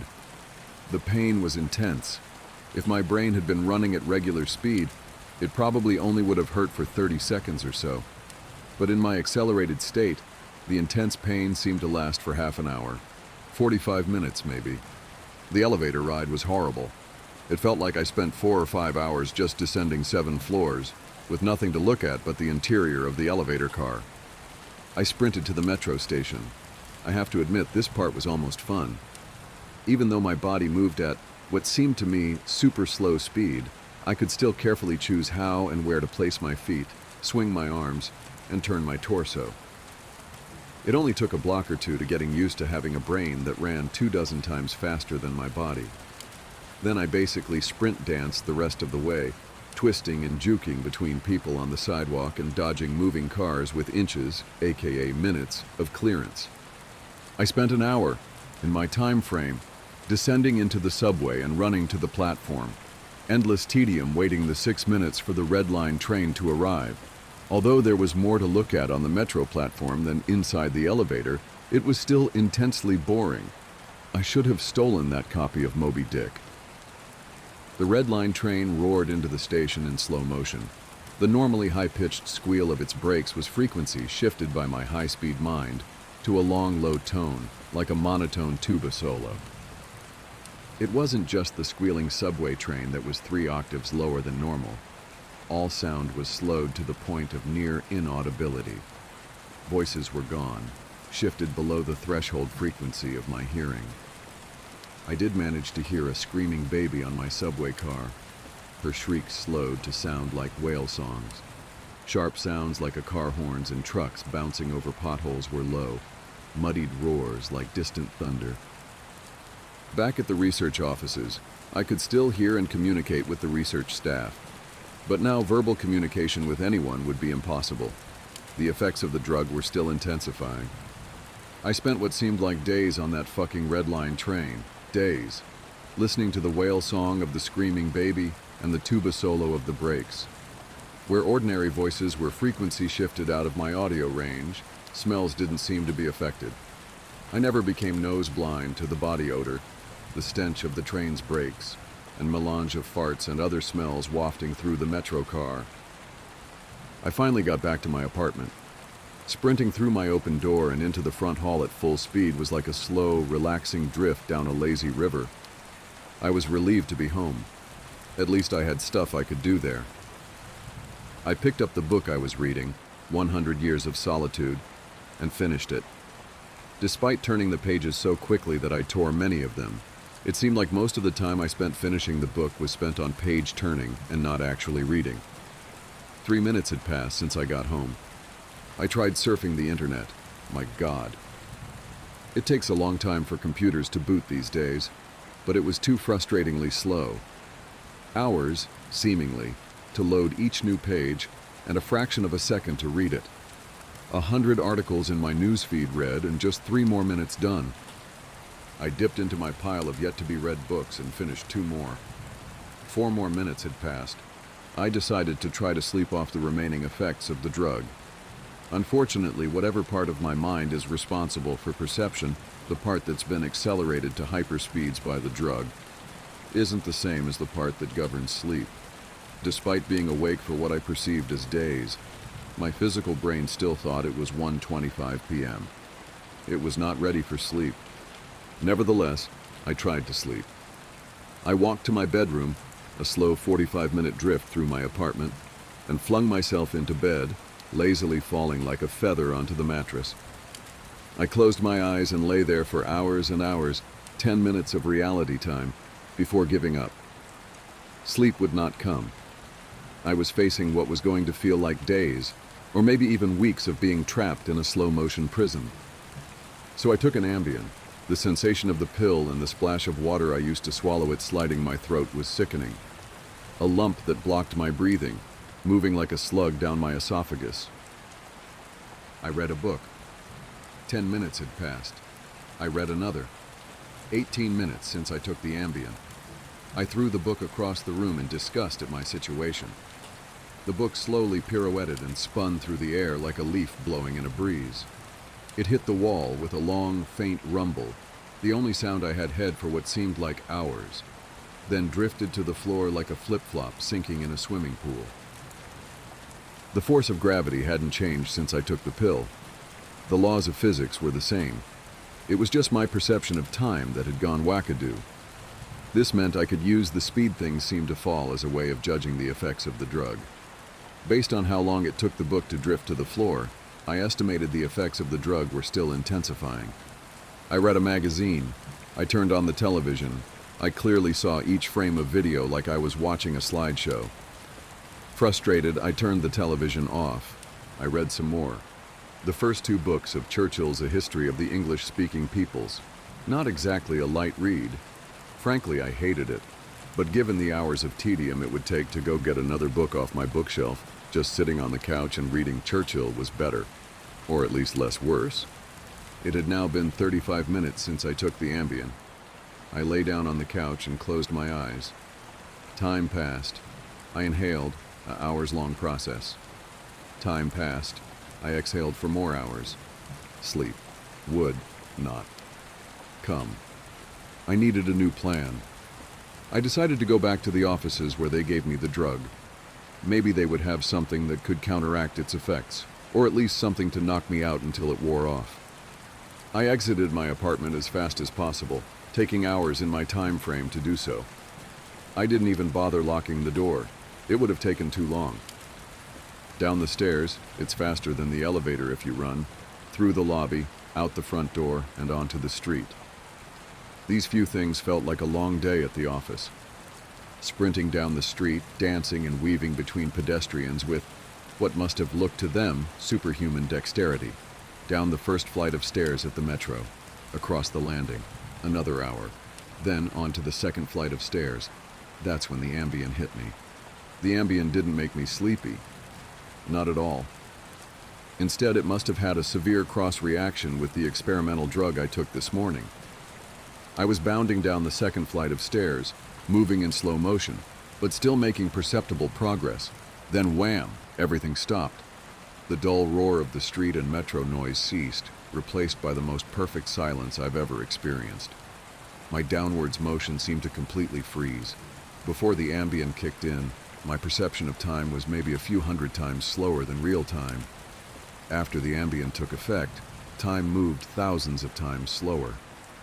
Every second seemed like days to me.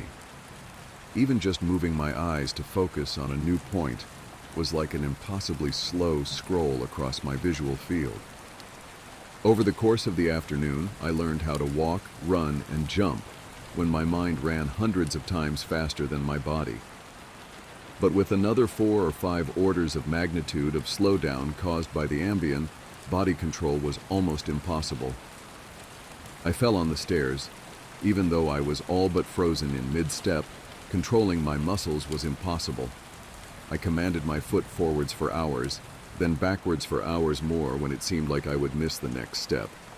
Hours attempting to adjust the angle of my ankle, then readjusting when it felt wrong. Despite these efforts, I rolled my ankle on the next step. The pain wasn't at all mitigated by the slowness. Hours of increasing strain on my bent ankle.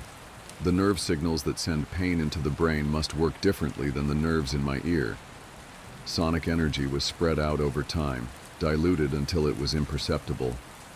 Pain flowed into my brain undiluted by the change in my perception of time. Hours and hours of increasing weight on my turned ankle turned into hours of increasing pain upon increasing pain. I pitched forwards, my high-speed mind completely unable to control my low-speed body. I drifted downwards for days, managing to rotate my torso enough to keep my head from impacting the ground first. I eventually landed on my right shoulder. At first, the impact wasn't even noticeable. Then I felt a slight pressure in my shoulder as it came in contact with the ground. The pressure grew, bringing increasing pain for hour upon hour. My shoulder finally gave out, popping out of its socket with an endless, sickening tug. I came to a stop days later, crumpled onto the ground, staring at the ceiling. The pain in my shoulder still screaming with the intensity of a fresh, violent injury. I had plenty of time to think during that fall. If every second seemed like days to me, then each minute of real-world time would be like years. Even if the drug cleared out of my system in the next 2 or 3 hours, this nightmare would seem to last centuries. By the time I hit the ground, I had a plan. I would somehow get to the platform and throw myself in front of a train. I twisted onto my hands and knees, days of my dislocated shoulder crying for relief. I misjudged my rotation and rolled onto my back. I tried again, collapsing onto my face as I tried to figure out how to control a body that moved slower than grass grew. Weeks of effort were finally rewarded with success. I stabilized on my hands and knees. If just getting on all fours was this difficult, I figured that walking or running was completely out of the question. So I crawled. I crawled through the metro tunnel. The dumb looks on the faces in the crowd lingered on me for weeks. I crawled under the turnstile and onto the escalator. The escalator spilled the rush hour crowd onto the platform at the same speed a glacier spills ice into the sea. I looked out over the crowded platform during my interminable downward ride. The train status sign said the next train wouldn't arrive for 20 minutes. 20 minutes was like a year to me. I'd have to spend a year on the metro platform, waiting to die. I crawled off the escalator, enduring days of stupid expressions on the commuters' faces. I crawled a few feet to a concrete bench and curled up next to it, trying to find a position to lessen the pain in my shoulder. Then my problem with time got worse, impossibly worse. The massive slowdown on the stairs was just the beginning of the interaction between the experimental drug and the Ambien. It fully hit me while I was curled up by the bench. I blinked. Years of darkness followed. Sound was already gone, and with my blink, sight was gone as well. All that existed was the pain from my fall. My hyper-accelerated mind wasted no time compensating for the lack of sensory input. Voices spoke to me. They sung to me in languages that never existed. Patterns and faces and colors came and went in my mind's eye. I recalled my whole life and imagined living another. I forgot English. I settled into a profound despair. I spoke to God. I became God. I imagined a new universe and brought it to life with my thoughts. Then I did it all again and again. My eyes opened with geologic slowness. A faint glow, weeks. A slit of light, weeks. A narrow view of the metro platform, ankles of the commuters near me, and an advertisement on the opposite wall. I extracted my phone from my pocket. A project that spanned decades. How can I even explain the boredom? The pain in my shoulder is nothing compared to the boredom. Every thought I can think, I have thought hundreds of times already. The view of ankles and advertisements never changes. Never. The boredom is so intense it's tangible, like a solid object of metal and stone wedged into my skull. Inescapable. What are my options?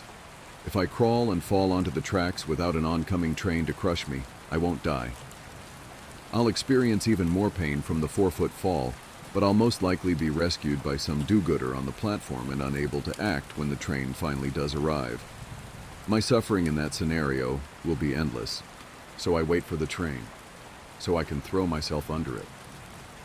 When it finally hits me, I will experience the pain of being ripped to pieces for centuries, until finally the light of life leaves my brain and my experience ends. I've lived hundreds of lifespans at the foot of this bench. I'm far older in spirit than any human who has ever lived.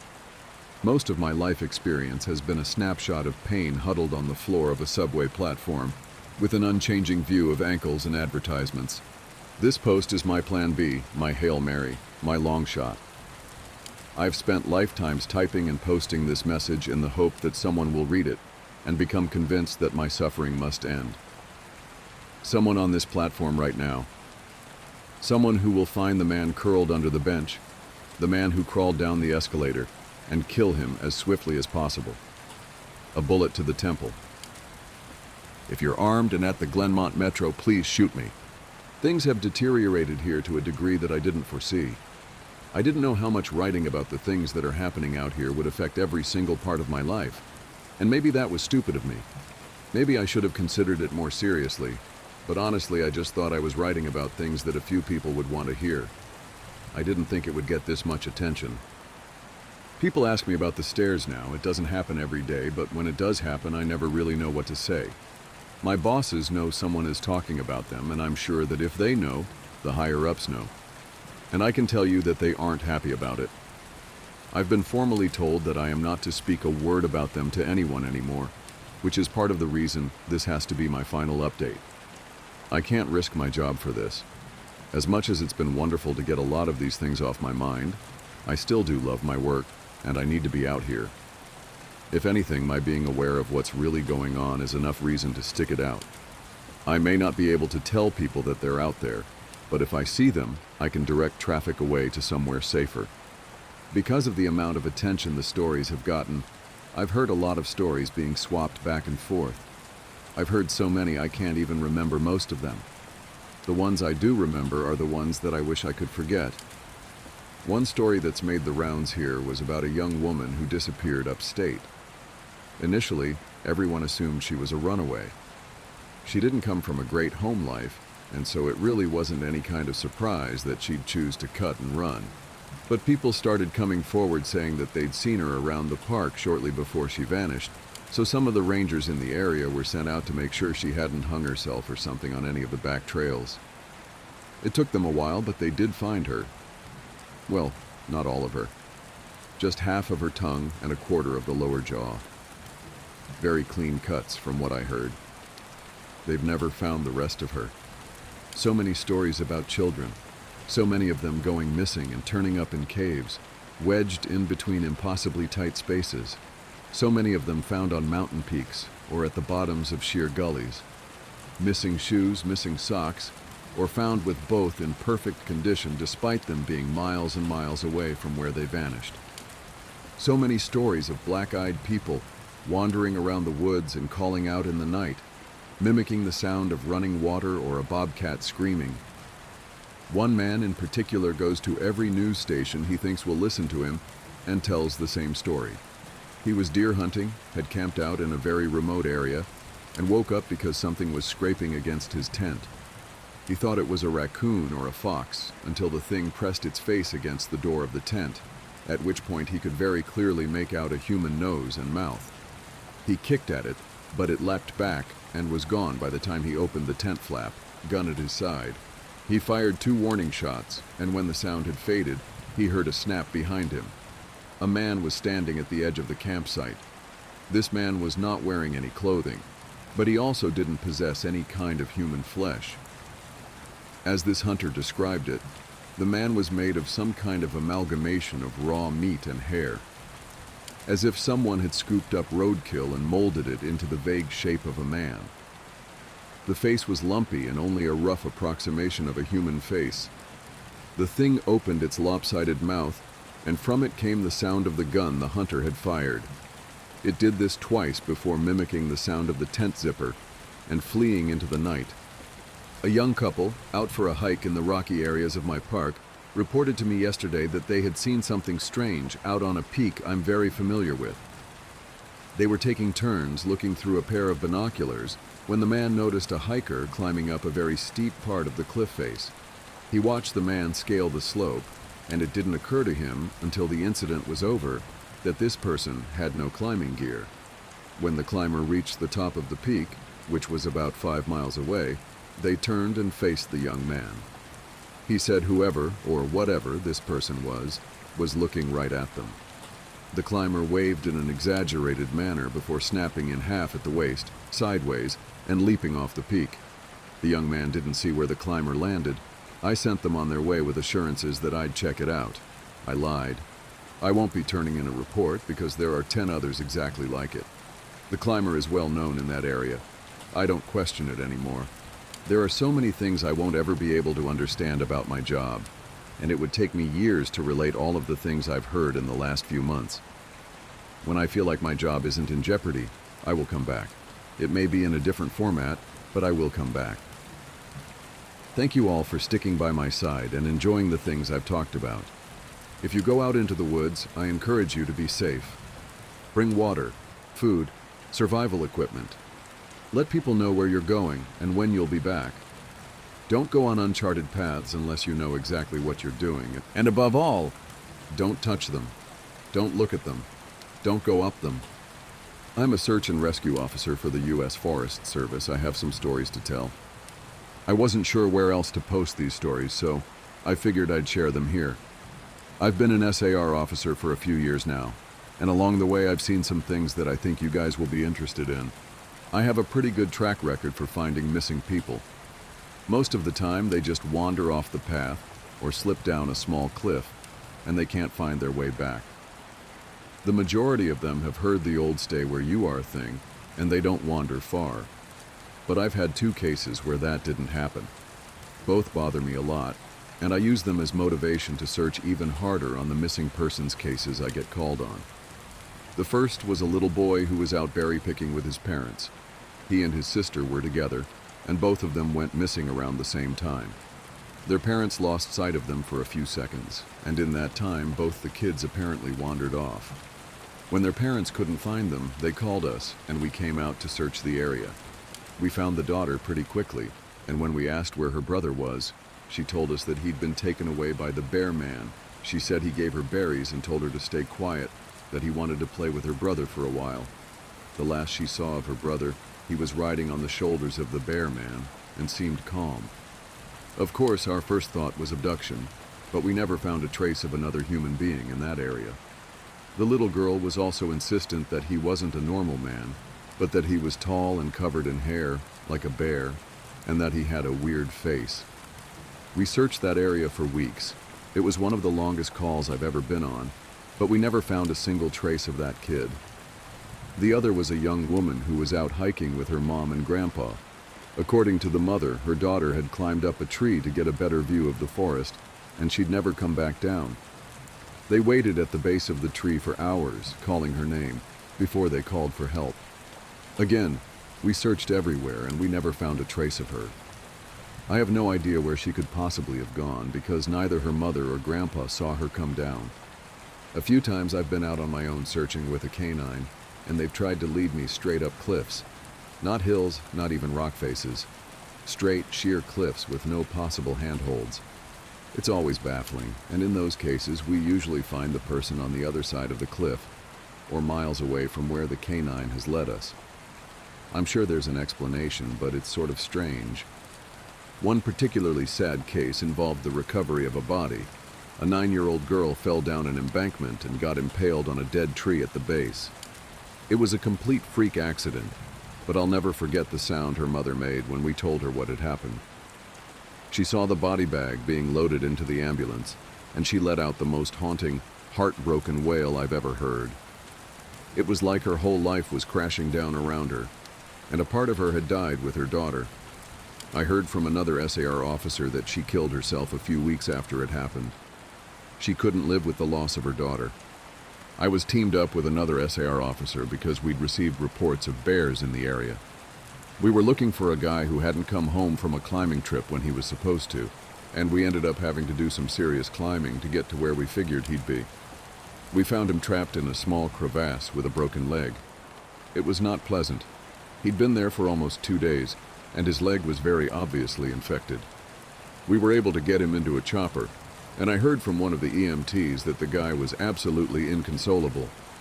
He kept talking about how he'd been doing fine, and when he'd gotten to the top, a man had been there. He said the guy had no climbing equipment, and he was wearing a parka and ski pants. He walked up to the guy, and when the guy turned around, he said he had no face. It was just blank. He freaked out and ended up trying to get off the mountain too fast, which is why he'd fallen. He said he could hear the guy all night, climbing down the mountain and letting out these horrible muffled screams. That story bothered the hell out of me. I'm glad I wasn't there to hear it. One of the scariest things I've ever had happen to me involved the search for a young woman who'd gotten separated from her hiking group. We were out until late at night because the dogs had picked up her scent. When we found her, she was curled up under a large rotted log. She was missing her shoes and pack, and she was clearly in shock. She didn't have any injuries, and we were able to get her to walk with us back to base ops. Along the way, she kept looking behind us and asking us why that big man with black eyes was following us. We couldn't see anyone, so we just wrote it off as some weird symptom of shock. But the closer we got to base, the more agitated this woman got. She kept asking me to tell him to stop making faces at her. At one point, she stopped and turned around and started yelling into the forest, saying that she wanted him to leave her alone. She wasn't going to go with him, she said, and she wouldn't give us to him. We finally got her to keep moving, but we started hearing these weird noises coming from all around us. It was almost like coughing, but more rhythmic and deeper. It was almost insect-like. I don't really know how else to describe it.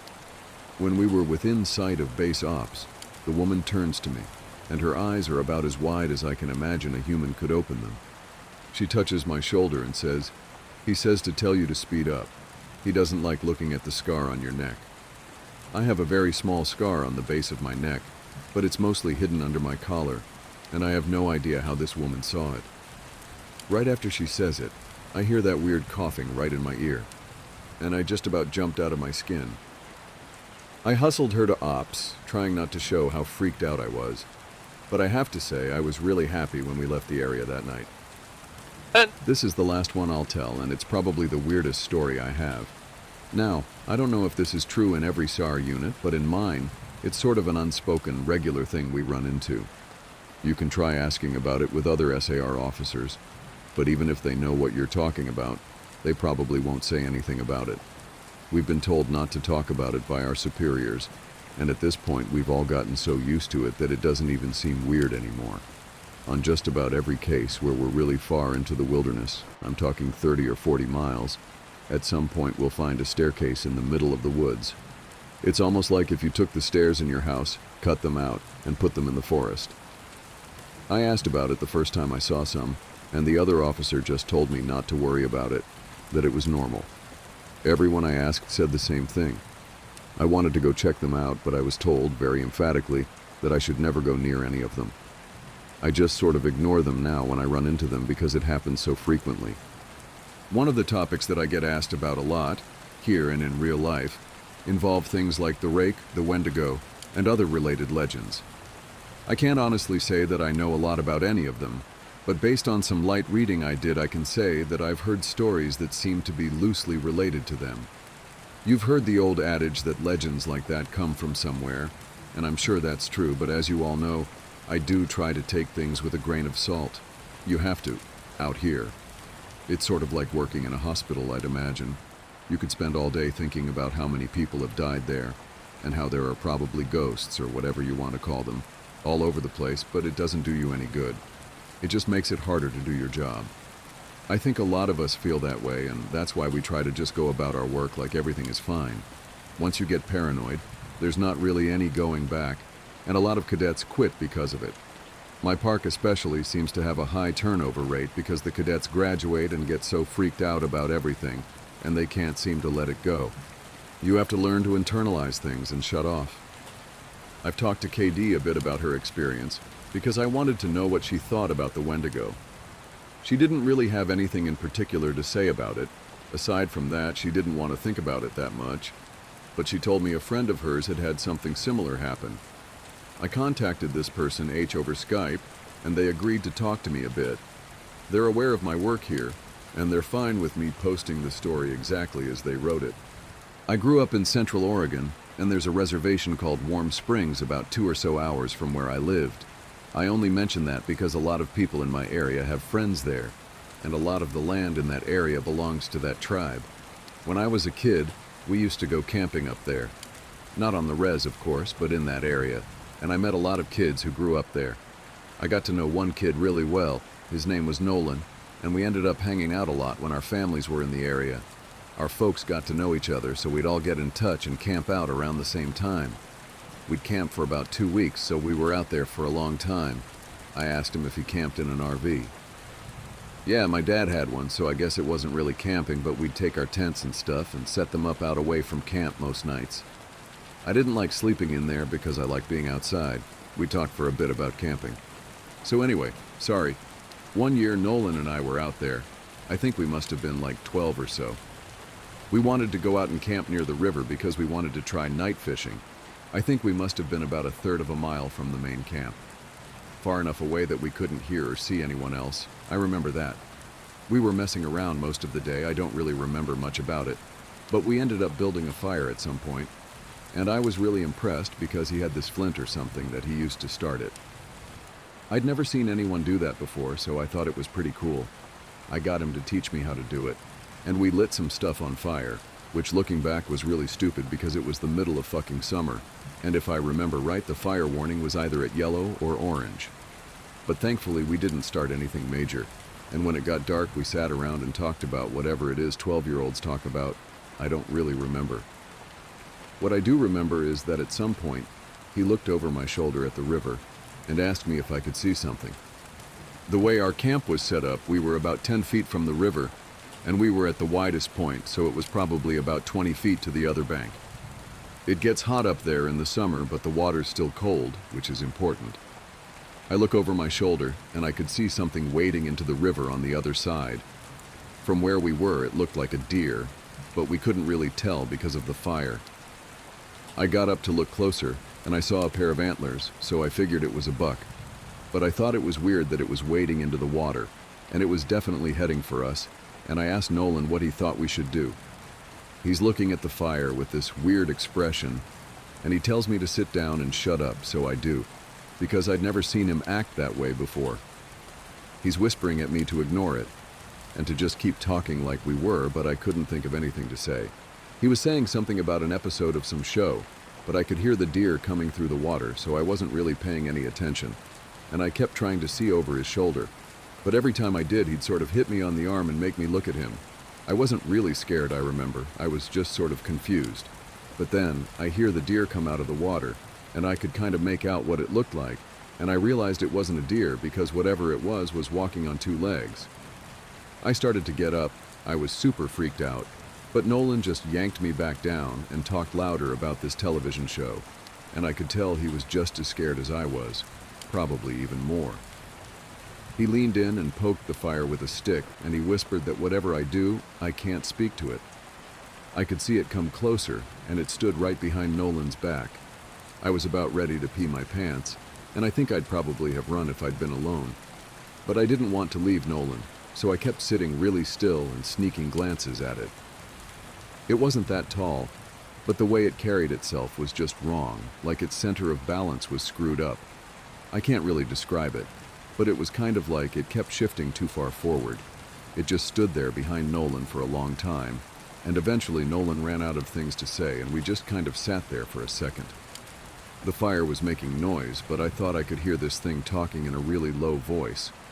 I couldn't hear what it was saying, and I leaned forward a tiny little bit, and I actually did pee my pants when it leaned forward too. I couldn't see its face, but I saw its eyes. They were cloudy and milky, and if you want to know what they look like, find that scene from Lord of the Rings, where Frodo falls in that lake, and all the dead people are floating toward him. That's what its eyes looked like, so all I saw were these two white eyes floating above Nolan's head, and the really vague shape of the antlers coming out of its head. I don't know what my face looked like, but at exactly the same time, Nolan and I fucking booked it out of there, and we ran non-stop until we got back to the main camp. My pants were soaked with pee, so I took them off as we were running and threw them in the bushes. We both stopped once we were in front of my dad's RV, and we couldn't see anything chasing us, so we stood there and caught our breath. I asked him what that thing was, but he said he didn't know. He said his grandpa had only warned him that if anything ever came up to him when he was out in the desert, he was never ever supposed to talk to it or listen to anything it had to say. I wanted to know if he'd heard it talking too, and he said that the only thing he'd been able to understand was, "Help you." I think we ended up sleeping in the RV with my parents, and the next night we went back out and didn't see anything. That does remind me, in a lot of ways, of the Wendigo legend. There's a phrase used to describe it that I think fits perfectly, which is that the Wendigo is the spirit of the lonely places. I know sometimes when I'm out in the wilds where I know there's no one around me for miles and miles, I get this weird kind of craving that I can't really explain. I don't know if it happens to anyone else, but it's this desire to consume. It's not like I crave anything in particular, but more of this weird, distracting hunger that comes from every part of my gut. I also wanted to find out more about the faceless man if I was able, and found a few similar things. I asked around my circle of friends, and one of them said when he was out doing repairs at a park in his area, he saw something kind of like that. We were having dinner in town, 5 of us including myself. This guy, he was repainting an information booth and heard a man ask him for directions to the nearest campsite. He didn't turn around because he was up on a ladder, but he informed the man that there weren't any campsites nearby, but that if he headed down the road about 4 miles, he'd find one at another park. He asked if he could be of any other help, but the man said no and thanked him. My friend said he kept painting, but he was listening and never heard the man leave. The second he came up and talked to me, the hairs on my neck stood up, but I wasn't sure why. I just had this really uneasy feeling about the whole thing, and I wanted to finish painting and get out of there. I figured maybe part of it was that I couldn't turn around to look at him, but something just felt off. There was also this weird smell floating around even before the guy talked to me, kind of like old period blood. I had looked around to see what was causing it, but I didn't find anything.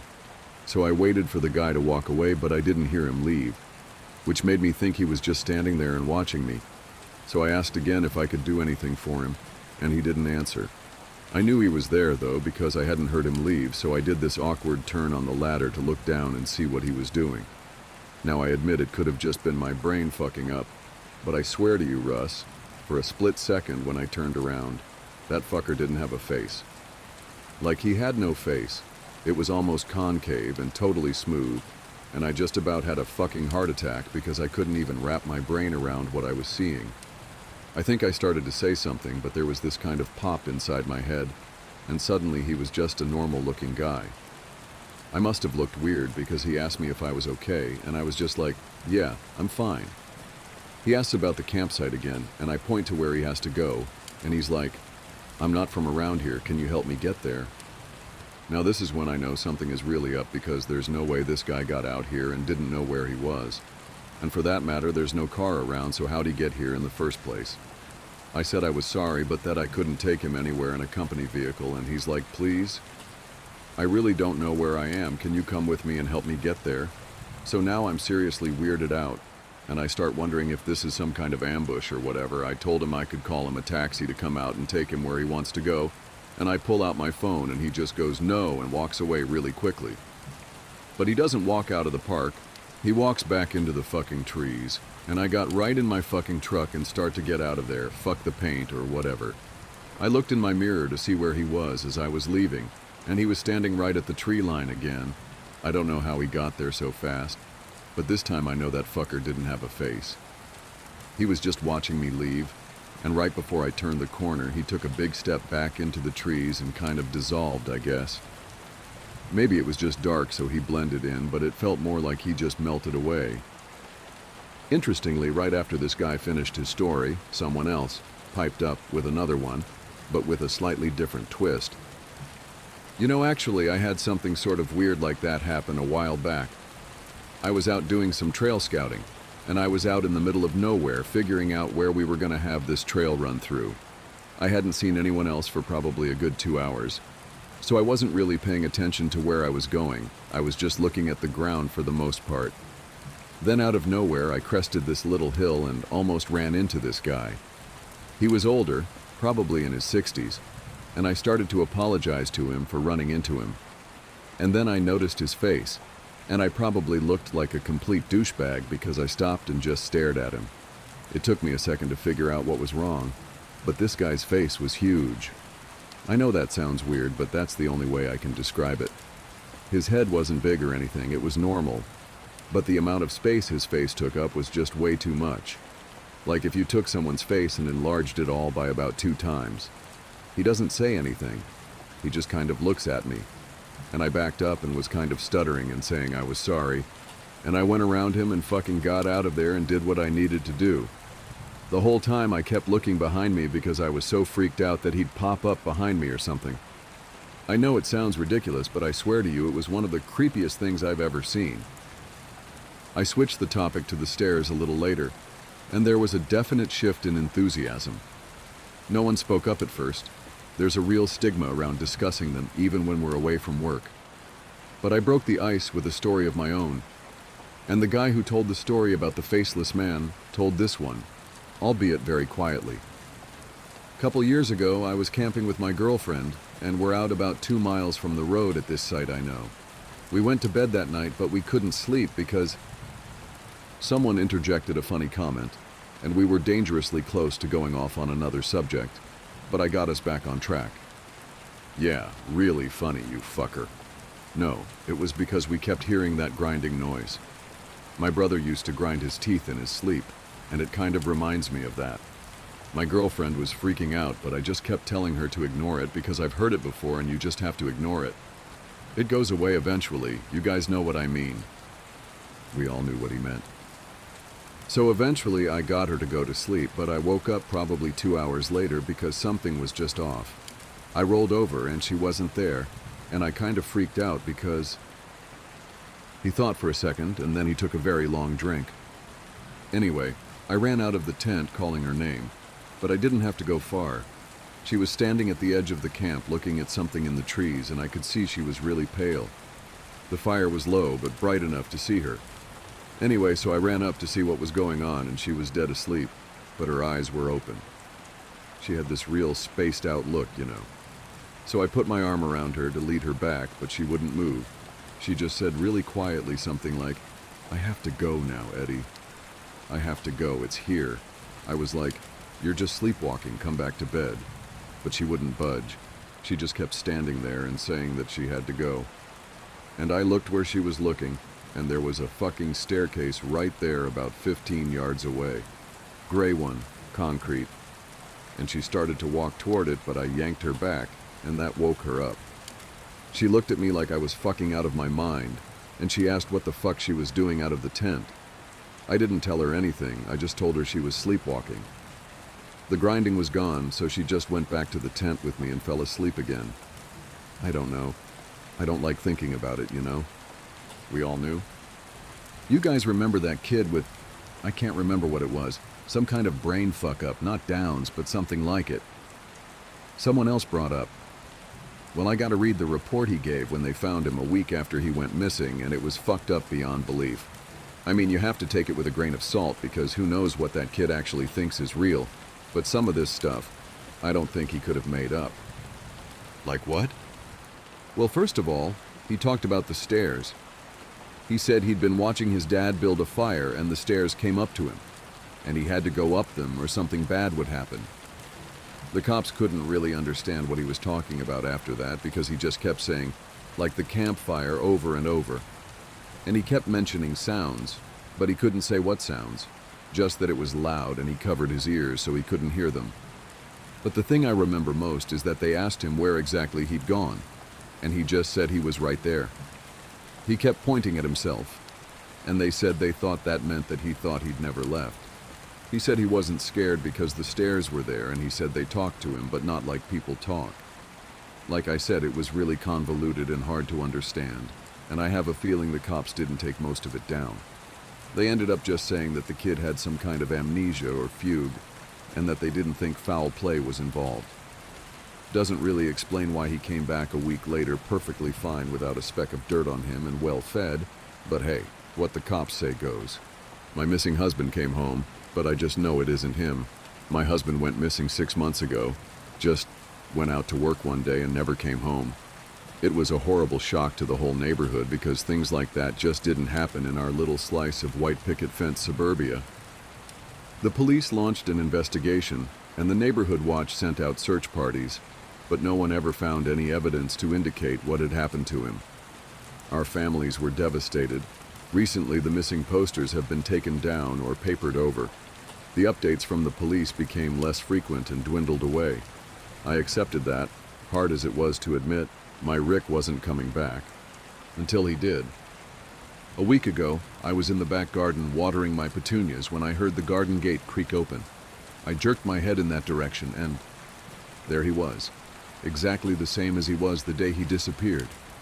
Same windswept blonde hair and bright blue eyes, same curl to his pink lips. I was in shock. Our families had mourned for him, and yet there he was, standing in our garden like he had just popped out for milk or something. When I asked where he had been, he said he didn't know. He couldn't remember anything about the last 6 months. All our family and friends are beside themselves with joy. They almost can't believe it. But that's just the thing. I don't believe it. Look, I understand how crazy this all sounds, I do. Our families would never believe me, and I can't go to the police unless I want to end up in a straitjacket. But I just know that the man sleeping next to me isn't my husband. I don't know what to do. I know I should be happy, but I'm not. I'm terrified. I don't know much about anything supernatural or paranormal. I don't even like watching horror movies. But something about this whole situation makes my skin crawl. Just let me explain why I'm so sure. Once I've done that, Hopefully one of you will believe me, and you'll be able to tell me what to do. The morning after Rick came home, I made him a cup of tea. When I handed it to him, he gave me the brightest smile. Then he took a sugar cube from the dish on the table and dropped it into the cup. Our house was in chaos with his return, and I was still in shock, so I didn't think much of it at the time. But it's been replaying in my mind ever since. I know it doesn't sound very significant, but my husband never put sugar in his tea. He was always adamant that it ruined the taste, and he'd get so frustrated if I ever put sugar in his cup by accident. And yet, this man had sugar. Then it was the golf. A few days ago, when he was out visiting his mom, I recorded a golf tournament that was showing on the TV. It was one of Rick's favorite golfers that was competing, and he never missed it. Once, he even skipped out on an anniversary dinner just to watch a championship. Only when he came home from his parents and I told him what I'd done, he just seemed unbothered. Like he said thanks and everything, and then he asked if I wanted to get dinner.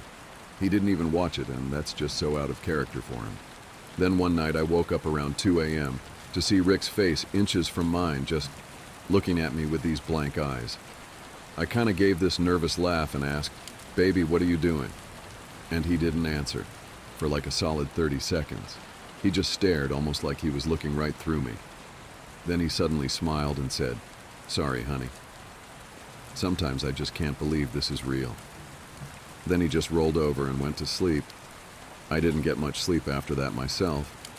Yesterday, about a week after he came home, the neighborhood threw a street party to celebrate his return. Everyone from our street and the streets on either side turned up to see him and tell him how happy they are that he's all right. When he wasn't standing with his arm around my waist, he was milling around, chatting amicably to each and every one of our neighbors, even the little kids. Jackson, our next-door neighbor Sally's toddler, wanted to play peekaboo, and Rick happily played along with a smile on his face. Now, my husband never did that. Rick always said he didn't like kids. That's why we never had any, and so he never wanted to play with any of the neighborhood children, especially not Jackson. Rick all but avoided him. Before he disappeared, I had started to suspect it was so I wouldn't see them together and notice the subtle but unmistakable similarities. The final nail in the coffin, proverbially speaking, was Sally. Just this morning, she came knocking on our door. Her excuse was the tray of brownies she carried, but I think she just wanted to push her way into our morning so that she could see for herself what the situation was. After she left, I called her a nosy busybody. Rick laughed, kissed my head, and agreed with me. That was when I knew for sure that it couldn't really be him. Rick always used to get so mad whenever I insulted Sally, like I didn't have any right to hate her even though she'd been fucking my husband for years. But today there was none of that. He didn't even try to defend her. I know what you must be thinking. If he was in an accident or something, he might have had some kind of traumatic brain injury that caused him to forget some things about his life, maybe even change his personality, and that's a valid, reasonable explanation. I have no doubt it's what the police would tell me if I reported all this. But you know why I'm dead certain that man isn't my husband? He doesn't have a scar. If he was really Rick, he'd have a scar on the side of his forehead shaped like the golf club I hit him with. But there's nothing, not a mark. Honestly, I'm this close to going out tonight and digging up my petunias just to make sure he's still under there. I don't know what I'm sharing a bed with, but I know it's not my husband. So what the hell am I going to do? Hi everyone. I want to thank you all for your concern and support.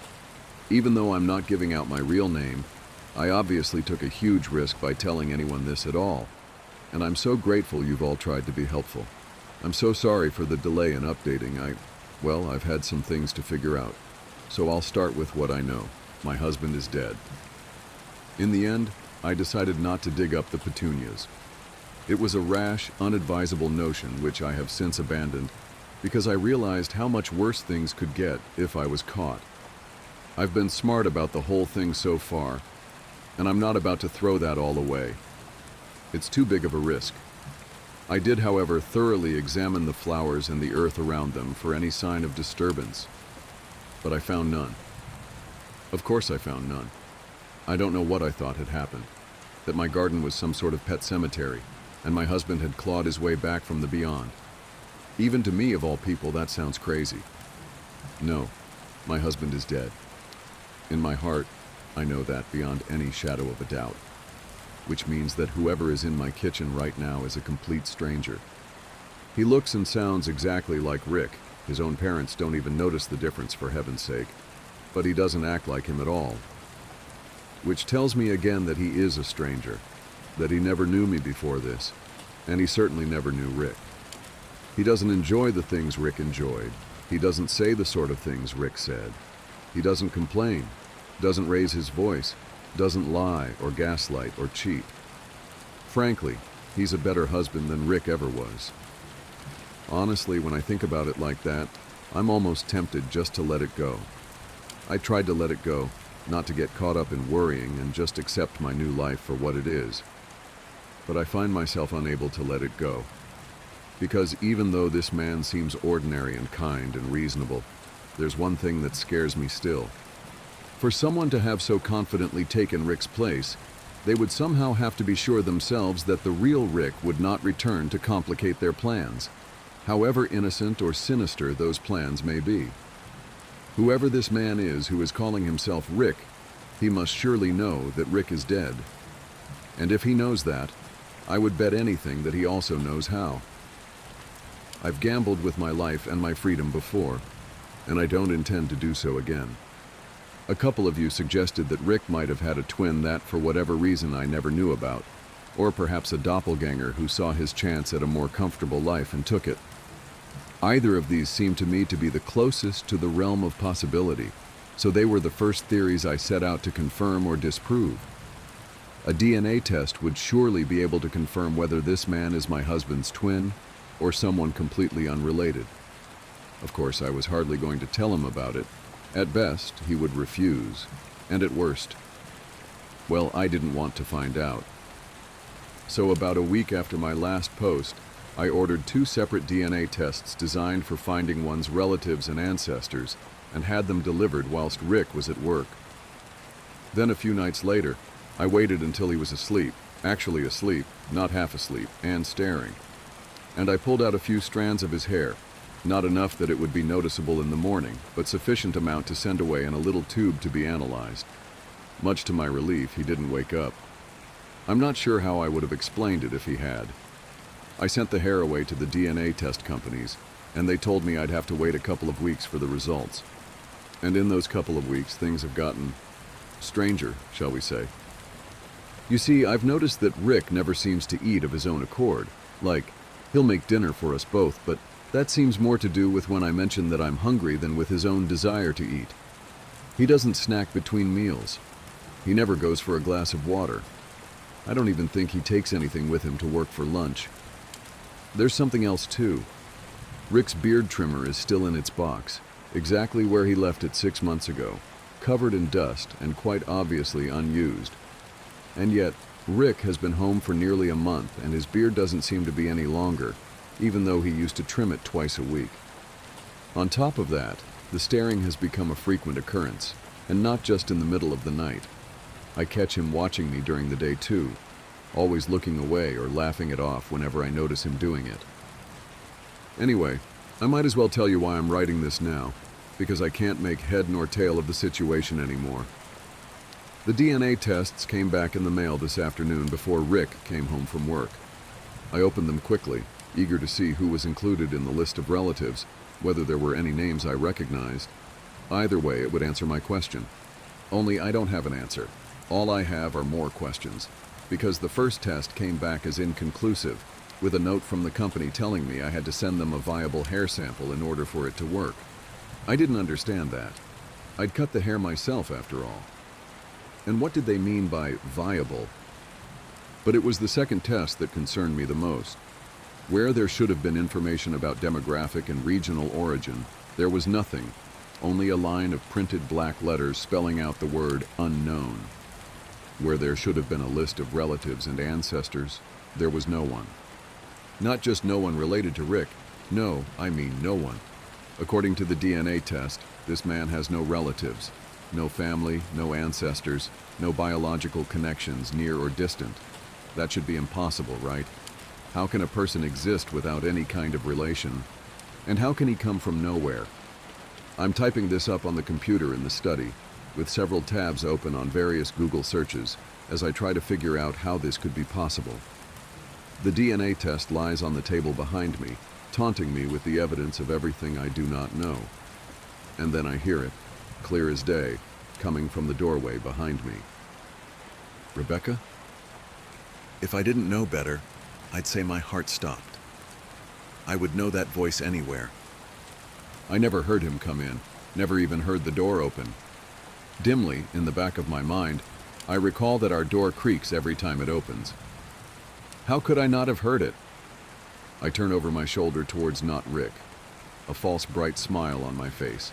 He is not smiling.